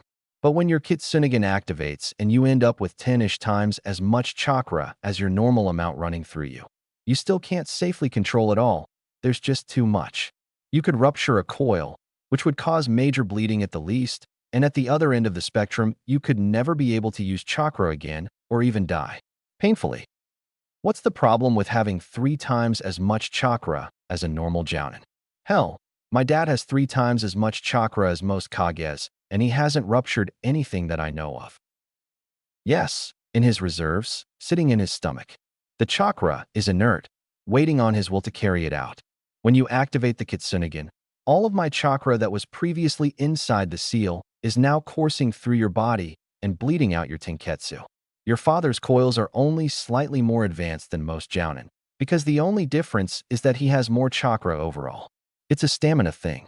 You, boy, have chakra coils that are larger than most jounins. While in most ninja the coils grow throughout their life, they peak out at the point where they no longer need more chakra to do jutsu. It's the point you reach when you are no longer asked, can you do it? But how many times can you do it? They neglect the fact that if you have more usable chakra running throughout your body, you become stronger, faster, and better at taking hits due to the extra cushion on your vitals. You can also put more power into techniques. But at the same time, the strain caused on your body by the amount of power flowing through you will eventually tear you apart. Your own reserves are nothing to sneeze at, but the fact is that those are reserves that stay in your stomach and don't move around unless you want them to. When you pull on my reserves through activating those eyes, you suddenly have an exponential increase in chakra that has nowhere to go. It projects itself around you, creating an aura, but that's just bleed off. Most of it is running through your body. So Kit, to get back to the original reason for the discussion, not only can this chakra rip your coils, damage your organs, and prevent you from ever using chakra again if it's active for too long, just by it being active you are poisoning your body with chakra. So do not, ever, keep the Kitsunegan active for longer than you absolutely have to. Naruto's eyes had been getting progressively wider as each potential consequence was explained, and he hurriedly though, of course sensei, but if I may be so bold, how did you ever control it all? I was a chakra construct boy. I didn't have pathways. I was merely a consciousness sustained by pure chakra. But how? How is a story for another time, boy. Naruto-kun, I'm ready to go. Finally, Haim. Geez, we can't wait forever, you know. He turned to look at her. She was again clad in another of her black tank tops. Do you have any other clothes? As soon as those words came out of his own mouth, Naruto knew that he should have taken up that opera singer on his offer. He could faintly hear the sound of a voice trilling out. Me iste aok. Baka. I've been living in the woods for 12 years. Of course, I only have the one style of clothes. They were provided for me. Now Naruto was a genius, but he by no means enjoyed math. However, one equation that figured prominently in his mind was this: girl plus anger x insensitivity equals pain. So the blonde quickly ran damage control, wincing at what he knew would come. Would you care for me to take you shopping at some point in the future? The following scene has been deleted due to its graphic fangirlishness involving, but not limited to, squealing, hugging, and or crying. After Naruto carefully extricated himself from Yuriko's full-body hug, he checked his watch and swore. Shit, Yuriko, we have to go? Now, Asuma-sensei isn't like Kakashi. I don't want to be late again. Not even waiting for her answer, he leapt onto the nearest rooftop and started speeding towards training field 27. Hate to see him leave, but love to watch him go. Oh shit, right, follow him. Checkmate, sensei. Okay, that did not just happen. What? I'm serious. That did not just happen. I did not just teach you the rules 2 minutes ago, and you did not proceed to beat me in our first match. It didn't happen. Yes, it did. No, it didn't. Yes, it did. No, Shikamaruin. No, it didn't. How troublesome. Oh, look, Naruto's here. Wake me when we leave. Asuma turned around and looked. The blonde Nin was indeed there, followed closely by the final member of the team. About time you two showed up. Hey, we're not late yet, sensei. Fine, fine. It's not like I've been sitting here playing shugi or anything. Of course, sensei. Well, anyway, we're going to the tower. To get missions. Super awesome and exciting missions. Well, they give you something to do at least. Nothing too troublesome, right? Well, I wouldn't say that. Ugh, What Sensei is avoiding saying is that we'll be getting pretty much exclusively D-rank missions. So get used to cruel labor, because we'll have to suffer through it, said Naruto. So, what exactly do D-rank missions involve? Like boring escorts and saving minor nobles? Chimed in Yuriko. The two men looked at each other, no one wanting to have to break the news to her. Finally, Asuma, by dint of his age, was silently chosen. Yuriko-chan, I'm sorry, but what you just described is a C-rank mission. A D-rank mission is a little more tame. What could a ninja possibly do that would be tamer than saving a minor noble? Asked the puzzled blonde, mentally going through everything she'd ever heard about ninjas. Both of the awake men were mentally weeping, scared at the thought of what was to come. D-rank missions and a girl with shattered delusions. One D-rank mission later, Team 10 was back at their training ground, and the male members of the team were huddled together, looking terrified at the only female member of the team. What?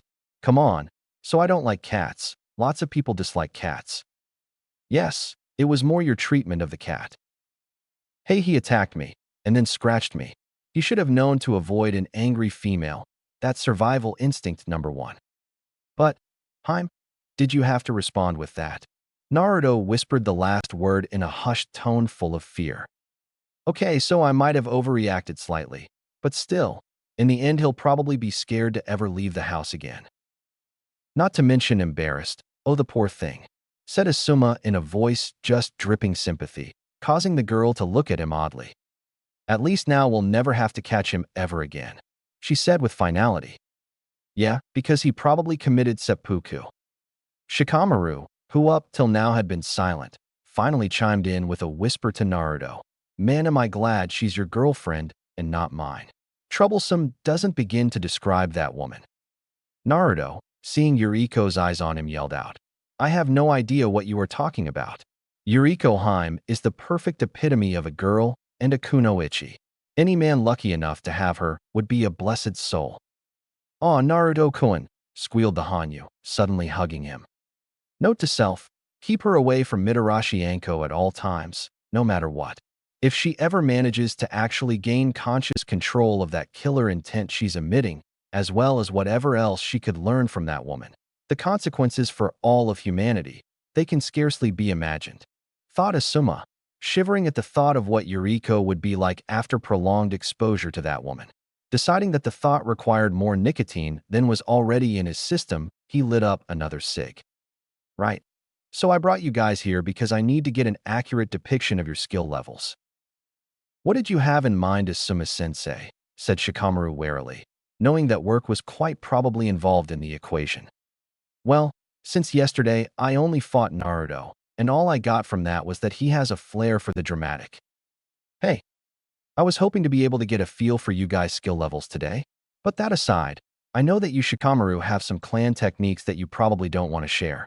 Yuriko, I am sorry to admit I know almost nothing about you except your name, and that you're a distant relative of Naruto-kun over here. But since we're all ninja here, I know it's not exactly in our best interest to show off our skills, even if we are teammates. So I was thinking just some tests to see where you are in basic skills. Chakra control, taijutsu, speed and form, and how to detect and dispel genjutsu. If you have good chakra control, then you have the ability to do almost every ninjutsu until A rank, so we really don't have to worry about that. Sound okay? Of course, Asuma-sensei. How troublesome, it sounds fine to me. Super. Why must you be so insufferably peppy? One unconscious Shikamaru later. Anyone else have a problem with peppy? No? Okay, good. And with that she kicked her pineapple-haired teammate awake, gently somewhat. All right, for chakra control, y'all know the leaf floating exercise, right? The two boys nodded, whereas Yuriko merely looked confused. Leaf floating? You don't know the leaf floating exercise? Well, if we had some water, I could probably make a leaf float, but that's about it. Facepalm. Okay. Well, you're homeschooled, so I suppose it might make sense if you didn't know it. Although it's odd, someone who can't do the leaf floating exercise shouldn't be able to pass the ninjutsu portion of the Genin exam. Naruto and Shika, can you demonstrate? Shikamaru and Naruto both grabbed a leaf off the ground and set it to levitating steadily about 6 inches above their palms.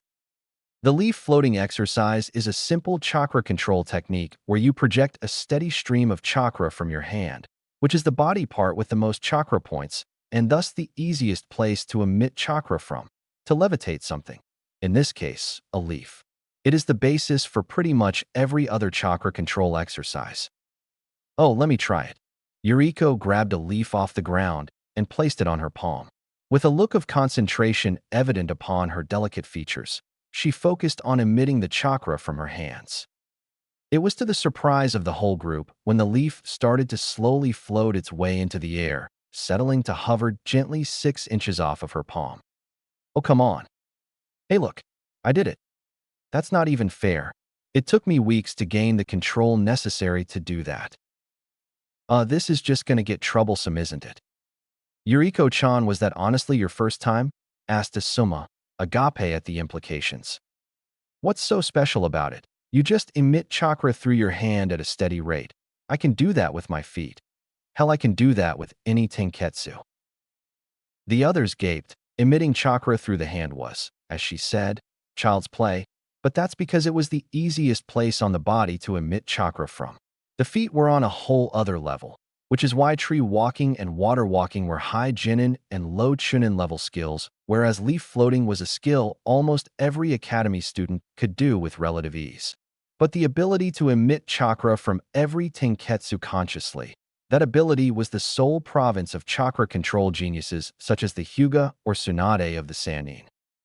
Well, since I have no idea how to react to that totally alarming and plot-twisting statement, I'm just going to keep on moving. Seeing no reaction to his proclamation, he shrugged and moved on. So, can you all climb trees? Without using your hands. Simultaneous nods. Okay, so can you walk on water? This time only Yuriko nodded.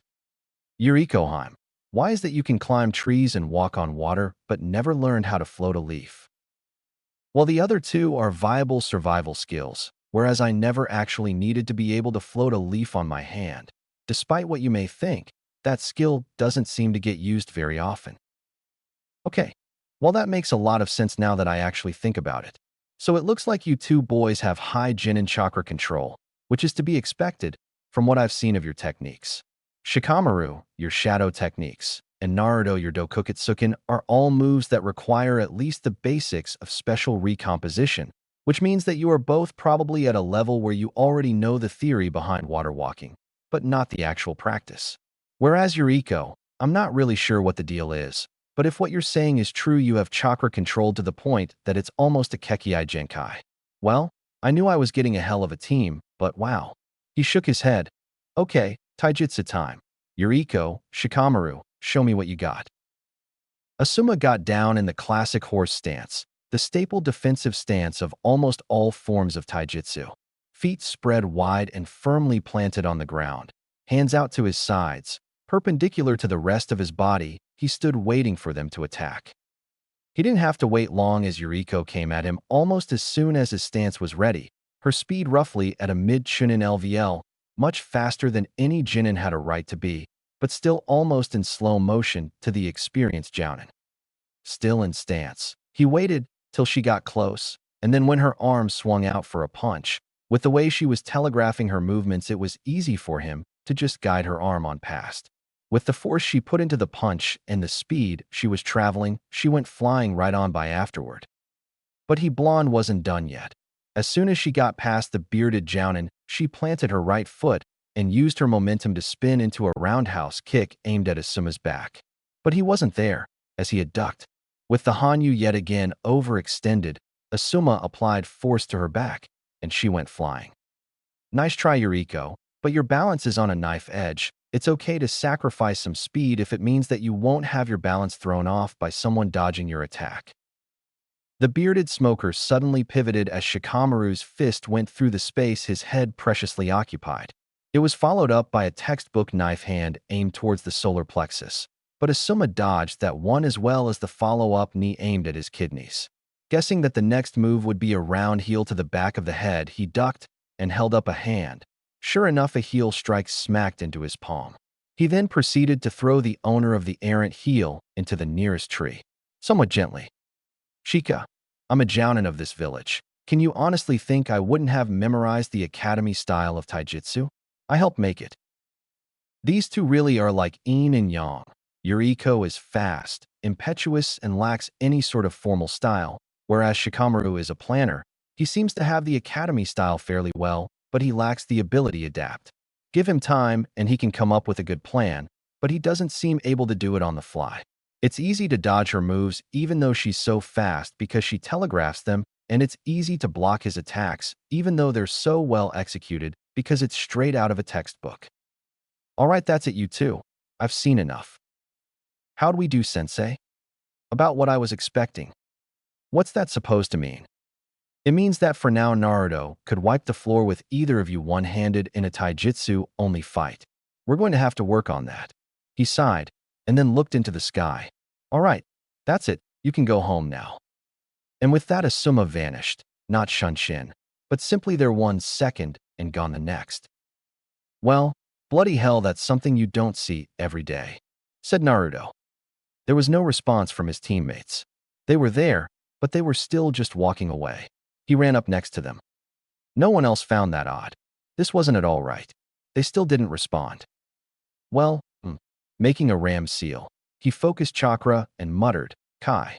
The air shimmered, and suddenly all 3 of them were back in their original positions. Asuma was still gone. Both his teammates weren't moving. Suddenly Shikamaru made a ram seal and started moving as well. Naruto nodded at him and pointed towards the female member of their team. What gives? She has perfect chakra control. She should have been out of there the second she realized she was in. I mean, it was just Itsawara Shintai, false movement. I mean, she should have realized she was in it as soon as we never responded to her. How troublesome. Maybe she hasn't tried talking to either of us yet. They looked at the blonde girl, then looked back at each other and simultaneously shook their heads. Not possible. Agreed. Well, is it possible that she doesn't know how to get out of a genjutsu?